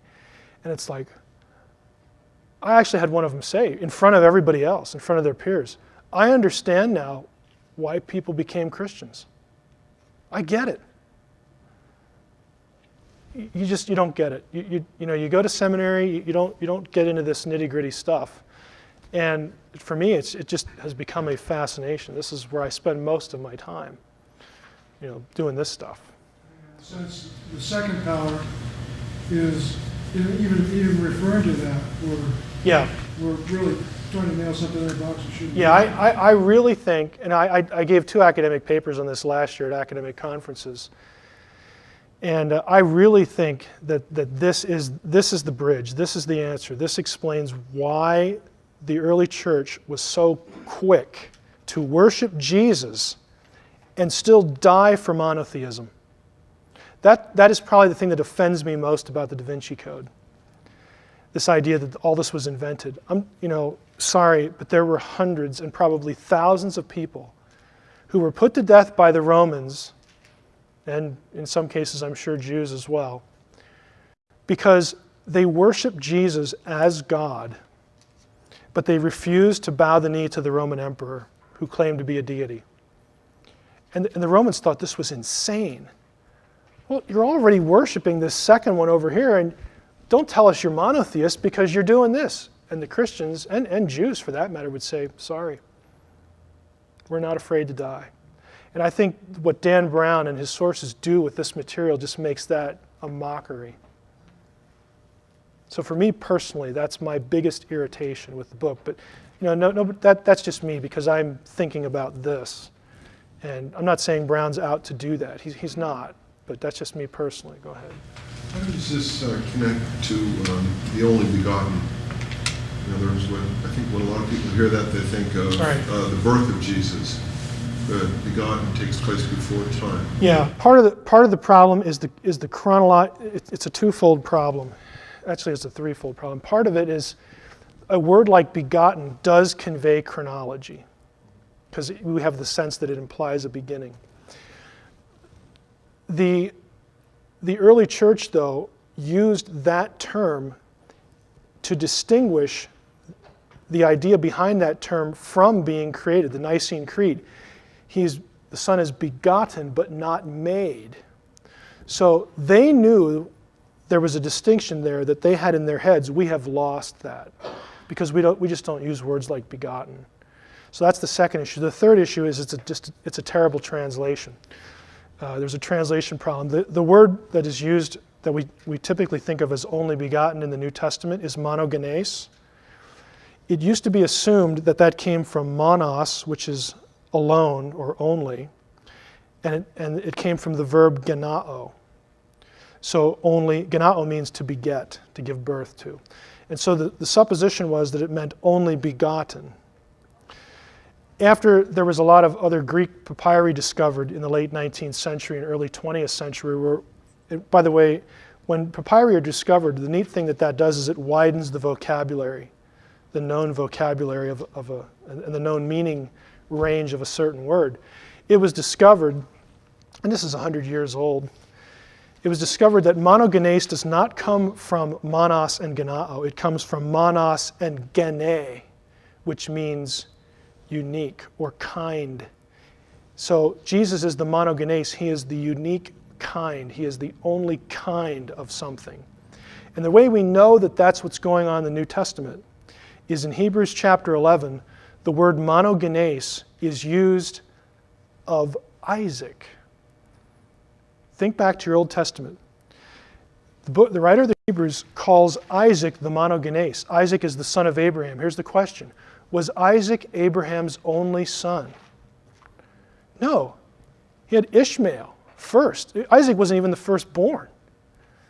So that tells you that monogenes cannot mean firstborn or only born. What it means is unique. There was something unique about Isaac out of all the sons of Abraham. And what was it? Isaac was the son of the promise. He was the one that came from Sarah, which was the original prophecy that God gave to Abraham and said, you're old and your wife's old, but from Sarah you will have a child. And that child will be the chosen one of my covenant. Same word that's used in John 3:16. So there's a translation issue. So back to your original question, it relates because Jesus is unique. We have plural sons of God in both testaments. Haven't you ever asked yourself this question? Why is Jesus called the only begotten Son of God when there are plural sons of God in the Old Testament? It's a good question to ask. The reason is there's something unique about him.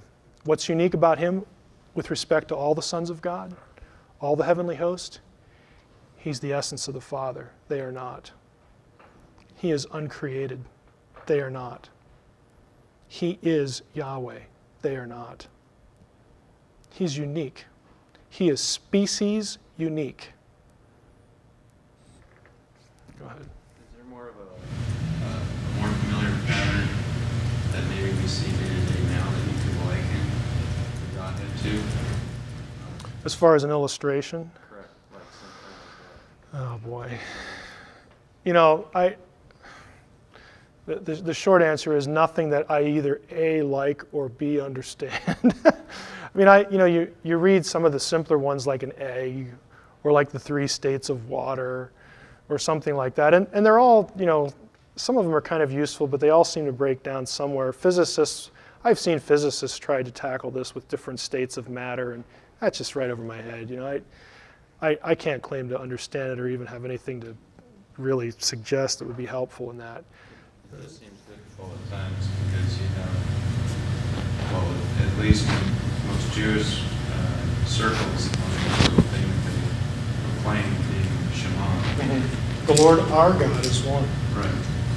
And it's difficult to try to reconcile the two. Yeah, but think of it this way. The claim in the Shema is the Lord our God is one. Thou shalt have no other gods before me. By the way, it never claims there aren't any other gods in those passages. Just a side note. The issue, though, is if the name, if the angel, if the word is Yahweh, then he's Yahweh, even though he exists in a second. I'll use this even though it's not theologically careful, but it might help. Even though the name and the word are different forms of Yahweh, they're still Yahweh. And if you worship this being, you are still worshiping Yahweh. And there's a unity.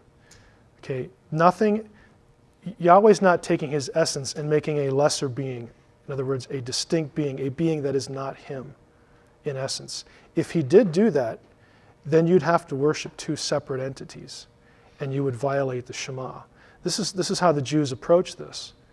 Because if you look back in Deuteronomy 12, it says, this is the place where I have chosen to set my name, and this is the place to which you'll bring your sacrifices and offerings.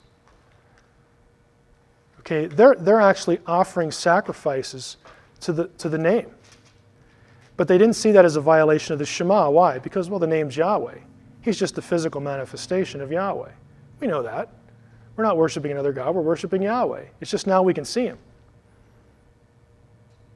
All of these second entities, the fancy scholarly term for this is they are hypostases. They are visible physical manifestations of a spiritual thing. But it's still the same thing in essence. It's just that one is you can see and you can approach it with your senses. See, touch, feel, hear, that kind of thing. And the other one is a spirit. God is a spirit. John chapter 4. So the Jews could comprehend that much. And to them, to worship Jesus or to worship the name or whatever, it was worship of Yahweh. So they didn't see it as a violation, which drove the Romans nuts. They just thought that was insane. Like, you're willing to die and you already do this. It doesn't make any sense to us.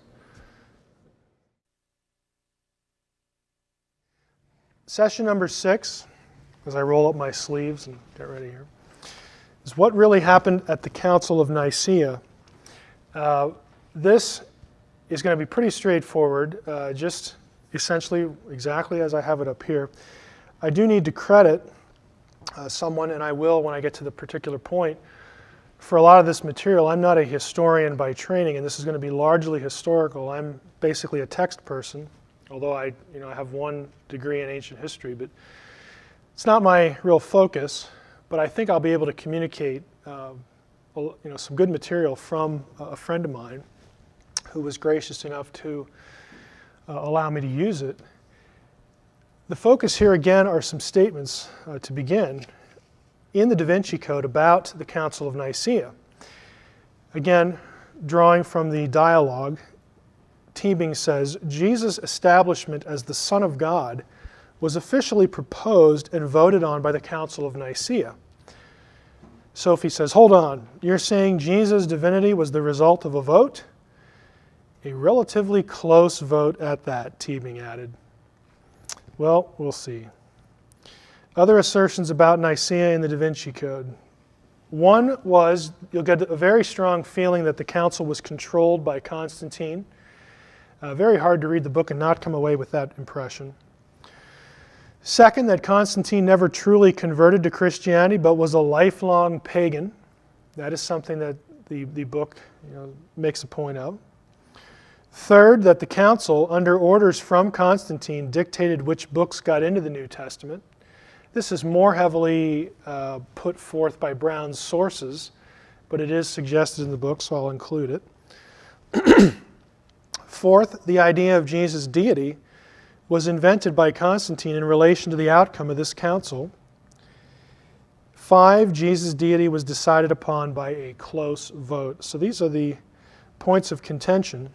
And again, I do want to credit Dr. Ronald Heine, who was at the Puget Sound Christian College here in the local area, because a lot of this stuff is adapted from his presentation on this topic.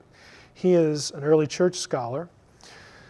But let's just jump in here, since we've credited him. Constantine and the Christian faith. Constantine's conversion does get associated with an incident that happened at the Milvian Bridge in a battle near Rome against Maxentius, the emperor of the Western Roman Empire. Again, if you remember your world civ, the Roman Empire was divided into two portions. There was an east and a west. And at certain points, they were both ruled over by emperors. There wasn't just one. Constantine had prayed for divine help against Maxentius and had seen some kind of vision in the sky. Again, we've probably heard this story, which he or his advisors interpreted as coming from the Christian God. We don't really know what it was, for sure. Constantine's victory at the Milvian Bridge appears to have influenced him toward a policy of favoring Christianity. Now, this much is pretty well agreed on by all parties. The real issue is what happens with Constantine afterwards. Does this have any lasting effect? Well, the DaVinci Code would say no. He didn't convert. He just went back to being a pagan and decided to use Christianity for political gain. And that's what we're here to question. Prior to Constantine's victory, Christianity had been an illegal religion. Christians were deprived of property rights, legal rights of assembly. They didn't have appeal in legal proceedings. And Constantine had been a worshiper of the sun god. This much is clear. The short-term results of Constantine's victory are that he did, in fact, maintain allegiance to the sun god. There's no evidence immediately that he had this really long-lasting conversion or even a dramatic conversion at all. However, despite the fact that he does continue this allegiance, and there's evidence from the coins to credit the sun god, he quickly began to grant privileges to Christians. He began to change Roman policy. Specifically, in February of 313, he met Licinius, the emperor of the eastern section of the Roman Empire in Milan, and they together issued what has become known, if you remember your history of civ again, as the Edict of Milan. He also began giving large gifts to the church and favoring Christian clergy. So there is some sort of change, some sort of impact, not what you'd really call a long-lasting or profound conversion, because he's also maintaining loyalty to the sun god. Now, the Edict of Milan in 313 was not just aimed exclusively at Christians. It was an edict of toleration for all religions. Our purpose, the two of them, Constantine and Licinius, say at the beginning of the edict, and of course we have the edict, our purpose is to grant both the Christians and to all others full authority to follow whatever worship each person has desired. So it's an edict of toleration, just generally. Christians specifically are given legal rights in the edict, and it orders that all property that had been confiscated from Christians should be immediately returned without demand of payment. What about Constantine and Sunday? This is another claim in the DaVinci Code. And again, it's something that we're talking about it here because we're trying to follow a loosely chronological flow as Constantine's life touches on things that the DaVinci Code claims. In 321, Constantine ordered that Sunday, the day on which Christians worshiped, would be kept free of legal proceedings. It used to be before he did this that Christians, could be dragged into these legal proceedings on their day of worship, and if they objected, it's like, who cares? You're just a Christian. Constantine, passed legislation that prevented that from happening. The DaVinci Code, though, is incorrect when it says that Constantine named the Christian day of worship Sunday in honor of the sun god, and also when it suggests that he changed the day on which Christians worship from Saturday, the Jewish Sabbath, to Sunday. These are both claims made in the book. How do we know that's wrong? Well, the early church fathers who were living and writing before Constantine was ever born said this: on the day called Sunday, there's the Sunday, all who live in cities and in the country gather together to one place. This is Justin Martyr speaking again about Christians in his Apologia. Justin also says very clearly that Christians did not observe the Sabbath. They worshipped on Sunday. In the letter of Barnabas, again mid-2nd century, the first day of the week on which Christians worshipped is referred to as the 8th day to contrast it with the Sabbath. Again, these are all primary texts that basically show us that the DaVinci Code's revelation is incorrect. Now, what about his real conversion? Or this is what I'm sort of terming his real conversion. Until 323, Constantine apparently maintained some sort of allegiance to the sun god. But there is evidence that at that time he began turning more completely to Christian God, to Jesus, and so on and so forth. In 323, Constantine faced Licinius, emperor of the eastern section of the empire. Again, he was a worshiper of the traditional Roman gods, so now they're fighting. Before they had been issuing a nice edict, and now they're enemies. The decisive battle between them took place on September 18, 324, just 8 months before Nicaea.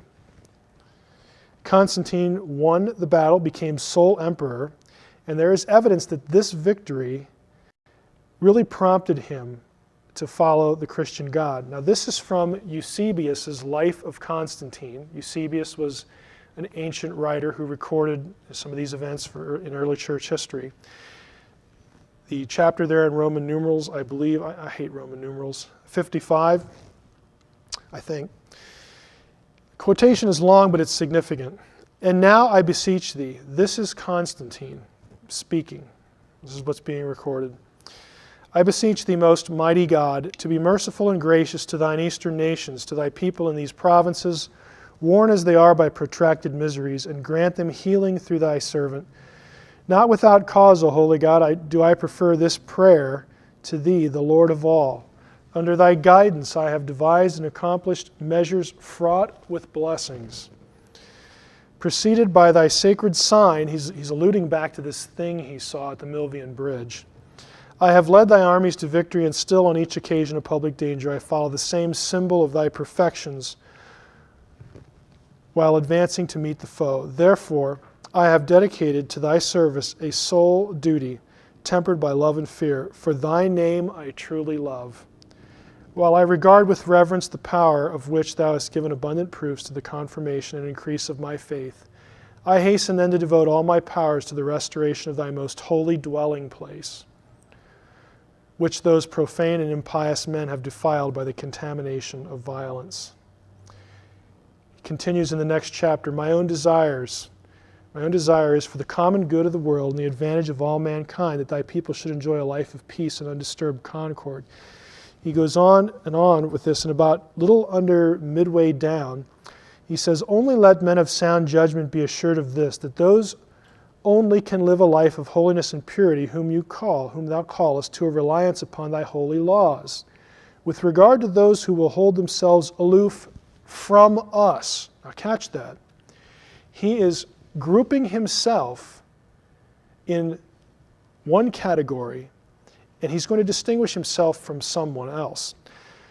Those who withhold themselves aloof from us, let them have, if they please, their temples of lies. He is distinguishing himself here from pagans. He calls their temples of lies. He is switching allegiances. Next chapter. Truly our worship is no new or recent thing, but one which thou hast ordained for thine own due honor. From the time when, as we believe, this system of the universe was first established, and although mankind have deeply fallen and have been seduced by manifold errors, yet, catch the quote, yet hast thou revealed a pure light in the person of thy Son. He is clearly not aligning himself with pagans at this point. They worship in the temple of lies. They don't do what we do, us, them. This is much stronger than it had been up to this point. What about Constantine's deathbed baptism? The DaVinci Code asserts that Constantine was not baptized until he was near death and too frail to prevent it from being done. Teebing says that. According to Eusebius's Life of Constantine, there you have the reference, Constantine postponed baptism until he was near death. That is true. But there's no evidence that it was done against his will. In other words, he's not like fighting against it. That has to be inserted into the account.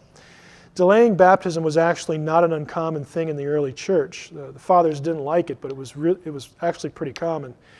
As late as the 5th century, baptism was often postponed to avoid the responsibilities it incurred, basically spiritual laziness. Public proclamation, if I do this, then certain things are going to be expected of me, and I don't know if I really want to go through with that. And Constantine was apparently one of those. In the late 4th century, Gregory of Nyssa preached a sermon called Against Those Who Put Off Baptism.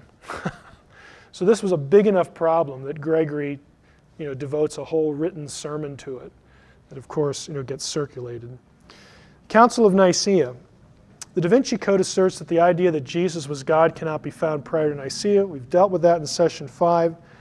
Primary source material from the early fathers also illustrates the error of the DaVinci Code and Brown's sources and sets the stage for what Nicaea was really about.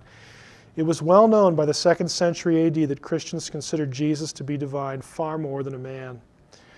We get this from pagans.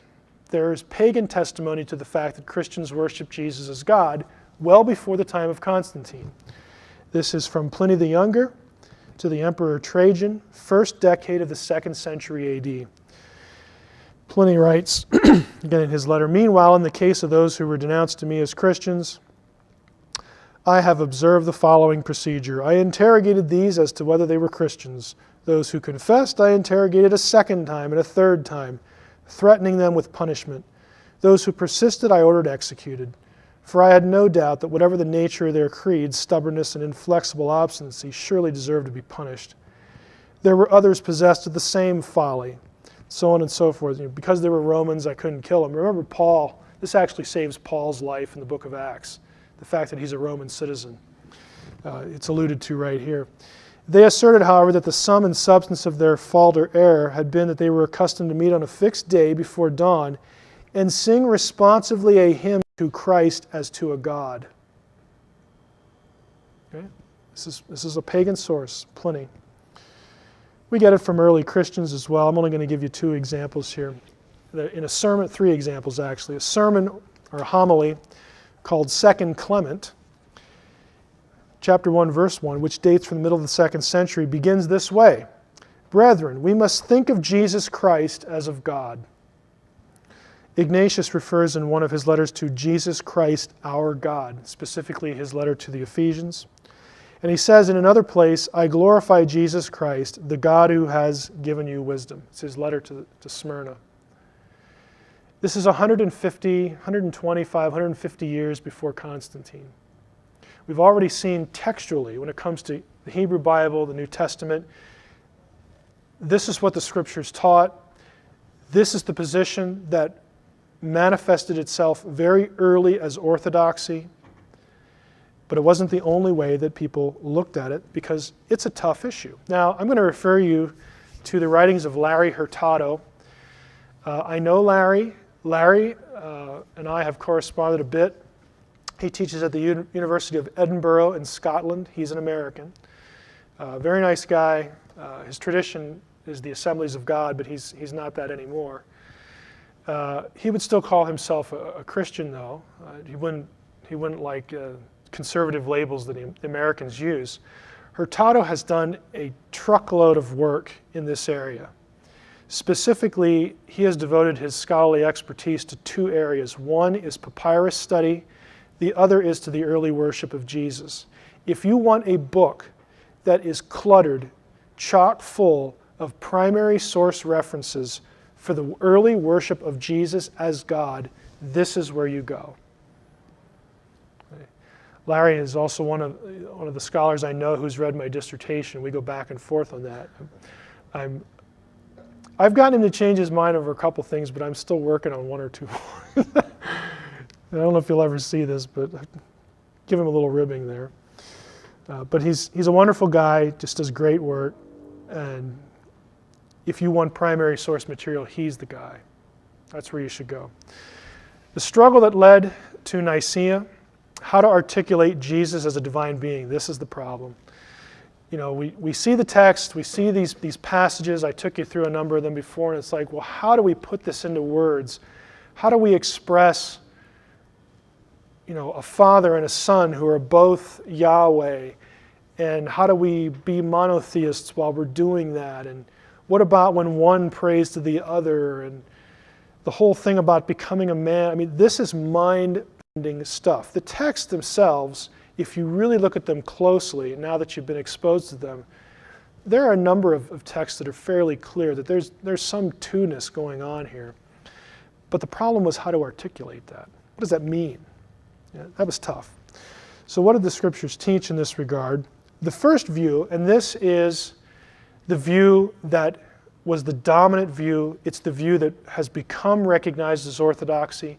It's the view that was recognized as the majority Orthodox opinion before Nicaea, and the one that will win the day at the end of the council. This view was that Jesus and God the Father were the same in essence. Both had therefore always existed. That's a key element. However, they were distinct persons. View number one. I'm not going to read the whole thing here, but there was discussion both in Jewish writings, Philo, his discussion of Logos, and New Testament passages, that the Logos was, again, the second deity entity. And the question was, chronologically, where does the Logos come from? Did the Logos have a beginning? Or was the Logos always with God and God just brought the Logos forth? This view said he was always there and God brought him forth. Other views said he came into existence at some point. View number two said Jesus was God the Father. Now catch the distinction. First view says Jesus and God the Father are the same in essence, but they're distinct persons. The second approach was just to say, well, Jesus is just the Father. He is the Father. The Son is the Father. Now the problem with that became known as modalistic monarchianism, was that it raised some difficult points. Middle paragraph. The view solved the problem of worshiping God and Jesus. Hey, they're the same guy. No problem there.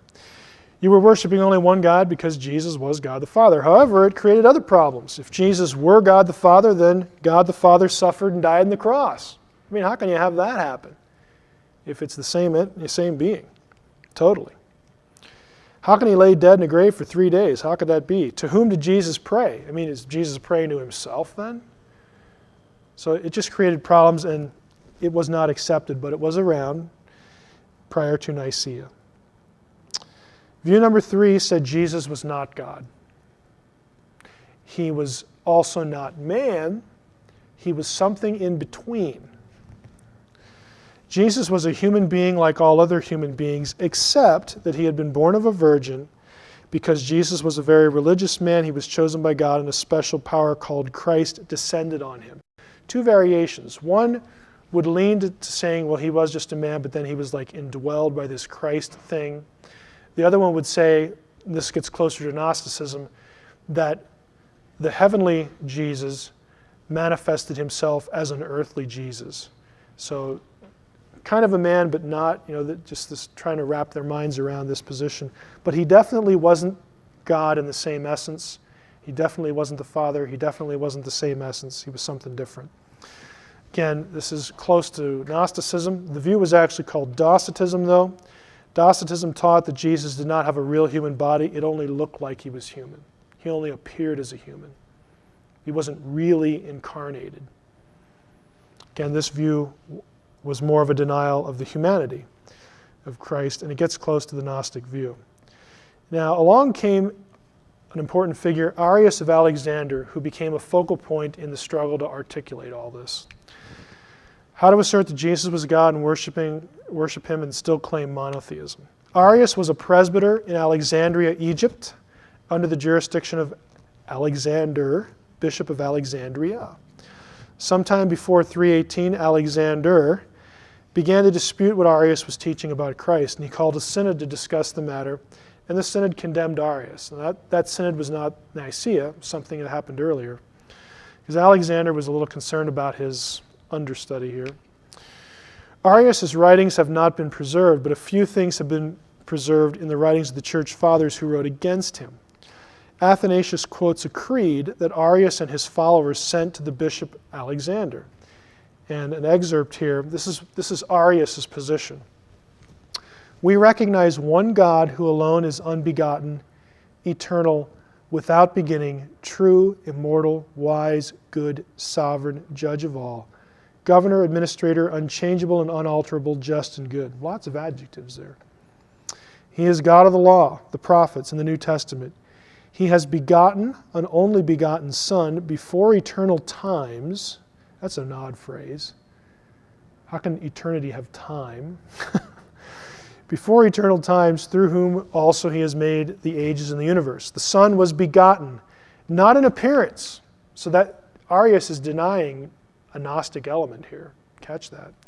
Son was begotten not in appearance, but in truth, and exists unchangeable and unalterable by his own will, a perfect creature of God. He is a created thing, but not as one of the other creatures begotten, but not as one of the other begotten beings. He's trying to say that this one was somehow unique, somehow different. He was created by the will of God before all times and ages, and has received both his life and being from the Father. The Father is the source of all things, but the Son, who was begotten by the Father apart from time and was created and founded before the ages, did not exist before he was begotten. This becomes the key point. Okay, Arius is saying that the Son had a definite beginning before which he did not exist. The Orthodox position, view number 1, said, he is the essence of Yahweh, and Yahweh has always existed, therefore he has always existed as well. That becomes a crucial matter. He was begotten apart from time before all, and alone was made to exist by the Father. For he is not eternal, nor co-eternal, nor co-unbegotten with the Father. Arius, very clear, but you got to look at this and you say, the Son is not an ordinary guy. He's something very special. He's not quite what view number 1 says. And this becomes the debate. So Brown and his sources blunder here when they insinuate that the Arian view was that Christ was a mortal man like any other man. Arius did not believe nor teach that Christ was just like any other man. Neither did the Gnostics. For Arius, while the Son was a created being, he is the first and highest of all God's creations, the being who created the rest of creation. Arius' bishop, Alexander, believed, like Arius, that the primary distinction between the Father and the Son was that the Father was unbegotten, but the Son begotten. Unlike Arius, though, Alexander believed the Son had always existed and was merely brought forth by the Father.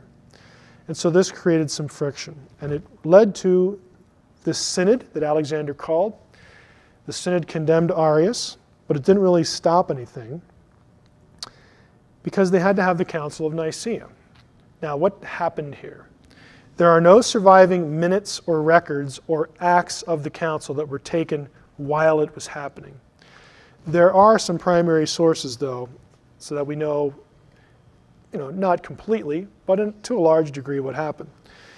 There was the Creed with the list of those who signed it. That has survived. The Nicene Creed, You've probably all read it or recited it before. And the list of those who signed it. 20 canons or rules which the bishops passed. By the way, none of them have Constantine or the council deciding on which books get into the New Testament. That is a complete fabrication in the DaVinci Code. Nicaea had nothing to do with that. Nowhere shows up in any of the canons. The synodal letter sent out to the churches telling them that the council was going to be held, that has survived.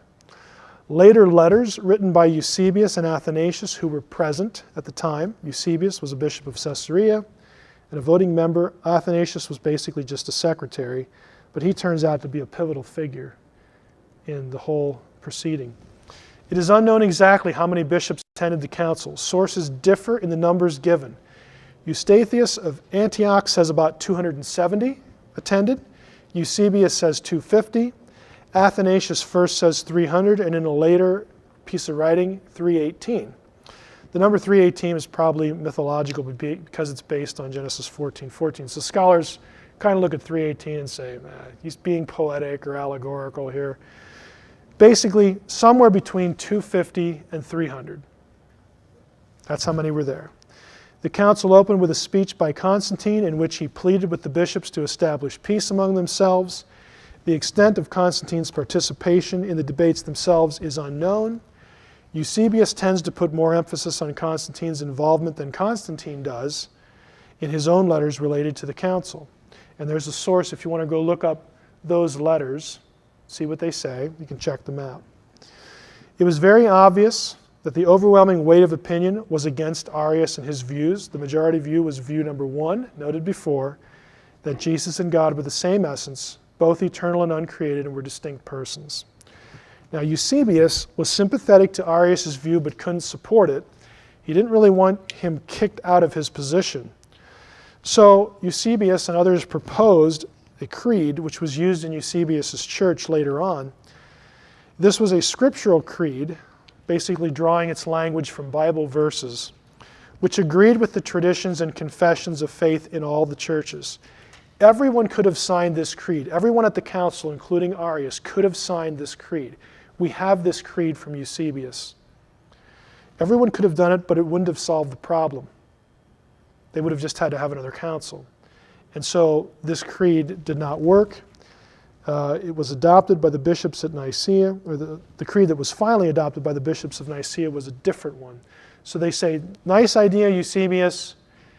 We appreciate the spirit in which you've recommended this creed, but it's just not going to solve the problem. We don't want to have to meet again, and so they voted it down. Now, the creed they produced, they put language in it to ensure that Arius would either have to change his position or would not be able to sign it, because that was the issue. The non-scriptural word was inserted as the centerpiece of the creed. It was the word homoousios, which means of the same substance. This word replaced homoiousios in the other creed, which meant of similar substance. Arius could have signed that one. He could not have signed homoousios, of the Father and the Son were of the same essence. Okay, so they changed that word. It's kind of interesting, if you look at the word, there's only one letter difference. One letter made all the difference in the world as far as the council was concerned. The creed therefore asserted that the Son was of the same essence as the Father.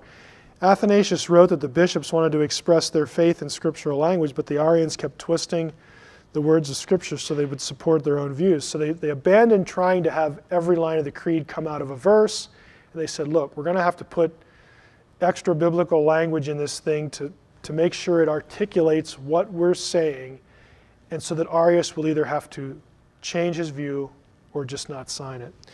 And so that's what they did. The creed also defines the Son as begotten and not made. Now, remember when Teebing said, yes, the deity of Christ was decided upon by a vote, and a very close vote indeed. Yeah, 2 or 3 of the bishops that we know were there didn't sign it. Remember, there were between 250 and 300 there. That is not a close vote. What, 248 to 2? It's just not a close vote. It's just, I don't know how else to say it, it's just disinformation at that level, in that part of it, that part of the book. Constantine in the New Testament. The Council of Nicaea in and of itself had nothing to do with determining which books got in the New Testament. Again, none of the canons even mention this. The assertion that Constantine had a hand in the determination of what Gospels or New Testament books the church was to use is actually based, when I say it's based on this letter, trust me, if you read Bajent and Lee and these other people, they're going to link it to Constantine, for which there's no evidence. There is a letter in another context where Constantine writes to Eusebius, and in the letter, Constantine says that the large numbers of people in Constantinople, the capital, were becoming Christians, and he wanted the number of churches there to be multiplied. I want to start some other churches, he says. To meet the need of this expansion of churches in the city, Constantine asks Eusebius to prepare 50 copies of Scripture to be used, quote, for the instruction of the church. The only specific instructions Constantine gives Eusebius, and again we have the letter, for these copies is that they, quote, be written on prepared parchment in a legible manner and in a convenient portable form by professional transcribers thoroughly practiced in their art, unquote. The rest of the letter deals with issues of payment for the materials and the delivery of the copies. The emperor asks that the copies be delivered to himself for his personal inspection upon completion. He never says, these are the books that you need to put in, or these are the books that you need to take out. He never says it. And as we did in session, I believe it was number 2, we talked about early witnesses, early lists of the canonical books. The claim that Constantine fiddles with and fixes the canon is just false. There is no primary source evidence for that view. It just doesn't exist. Now, again, to summarize, that's all I want to cover about Constantine. This one was a little bit shorter. Constantine was involved at Nicaea. We don't know the extent. It had nothing to do with fixing the books of the canon. The issue was about how to declare what the majority view had already formulated, had already adopted as the correct view of how to view Jesus' relation to the Father.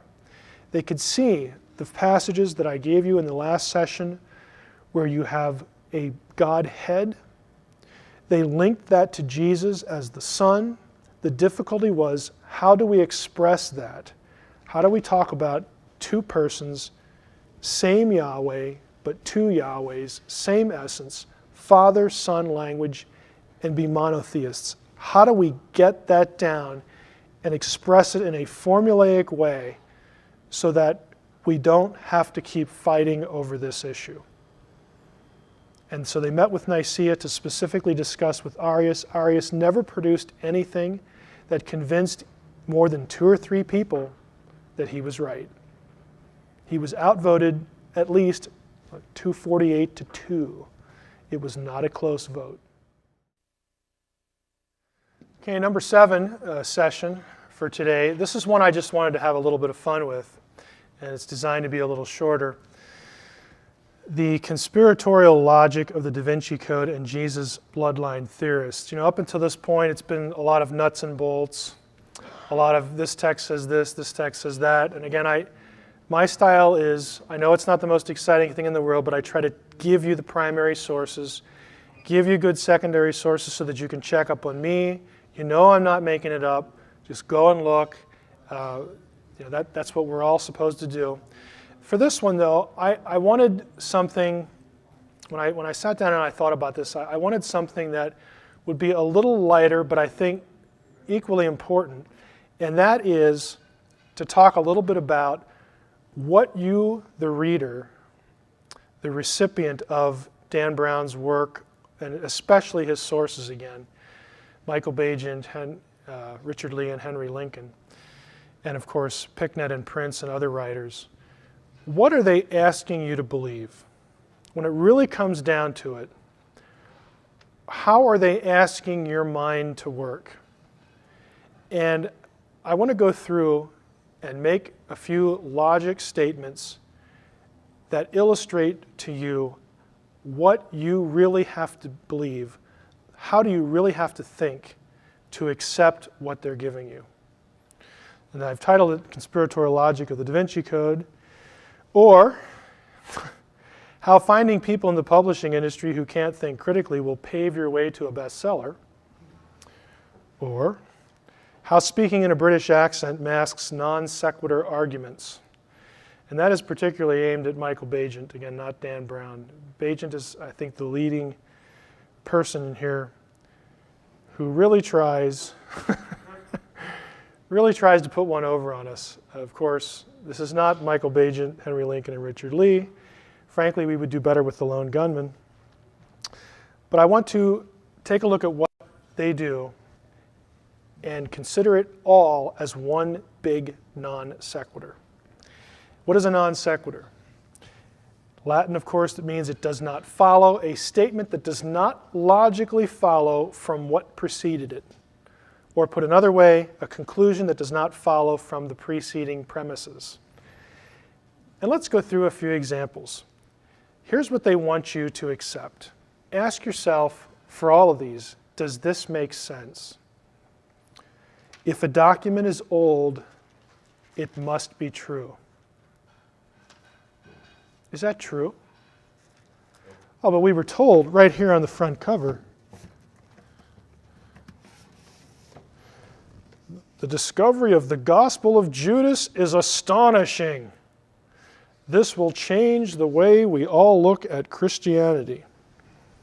Now, to say that of course, in respect to the Gospel of Judas, what they really are saying is that since we found this new gospel that's really old, and of course it's not as old as the New Testament, but we found it, so that gives it validity. It's just not logical. If a newly discovered document disagrees with previously known documents, it must be true. Does that make any sense? This is what they're saying, though. The Nag Hammadi material disagreed with the New Testament material.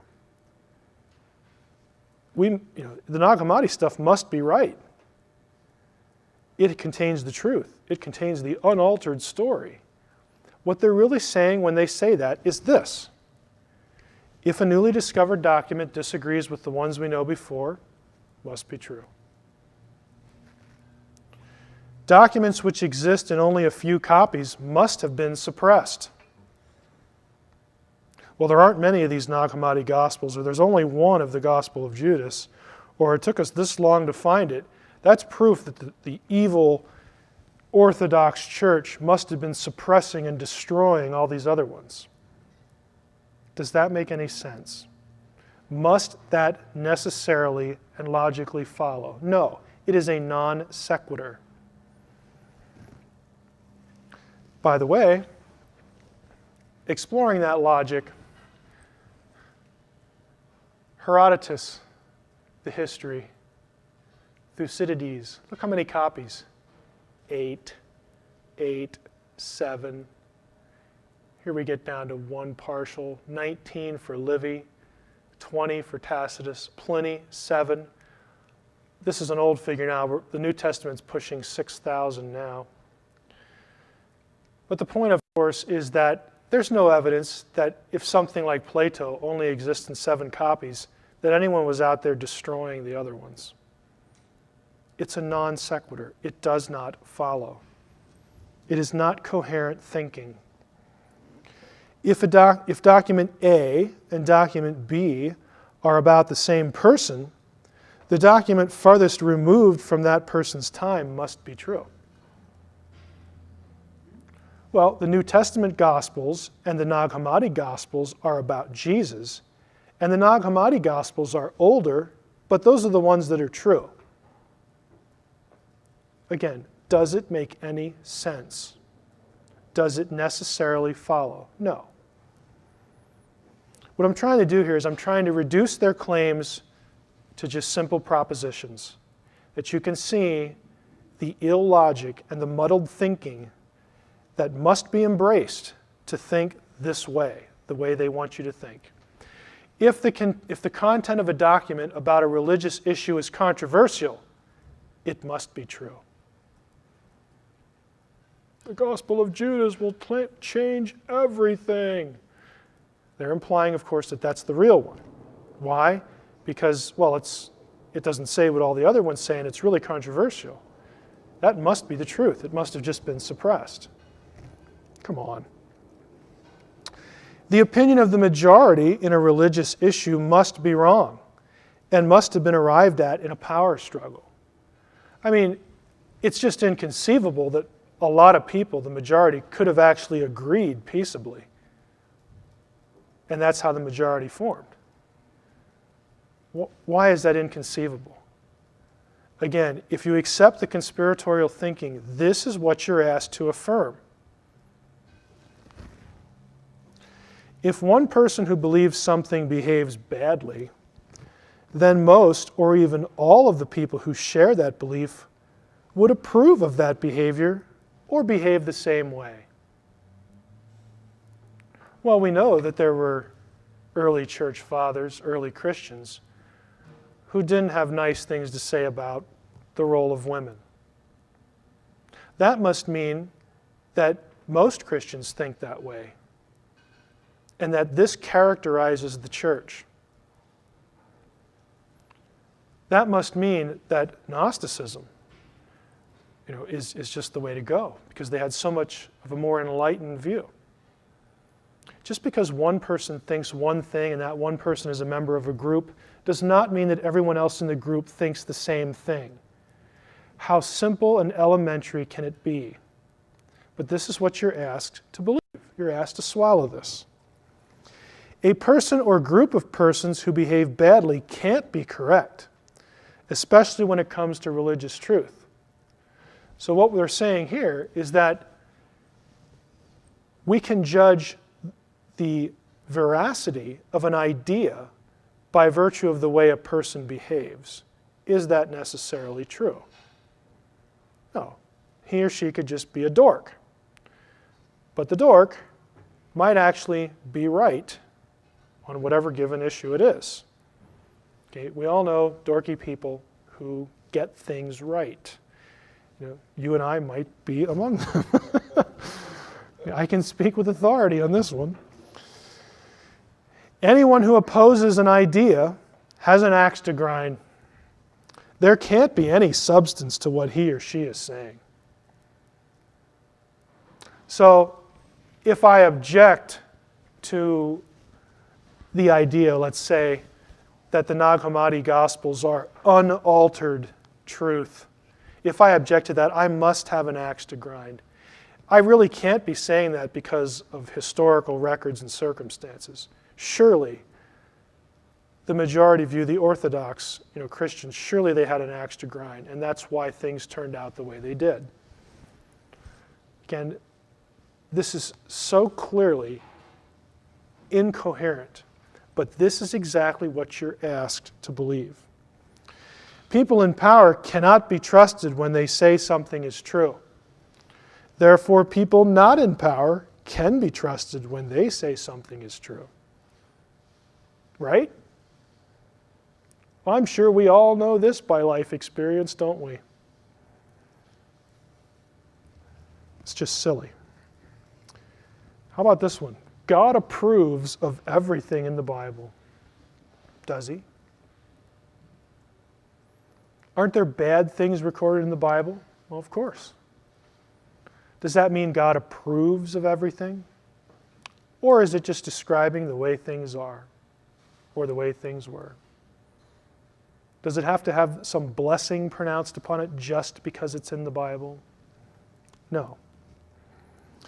Everything in the Bible is prescriptive, they want us to believe. That means it's prescribed, it's doctrine, it's the way you ought to think. Nothing in the Bible can be just describing things. No, we can't have that. Frankly, all this charge of patriarchal culture needs to be adjusted just a little bit, because in many cases, descriptions of patriarchal culture in the Bible are just that. They are descriptions. This is the way people lived. This is the way people thought. It is not laid down as thus says the Lord, you should look at a woman this way. And again, I'm not saying that the Old or New Testament is the 20th century or the 21st century. I'm not saying that at all. Okay, I will say it's better than that it has been characterized by the DaVinci Code crowd, and that this kind of logic is what is driving a lot of their criticism. If something hasn't happened in recorded history, it never happened. Put the resurrection in this one. Well, the only place that's written about is the New Testament. We're not going to count that. So since we're not going to count that, there's no record of anything else like that, so it must never have happened. Well, thanks. You've just claimed omniscience. I wish I was omniscient. Data and evidence are the same thing. See, data is something like the Gospel of Philip, this reference to Jesus kissing, whatever he kissed. That's a data point. That's a thing which exists that we need to study and think about. It's not evidence of any particular thing yet. That's why we have to think about it. It's just data, right? Evidence and proof are the same thing, are they? Ask a lawyer. Evidence just is.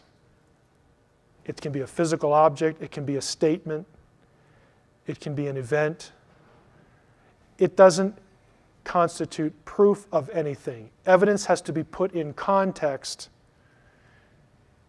and hopefully lots of data points and lots of evidence are put into the same context so that a picture emerges, so that we can draw a conclusion that is quote unquote beyond a reasonable doubt, which means to draw any other conclusion, you'd look kind of stupid. Right? That's all that means. But evidence and data and proof are not the same things. But if you read Bagent and Lee's and Lincoln's book, they think just because they've found a question or they found a statement somewhere in some book, they will often take it, rip it out, and show it to you in isolation and claim that the data point is now proof of what they want to argue. Meanwhile, they've excluded a whole lot of other data points that would give this one context. And we've seen that today, especially with the discussion on women, especially with the discussion on Jesus as a divine being, especially in relation to the discussion of the New Testament canon. They are notorious for this. Taking one data point, ripping it out, orphaning it, showing it to you, and pretending that it's proof, to the exclusion of lots of other stuff. But this is the way that you're asked to think. If a field or discipline accepts something as fact, then it probably isn't true. And they probably have sinister reasons for taking that position. Again, just real life demonstrates the silliness of the approach. Discovery of new information means that all old information is invalidated. This is what they want you to believe with respect to the Gospels and the manuscripts and all this. Again, what I'm trying to do is reduce their claims to the propositions that they want you to embrace. Discovery of new data means the new data is more reliable and factually trustworthy than the older data. On what grounds? Well, we just didn't know it before, so now we know something different, and that must be true. No one in ancient times wrote with an agenda. Only modern people do that. I could say no one in ancient times except the New Testament writers wrote with an agenda. Like the people who wrote the Gospel of Judas or the Gospel of Philip or the Gospel of Thomas, they didn't have an agenda. No. That would never have happened. All the Nag Hammadi material is agenda-free material. Just the facts. What bubble were those guys living in? No one with a minority viewpoint in ancient times ever wrote to take a shot at the majority opinion. Only modern people do that.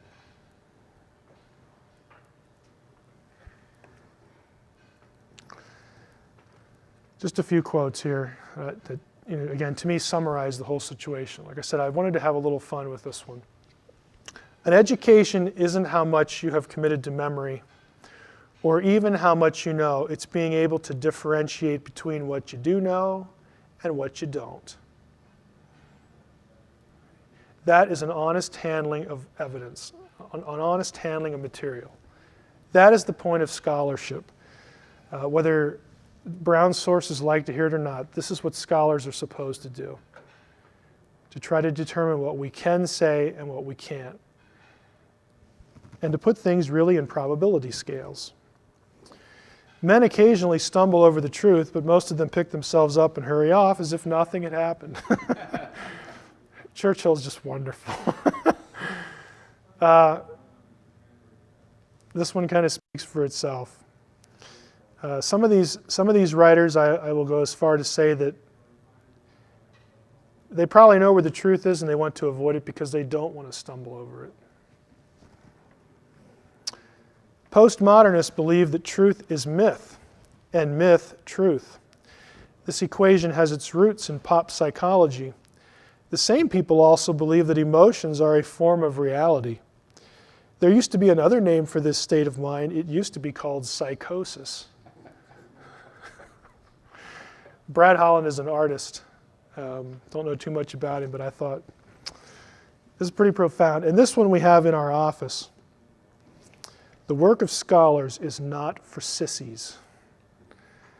Now, some of you are familiar with Donker. Donker is a famous lexicographer and Greek and early church historian. And frankly, I have this here because I really like the quote, because I get to look at it all the time.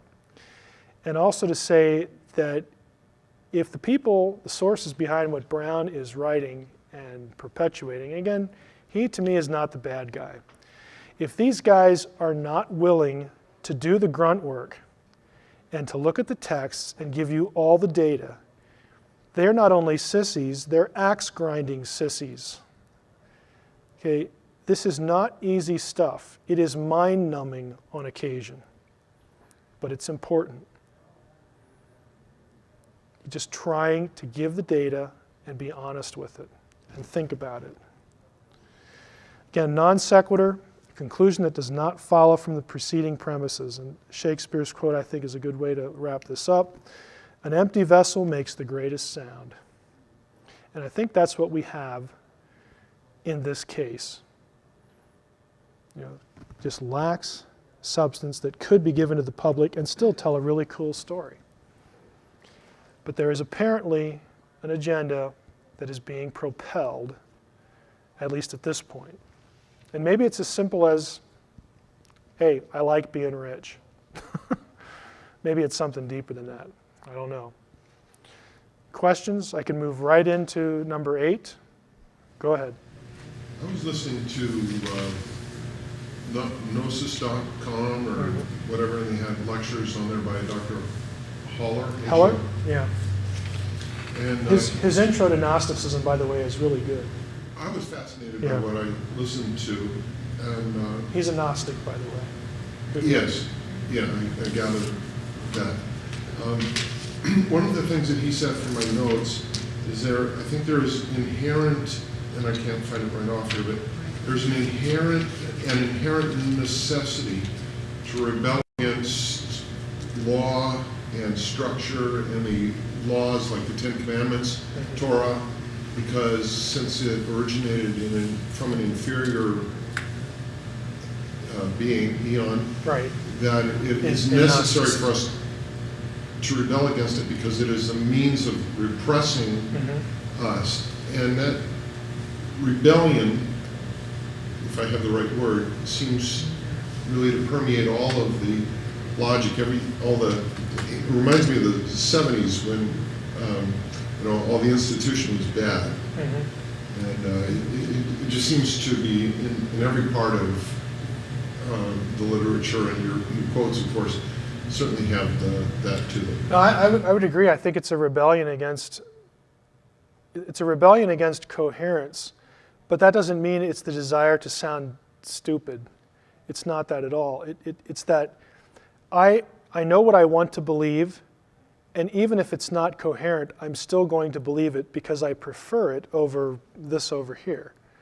And who knows why people make such choices? I mean, I'm willing to think that a lot of it, maybe is the church's fault. People are victimized in some way and they go another direction regardless of how silly the thinking process is that takes them there. But I tend to agree that a lot of it is just rebellion. I don't really know what motivates it. And I'm willing to say that, I don't really find myself too much as part of an institutionalized church. I mean, I go to a church that's in a denomination, but I frankly never think in those terms. I don't think that's what's important. I'm not here to perpetuate the livelihood of a particular denomination. But that being said, there is this sense of not wanting any sort of check and balance on thinking, and I don't know what else you'd call that. That's the whole issue. They don't want any constraint. Yeah, I think that there is an element of that for sure. Another question? Yes, Ted. Yeah, I had one. Back in Nicaea, those 300 people that were there, or 300 or so people, who were they? I mean, were they local, kings of the area, or who? No, they were the cardinals and bishops. Yeah, they were the bishops that were solicited. I mean, basically the call went out, all through the empire. We're going to have this council at Nicaea, XYZ date. You're invited to come. Some did, some didn't. But they're basically ecclesiastical people in position of various positions of the church. Yes. We obviously had some scholarship of a great deal of depth back in the early church in thinking of concepts that pretty much outpace what's in the thought structure of today. What's happened to that type of scholarship and higher level of thought in our quote-unquote religious institutions and hierarchy?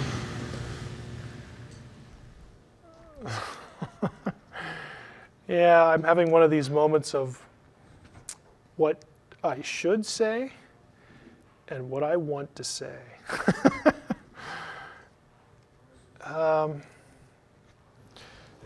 In an attempt to be nice, I think part of the problem is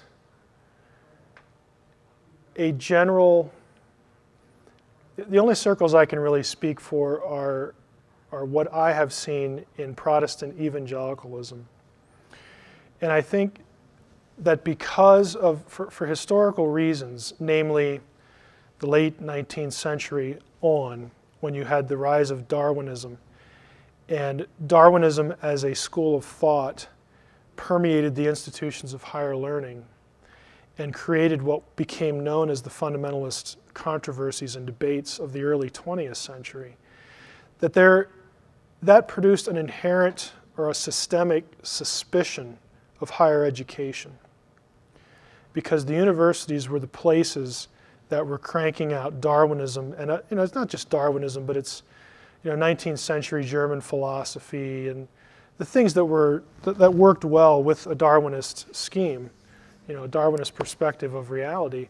And the church was sort of blindsided by this and began to look at institutions of higher learning as these are just, intellectually speaking, dens of iniquity, and people who go off and get higher education come out corrupt, and they don't believe the faith, and it really created an atmosphere of anti-intellectualism that is still evident to some degree within what today would be called fundamentalism, even though I don't want to mischaracterize it, because fundamentalists tend to, they start their own institutions and they have PhDs like everybody else, but in the mid to early 20th century, you just started to get a very anti-intellectual tide within the church. That's one issue. The other issue, I think, being a little less nice, is just frankly laziness. We just seem, especially in our culture, to prefer being entertained over thinking. And a lot of what's in the culture reinforces that. It's the old nerd complex. Where if you're not going to go off and essentially, party and just really be alive to have fun, if you want to be serious, what's the problem with you, kind of thing. In the modern church, we just have instances where, I've actually had Christians come up to me and ask me why I've wasted my life studying the Bible. You're smart, Mike. You could have been a doctor or a lawyer. What are you doing this? You could have made a lot of money. I've actually had people tell me that and ask me that. There is an anti-intellectualism there. I think it's a worldliness that we tend to look at ourselves vocationally for how much money we can accumulate, how much wealth we can accumulate. We are too lazy to want to be intellectually stimulated because it's not going to lead to a profit, at least as we can perceive it. I think you have all sorts of forces that are intertwined and combined within the church to perpetuate an anti-intellectual stance. I'm trying not to make too sweeping of a generalization, because I know lots of Christians with PhDs in all sorts of fields that really care, about learning and sciences or humanities or whatever. But the lay community, people like you are the unusual ones. I hope you realize that. To me, having a lay person or someone who has who maybe didn't go to grad school, just the average person, you get into adulthood and it's like, man, I want to learn lots of stuff. I just find it interesting. I'd rather go read this book than go watch American Idol. That's wonderful. To meet people like that. I've had grandmas in their 60s order my dissertation from my website. And they'll tell me, I don't know Hebrew or Greek, but I've read everything else on your website and this is what's left. I wish we had more of that. But the reality is we don't. And I think it's because it's just not valued, because it's not a money thing. I think the church is just very worldly. I don't know any other way to say it. I think it's misplaced priorities. I think churches should make their pastors be theologians and hire theologians on staff. That's the way it used to be. Theologians aren't exciting, but the church rises or falls on their backs. Speaking outside of Providence now. But it's because of guys like Athanasius, who attended the Council of Nicaea as a lowly secretary, that we have the Nicene Creed. Because he saw through the issues very clearly and articulated, said what needed to be said, because he had the intellectual bandwidth to do it. He wasn't alone by any means. I know, having read quite a bit of the early church fathers' writings, just in reading, they're amazing guys. The thought process is like, whoa. You really got to say. Outside of serious Catholicism and maybe Anglicanism, the fathers have just been neglected everywhere. Now, I will say one thing and give credit to where credit's due.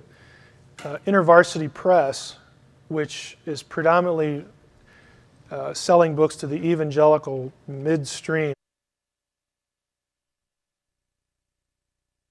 commentary, which is a book-by-book commentary from the church fathers on every book of the Bible. That plus the church fathers' writings themselves, I think, are a step in the right direction.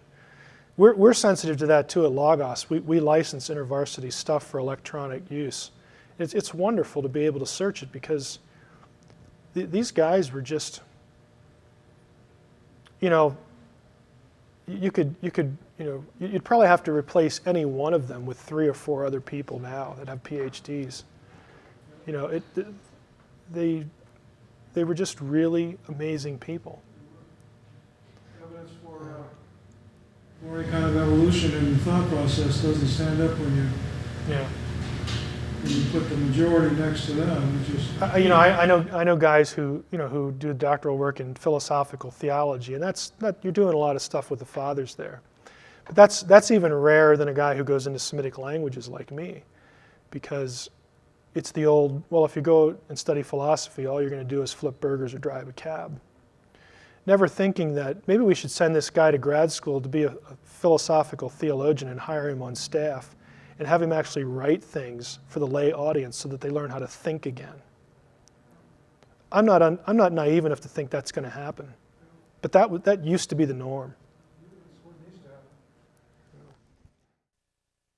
The session today is, I thought I would add something about the Gospel of Judas since this is current in the news, and I got the title from a friend of mine at work, Jumping the Shark, from the newsroom to the ivory tower, assessing the Gospel of Judas frenzy. And what I mean by that is, hey, practically everybody, even in the scholarly community, you have people who are just sort of getting swept up in the media frenzy, at least scholars who are media noticed, people like Elaine Pagels and Bart Ehrman,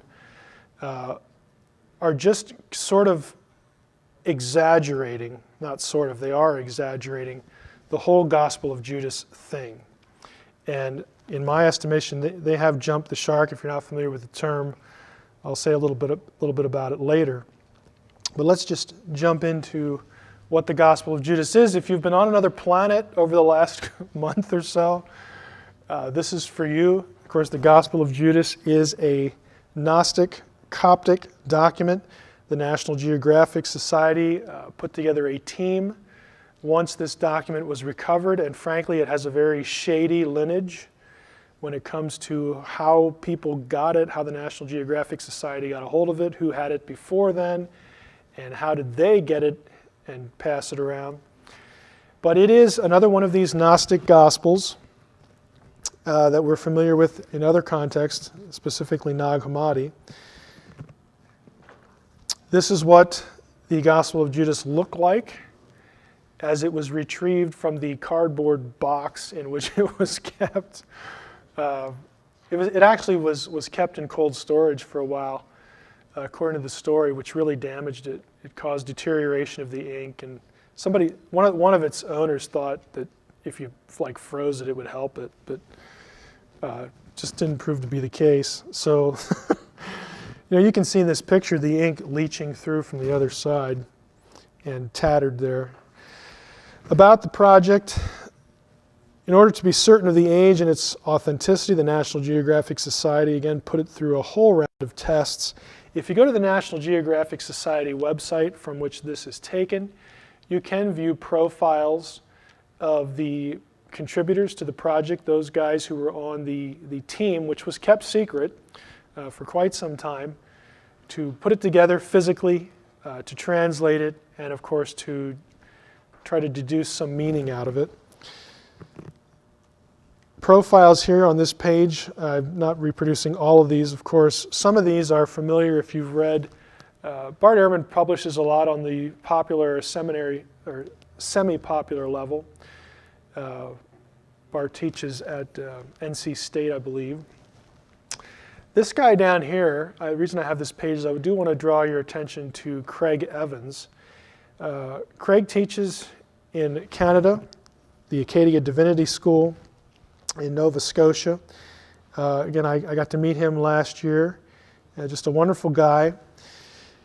This is a picture of him. He was on, as I providentially found out, he was on this team and asked him to be a guest on Coast to Coast, and their producers thought it was a wonderful idea, and he did a good job. Notice what Craig says. This is an article from a newspaper called The Chronicle. It's a Canadian paper. Right here. Judas is a 2nd century Gnostic text, he said, referring to the Christian sect denounced as heretical by the church as early as 180 AD. It has an axe to grind, and it grinds it. Okay? He's very honest. Craig has authored over 50 books, authored or edited, I should say. One of the bigger names in New Testament studies, and Craig is, he would be comfortable calling himself an evangelical scholar. Very, very well respected in the scholarly community. Let's face it, folks, you're not going to get on this team if you're a hack. Okay, this was a big deal to get selected here. Frequently asked questions. Now, I refer to you to the top one and the last one. you will see this term thrown around, Codex Chaikos. The Codex is an ancient book consisting of folded pages and so on and so forth. It's called that because of this line right here. It's named after Demaratus Chaikos, father of the Zurich-based antiquities dealer Frieda Nussberger. Now, Nussberger Chaikos, you can get some description on these people. I don't know if I want to necessarily, I can't endorse necessarily the website, but there, if you put these names into a website, into a browser with Gospel of Judas, you're going to come across some websites that detail fairly explicitly how this thing changed hands. And this would make a good Robert Ludlum novel, because you have, this thing spent a lot of time in the seedy underworld of the art and archaeology acquiring community. Basically those people who like to steal antiquities and pass them on. Now this is from a blog on the Gospel of Judas, the unsettling conclusion. The Robinson contribution. Robinson here is James Robinson, the guy who was put in charge of translating the Nag Hammadi Gospels into English, forming that team. And it seems that Robinson has had some role to play in the surfacing of this gospel. Robinson used to be a Reformed evangelical Protestant pastor. He is now basically a Gnostic. I don't know him. I know a friend of his who used to be a colleague of his, in fact. And basically what Evans said of the Gospel of Judas, you can say of James Robinson. He has an axe to grind, and he grinds it. You can look up his role in this on the web, going to this blog, Ekthesis. The lower page of this is about this fellow Farini in here, who is one of the central figures, it appears, with how the Gospel of Judas surfaced. It gets kind of bizarre, because the current state of this is that this codex actually contained 4 books. The Gospel of Judas was one of them. There are 3 other books, portions of which are in this codex. That means that there's a question to be answered. Does Mr. Farini still retain the missing parts of the codex? If so, how much? There have been things in the recent past that have appeared on eBay associated with Mr. Farini that some suspect might be part of this codex, believe it or not. It's like everything winds up on eBay. But this, if you're going to follow the Gospel of Judas story, this is a figure that you should keep your eye on. And if you go to the New Testament blogs, there are several good ones. They will keep you up to date on it. The Gospel of Judas, again, the mysterious case of Mr. Bruce Farini and others. Just detailing, again, his relationship in this. I'm not going to spend too much time on this at all. Was the Gospel of Judas known to scholars? Well, the answer is yeah. Irenaeus mentions this. He doesn't quote from the Gospel of Judas. Irenaeus, writing in about 180 AD, mentions that there is this book that some have referred to as the Gospel of Judas. I put this here because this is a blog that one of my friends writes about jumping the shark. And my illustration here is this quotation right here. This is from Bart Ehrman. Bart Ehrman is a scholar, New Testament studies, and this is the kind of thing that to me personally is a concern when it comes to the Gospel of Judas. How many of you have read the Gospel of Judas by now? Anybody? Okay, I have it up here on the screen. We can flip through parts of it. I'm not going to just read the whole thing. It's not that long.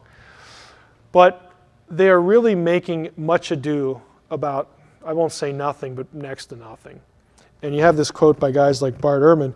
We aren't sure when this gospel was written. The copy in our possession appears to date from the end of the 3rd century, around 280 or so, 250 years after Jesus' death.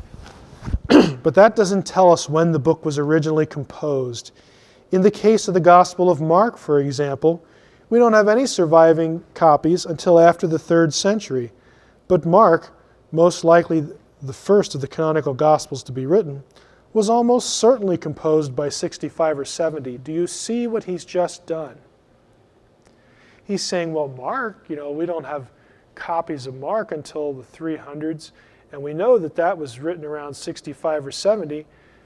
Okay, there's our logical construct. Now we'll plug in, well, the Gospel of Judas is around 300, and maybe it works the same way. Maybe that's as old as the Gospel of Mark. It's just patently illogical. This is the kind of logic I was illustrating in the last session. And my friend here catches Bart on it. He says, "Holy non sequitur, Batman." One leaves the paragraph thinking that it's possible Judas was written at the same time Ehrman postulates for Mark, 65 or 70. He leaves the comparison to Mark hanging in the last sentence of the paragraph, seemingly implying, though not really, that Judas is similar. A careless reader could easily connect the lingering dots and think, well, if that happened with Mark, why not Judas? Ehrman's quotation comes from this book. If you don't have this, this is the one that the National Geographic Society is selling on their website. It's sort of the hurry-up version to get it out before the DaVinci Code movie. They're actually working on a more substantial book, a more academic book about the Gospel of Judas. But this is nice, light reading. And Ehrman has a chapter in this about the meaning of the Gospel of Judas for Christianity. And he has this quote in there. It's just very poor thinking. And when guys like Bart Ehrman come out with this will show up, and it has already showed up on lots of New Testament blogs, basically saying, come on, Bart, you just like the limelight too much. And it's drawing some negative publicity for Dr. Ehrman. Another example of a blog is the Gospel of Judas Troubling. This blog is called Ralph the Sacred River. It's kind of an odd, whimsical title. The originator is Edward Cook.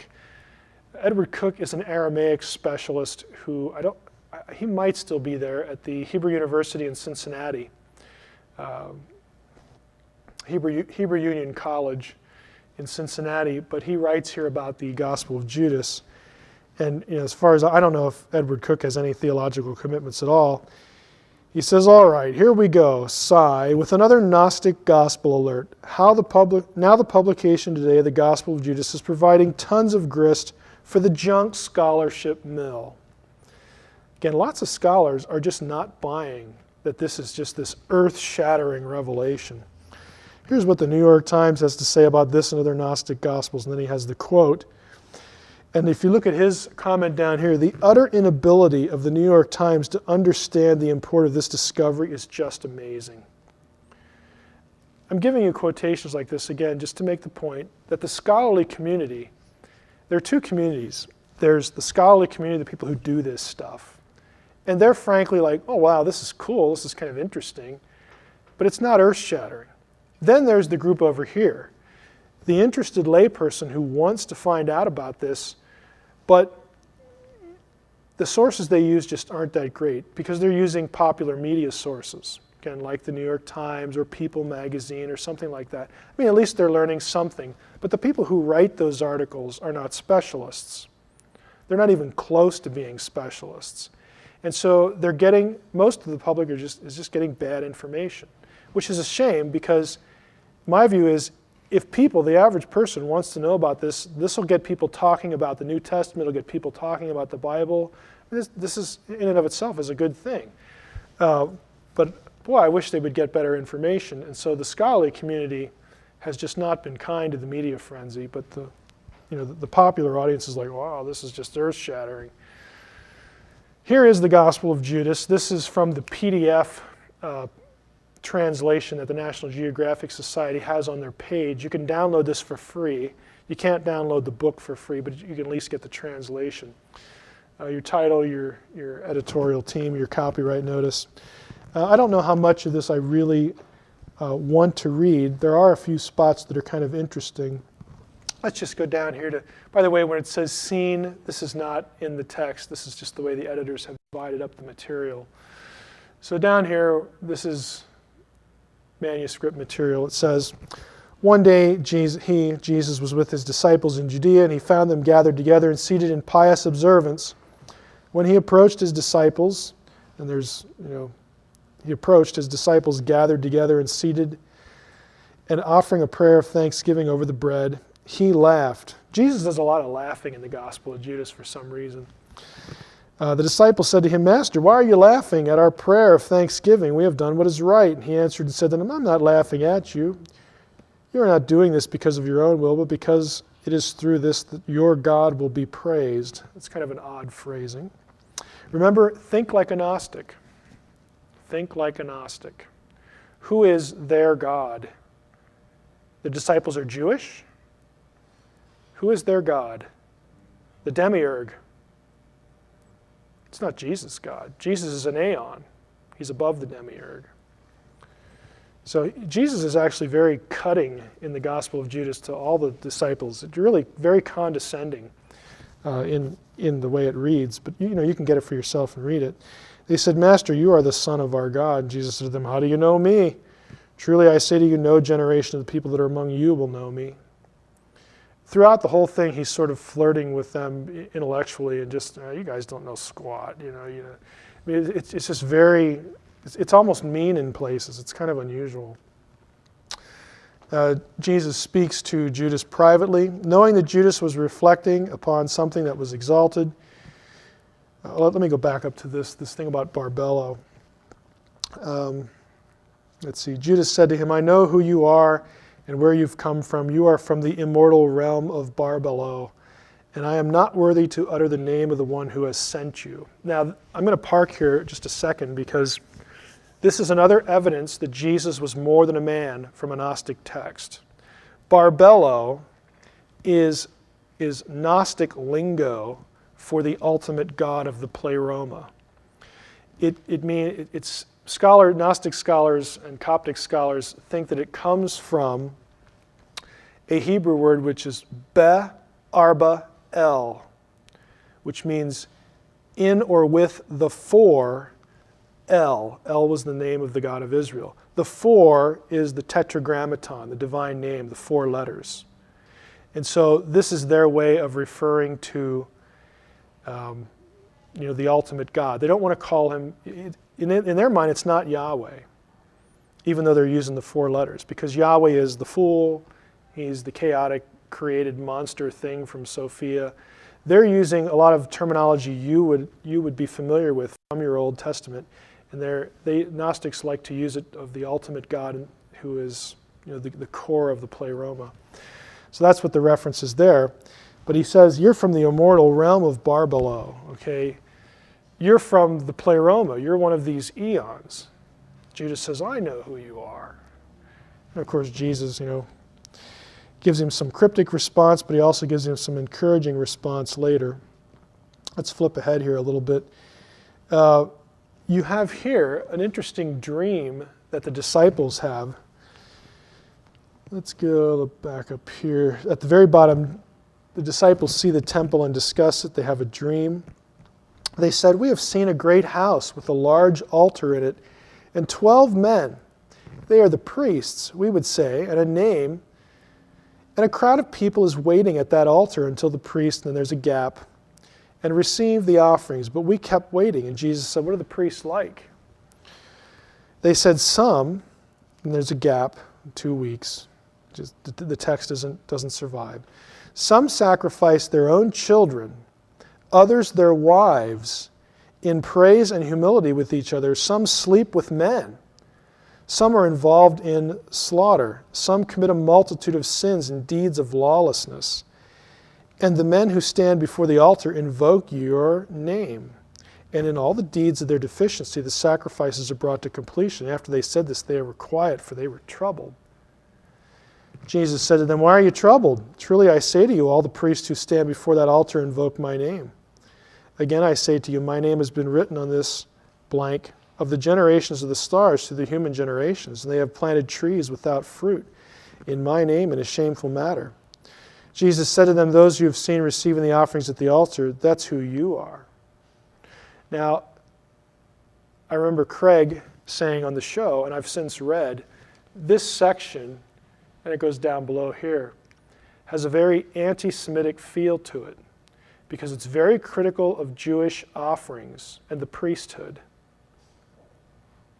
And Jesus goes as far as to say, that's who you guys are. You're Jews. Again, this isn't the kind of flavor you get from one of the New Testament Gospels, but it's very typical of Gnosticism. Because, why? Because the God of the Old Testament, the God of the Jew, is the demiurge. He's evil. He's the fool. He's Saklos, the blind one. He's the enemy because he doesn't want us to know that we have the spark of divinity in us. So they're very critical of Judaism. Jesus isn't a normal mortal Jew. He's an aeon that just kind of takes the appearance of a man. So Jesus can slam the Jews all he wants. He's not one of them. Again, this is Gnosticism. One of the things I hope you take away from, if you're just watching the DVD or you're here, don't be fed the line that Gnosticism is just this wonderful, enlightened thing, and boy, wouldn't we all be blessed if everybody was a Gnostic and all this kind of thing. And I'm not saying, Gnosticism's like any other faith. You can have people in it that just take it to the nth degree and use it abusively. A lot of Gnostics aren't going to do that. But what I encourage you to do is read the literature. It will tell you very clearly that this is not just option B or plan B or a little pretty much like Orthodox Christianity. It's not. There are significant differences. This is not just the flip side of a single coin. There are fundamental differences between Gnosticism and what we think of as Christianity. It grew out of Christianity, became an oppositional thing when it took on the form of a movement. There were reasons why the church fathers were troubled. I mean, how can you claim to be a follower of Christ and say these things like this is just the Gospel of Judas. This is all through the Gnostic stuff. How can you say these things about God's people? This is where the church came from. Judas recounts a vision. Jesus responds. Let's go down to Judas asks about his own fate. Judas said, "Master, could it be that my seed is under the control of the rulers?" The seed in Gnostic thinking is the soul, by the way, his internal self. The rulers are the archons, the watchers, I guess we would say in my lingo, Enoch lingo. Jesus answered and said to him, "Come, that I," and then there's lines missing, "but that you will grieve much when you will see the kingdom in all its generation." When he heard this, Judas said to him, "What good is it that I have received it? For you have set me apart for that generation." Jesus answered and said, "You will become the 13th. It's a reference to him being set aside from the apostolic 12.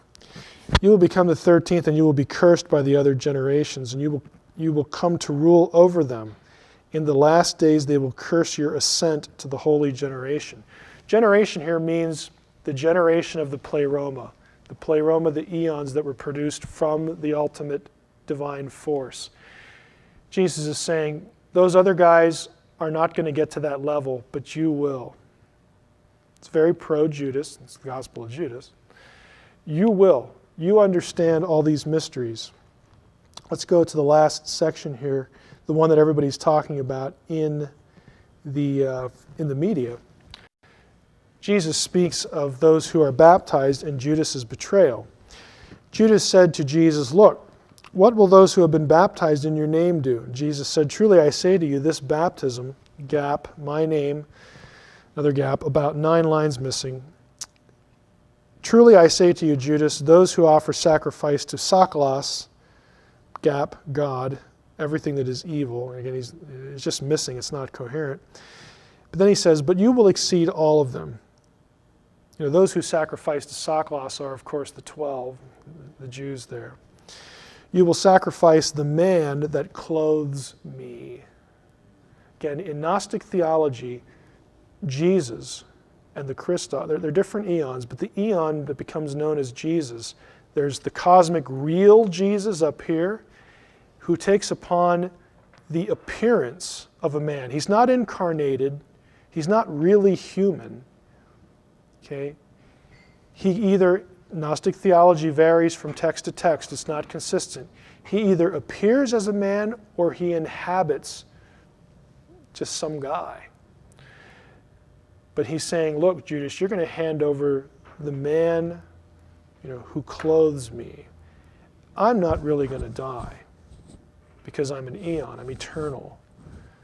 It's not going to happen to me. This is why Jesus and other Gnostic texts is just watching the crucifixion, kind of chuckling. Oh boy, they think they got me, but they don't. Whereas Christianity, said this was a real man and he really died.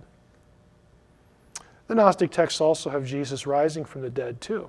It's completely contrary to what Lawrence Gardner and Michael Bajan and some of these other guys have. But again, they're not referring really necessarily to the man that was inhabited as they are to the survival, as it were, of the cosmic Jesus, who then appears to them again in human form. This is, again, a fundamental distinction between Orthodox Christianity and Gnosticism. This is why I said earlier, if anything, Gnostics do not downplay the divinity of Jesus, they downplay the humanity. And the DaVinci Code has it exactly reversed. It's just a fundamental error with understanding Gnosticism. But this is why you have this. And of course, Jesus is saying, look, you're going to do this. This is your destiny. It's going to make you, it's going to vault you to the next level, the level, the generation of the eons. And then, of course, it ends where Judas just goes out and hands him over. Now, in the New Testament, it's very clear. In the book of Acts, we learn, specifically in Peter's sermon, that all of these things that happened to Jesus were the foreordained counsel of God. That's not new. The Gospel of Judas hints at that this was foreordained. That's nothing new with the New Testament. What's new, what's different about the Gospel of Judas is that Judas is nowhere called a traitor. Judas is not viewed negatively. Judas was a hero to certain Gnostic groups. Why? Why would Judas be a hero? He's fulfilling the will of God in that the Savior is going to be crucified, and Gnostics still believe Jesus is the key to salvation. But the real enemy is who? It's the God who sent him to the cross. Okay, it's this evil demiurge. Right? It's just something you have to. I realize Gnosticism at this level, in this area, how they view God as the ultimate and then the God of the Old Testament being two totally different things. If you're not used to reading Gnostic sources, it's kind of mind-bending. But when you approach the Gospel of Judas or one of these Gnostic texts, you have to keep the cosmology in mind, which is why we started with that. Here's the quote from from Irenaeus. Some declare that Cain derived his being from the power above, and acknowledge that Esau, Korah, the Sodomites, and all such persons are related to themselves. They declare that Judas the traitor was thoroughly acquainted with these things, and that he alone, knowing the truth as no others did, accomplished the mystery of the betrayal. By him all things, both earthly and heavenly, were thus thrown into confusion. They produce a fictional history of this kind, which they style the Gospel of Judas. This is 180 AD. Irenaeus is referring to this gospel that now has been discovered and translated. Lastly, here's our anti-hero, or Michael Bajan, which if there's anybody with an axe to grind, I think it's this fellow right here. I think he launched himself into his lawsuit of Dan Brown for purely publicity. I don't think he had a prayer, and I think he knew it, of winning the case, because he wanted to promote his new book called The Jesus Papers, which has now been released, exposing the greatest cover-up in history for a very reasonable $37.95. And I love this this story. The dog ate my Jesus papers. Bajan claimed in advance publicity that he had uncovered a document written by Jesus in the year 45 AD that proves he was alive. Okay? Well, if you actually get the book, if you're foolish enough to pay the $37.95, and you start reading it, this is what you find. Pretty soon, the reader realizes that there probably won't be any Jesus documents, that this book is really a private credo, an intimate declaration of belief dressed up to be the religious bombshell of the millennium. But then the long anticipated appearance of the documents comes, or does it, near the end. Bagent meets with an unidentified antiquities dealer. This is kind of a formula for a movie. Who shows him 2 pieces of parchment. Each was about 18 inches long and 9 inches high. These were the letters from Jesus to the Sanhedrin. They existed. I was silent as I fully enjoyed the moment. Of course, he tells you later that he can't read Aramaic or Greek or Coptic. So it turns out that he has an antiquities dealer that he can't identify that tells him what's in these things that he never actually produces. That's the big bombshell of the millennium. I wished above all that I might have a familiarity with the ancient languages. Yeah, that would help. That would help. Comes in handy. It's like holding a treasure chest but not having the key to open it. You know, and the final line is pretty much where it's at. The writer of the story says, this is just insulting. You know, to have all this build up, to throw yourself in court, to basically sell books, and you come up and you produce nothing. You could have at least photocopied or taken a picture of these manuscripts. He's never going to do that. They probably don't even exist. Okay? He wants to make money off the conspiratorial logic. What a real scholar and a real researcher would do is you go to somebody like the National Geographic Society with deep pockets, you pony up for the manuscripts, and then you turn them over for scholarly study. You don't meet in a smoke-filled room and then tell us that you saw 2 scraps that were 9 by 18 and you couldn't read them. I mean, give us a break. But this is where he's at. You know, and I think that it's just basically a fiasco. Now, you know, having said that, the Gospel of Judas is valuable. I mean, you can learn things about it. It's a typical Gnostic text. We can at least learn something about the Gnostics. It's not surprising they held a positive view of Judas. We already knew that from Irenaeus. So, you know, where does that leave us? It leaves us really not knowing too much more than what we knew before it was discovered. And for Elaine Pagels to put this quote on the cover of this book, the discovery of the Gospel of Judas is astonishing. My question would be to Elaine, why? You act as if we've never discovered a manuscript before. We have like several hundred, or actually thousands of manuscripts, if we count fragmentary things. What's so astonishing about discovering a manuscript? What's so astonishing about discovering a manuscript that somebody in church history already told us existed? What's so astonishing about the contents of the manuscript being consistent with stuff we already knew about the Gnostic sect, specifically the Sethians, and their high view of Judas? Where's the revelation? But again, that just doesn't make for good copy. And you know, to me, that's pretty much where some of these people are at. Any questions? Yes, Guy. In a second for DVD, define pseudepigrapha. But my question is this Gospel of Judas, does it claim to be written in the first person, or is Judas merely asking all the questions, gets the airtime, main character? Yeah, it defines it as pseudepigrapha. Yeah, it's not first person. You know, it is what it is. Third person, it's about Judas. It doesn't claim to have been written firsthand by him. Yeah, it doesn't. What we have of it ends. You know, so whether this guy has more pages to it, if it goes in to describe the crucifixion or not, I mean, we don't know.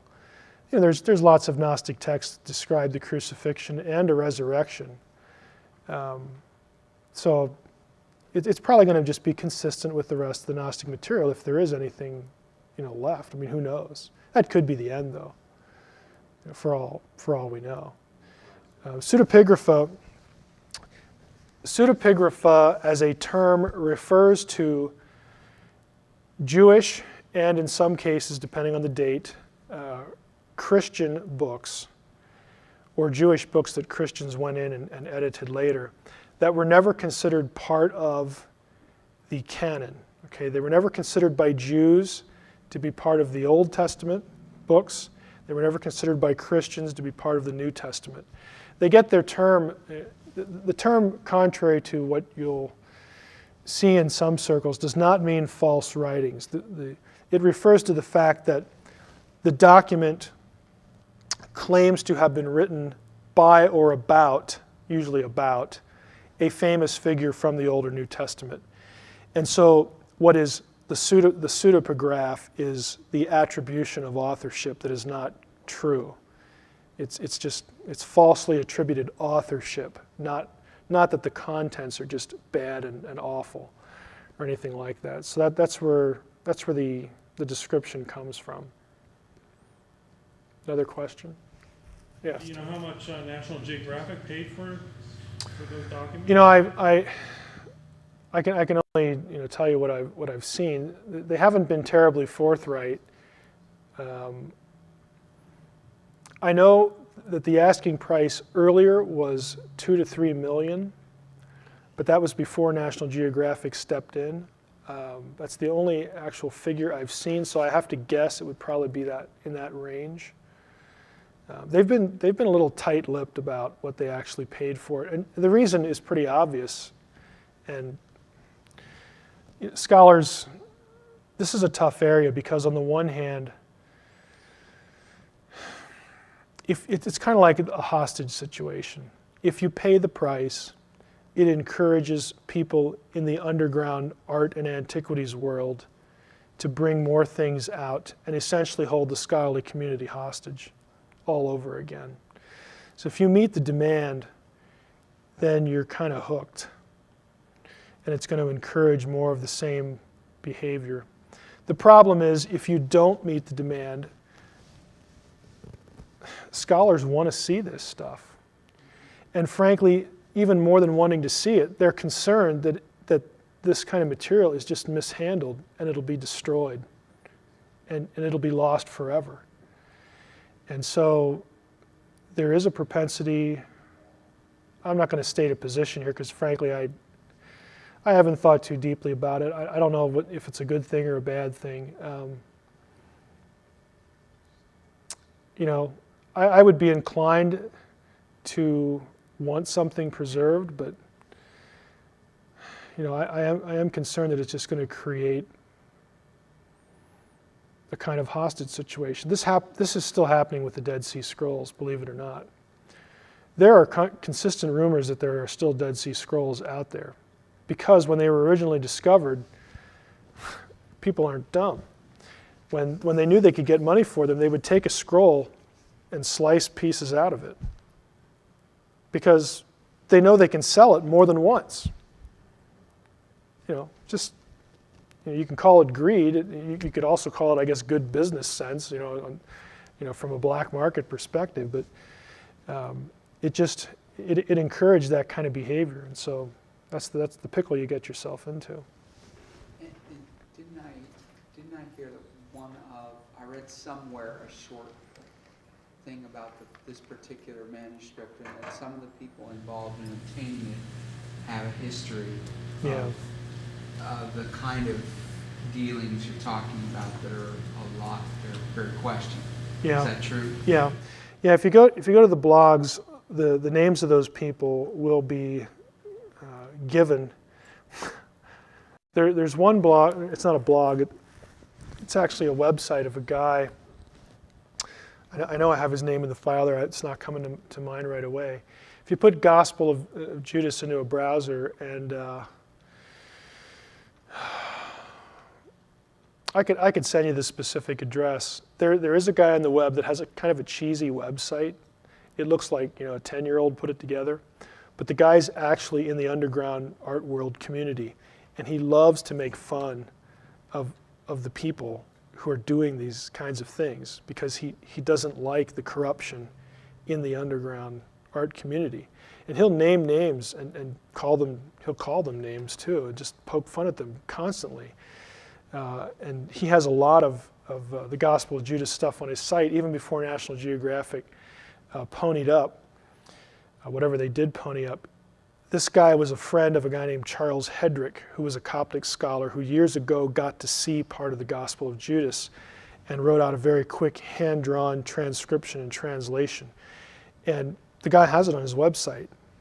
So he's saying, I'm a friend of Hedrick, and here's the proof, and here are the pictures that he took, and here's his translation. In other words, he's doing that to say that I'm not making it up. I know what I'm talking about here. I know these people. And he has lots of real kind of comical, but also sort of digs at some of these people involved, because they were extorting others. They were trying to, I won't call it thievery, because they would get their hands on it, and it would become a tool for extortion. But see, then you're caught in the middle, because how do I know if I'm a buyer, how do I know what I'm buying isn't stolen property from somebody else? And even part of it, they could be withholding parts, and I don't really get what I think I'm getting because the people are unscrupulous. But it's kind of a funny site. If you email Guy or through Guy you get to me, I'll send you the site. It's interesting. And the blogs will have it too. The blogs know the site as well. If you go up to the New Testament blogs, like this one I had here in the presentation, or Paleo Judaica is a blog that's really devoted to antiquities and biblical studies.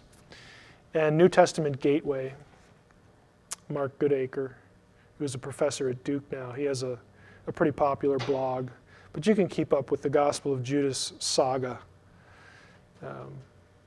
by just keeping track of the blogs a little bit. Earlier you said the Gnostics depict Judas as a good guy, and I know why you said that. Even in like the old movie Jesus Christ Superstar, he's shown in angelic attire in heaven at the end of it. Mm-hmm. What merit would you give, or what has the Christian academic community given to the idea that Judas really was an okay guy fulfilling the purposes of God? Because you could say the same about Hitler, only in a Romans 8:28 way. But is there anything about Judas that actually would elevate him beyond being a buffoon? Scholars are going to say what the data in the primary sources allow them to say, which is well, they're going to say, well, scholars will, if they're going to try to maintain some sort of religious neutrality or impression of neutrality, they're going to say, well, the New Testament characterizes Judas as a villain. The Gospel of Judas does not. Gnosticism does not, and that's pretty much where it's at. They won't take a position. But they will recognize that in terms of antiquity, the New Testament stuff is older and more closely related chronologically to the events that they describe. But a lot of scholars will they'll just leave it at that. The other side of that is there is no scholar though who would, even people like Pagels, who are just saying things basically to get media buzz. Even she's not going to say anything as silly and ridiculous as, this is, pardon the pun, this is the gospel truth, and Judas really was a good guy. I mean, she's going to stick with with the data. This is what the Gnostics believed, and that's what it is. What it is. Nobody's going to come out and favor a good guy Judas as being historically valid, because in their minds, frankly, they can't tell. They will admit that the New Testament stuff has priority, that it's chronologically preceding, that nobody else thought this way except for this. This is even a subsect of Gnosticism, the Sethians. So nobody's going to say that this was a dominant view held by anybody. We done?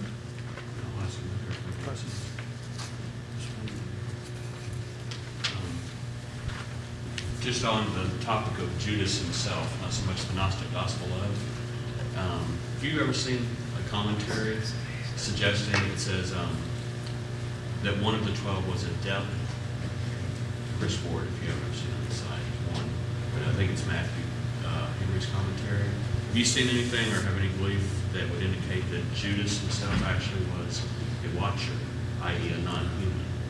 No. No, I've never seen that. I don't believe that. You know, everything seems to indicate he's just one of the guys. Because other texts will say that Satan entered into him. So that would rule against the idea that Judas himself is some sort of non-human entity. Why would Satan have to enter into a demon? It doesn't make any sense. But since you mentioned that, since you already said that Gnosticism, the serpent is the good guy. The serpent is the liberator hero the in story. Gnosticism. Yeah. In the Gnostic view, the fact that Satan entered into Judas props him up as all the more the Right, hero, right? right. He's Is he empowered. basically He's minus empowered. the He's enlightened. Well, or the hero of from an Orthodox Christian perspective, he would be un-Antichrist. Just someone who, in that sense, who would be oppositional. But I actually don't think that that's really a good way to look at Judas, because, Peter's sermon and there are other suggestions that Judas, it's the old, how can I be morally culpable if God engineered circumstances to do X, Y, or Z? And the fact of the matter is that the New Testament affirms both ideas. That God doesn't necessarily cause or control behavior, but circumstances can be arranged to take advantage of human propensities or whatnot, and God has the ability to take certain circumstances and steer them toward an end that He has ordained, is necessary and needs to happen. The hardening of Pharaoh's heart is the same thing. Was it Pharaoh who hardened his heart, or was it God? The scriptures say it was both. It's the old sovereignty, free will thing, and you could probably, if you stacked all the books that have been written on that, you're looking at skyscraper territory. It's not a new issue. I just tend to believe that if you don't have God being in charge of the crucifixion, in some sense, then somebody else had to be in charge. And who might that be? It doesn't cohere in either Old Testament or New Testament biblical theology. You can't have a competing, equally powerful being, even with divine plurality in the Old Testament, because the claim is that Yahweh created all the other ones. So by definition, they are derivative and inferior. What we think of as dualism is not very defensible in either the Hebrew Bible or the New Testament. So you have to have a sovereign God who is, in charge, so to speak. The real question is, how is He in charge? Does He cause people to do things? Is He behind people saying, sin, let me help you a little bit? Or has He foreseen what humans are going to do naturally because of the effect of the fall, and has engineered circumstances to a predetermined end?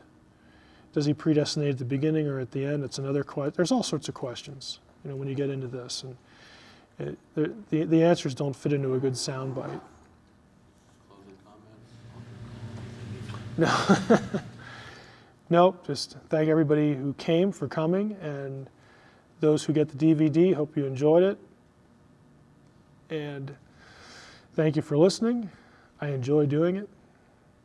Just go out and demand the data. Demand that people who are telling you something show you where they got it, so that you can go check it yourselves and do it. Invest some time into it.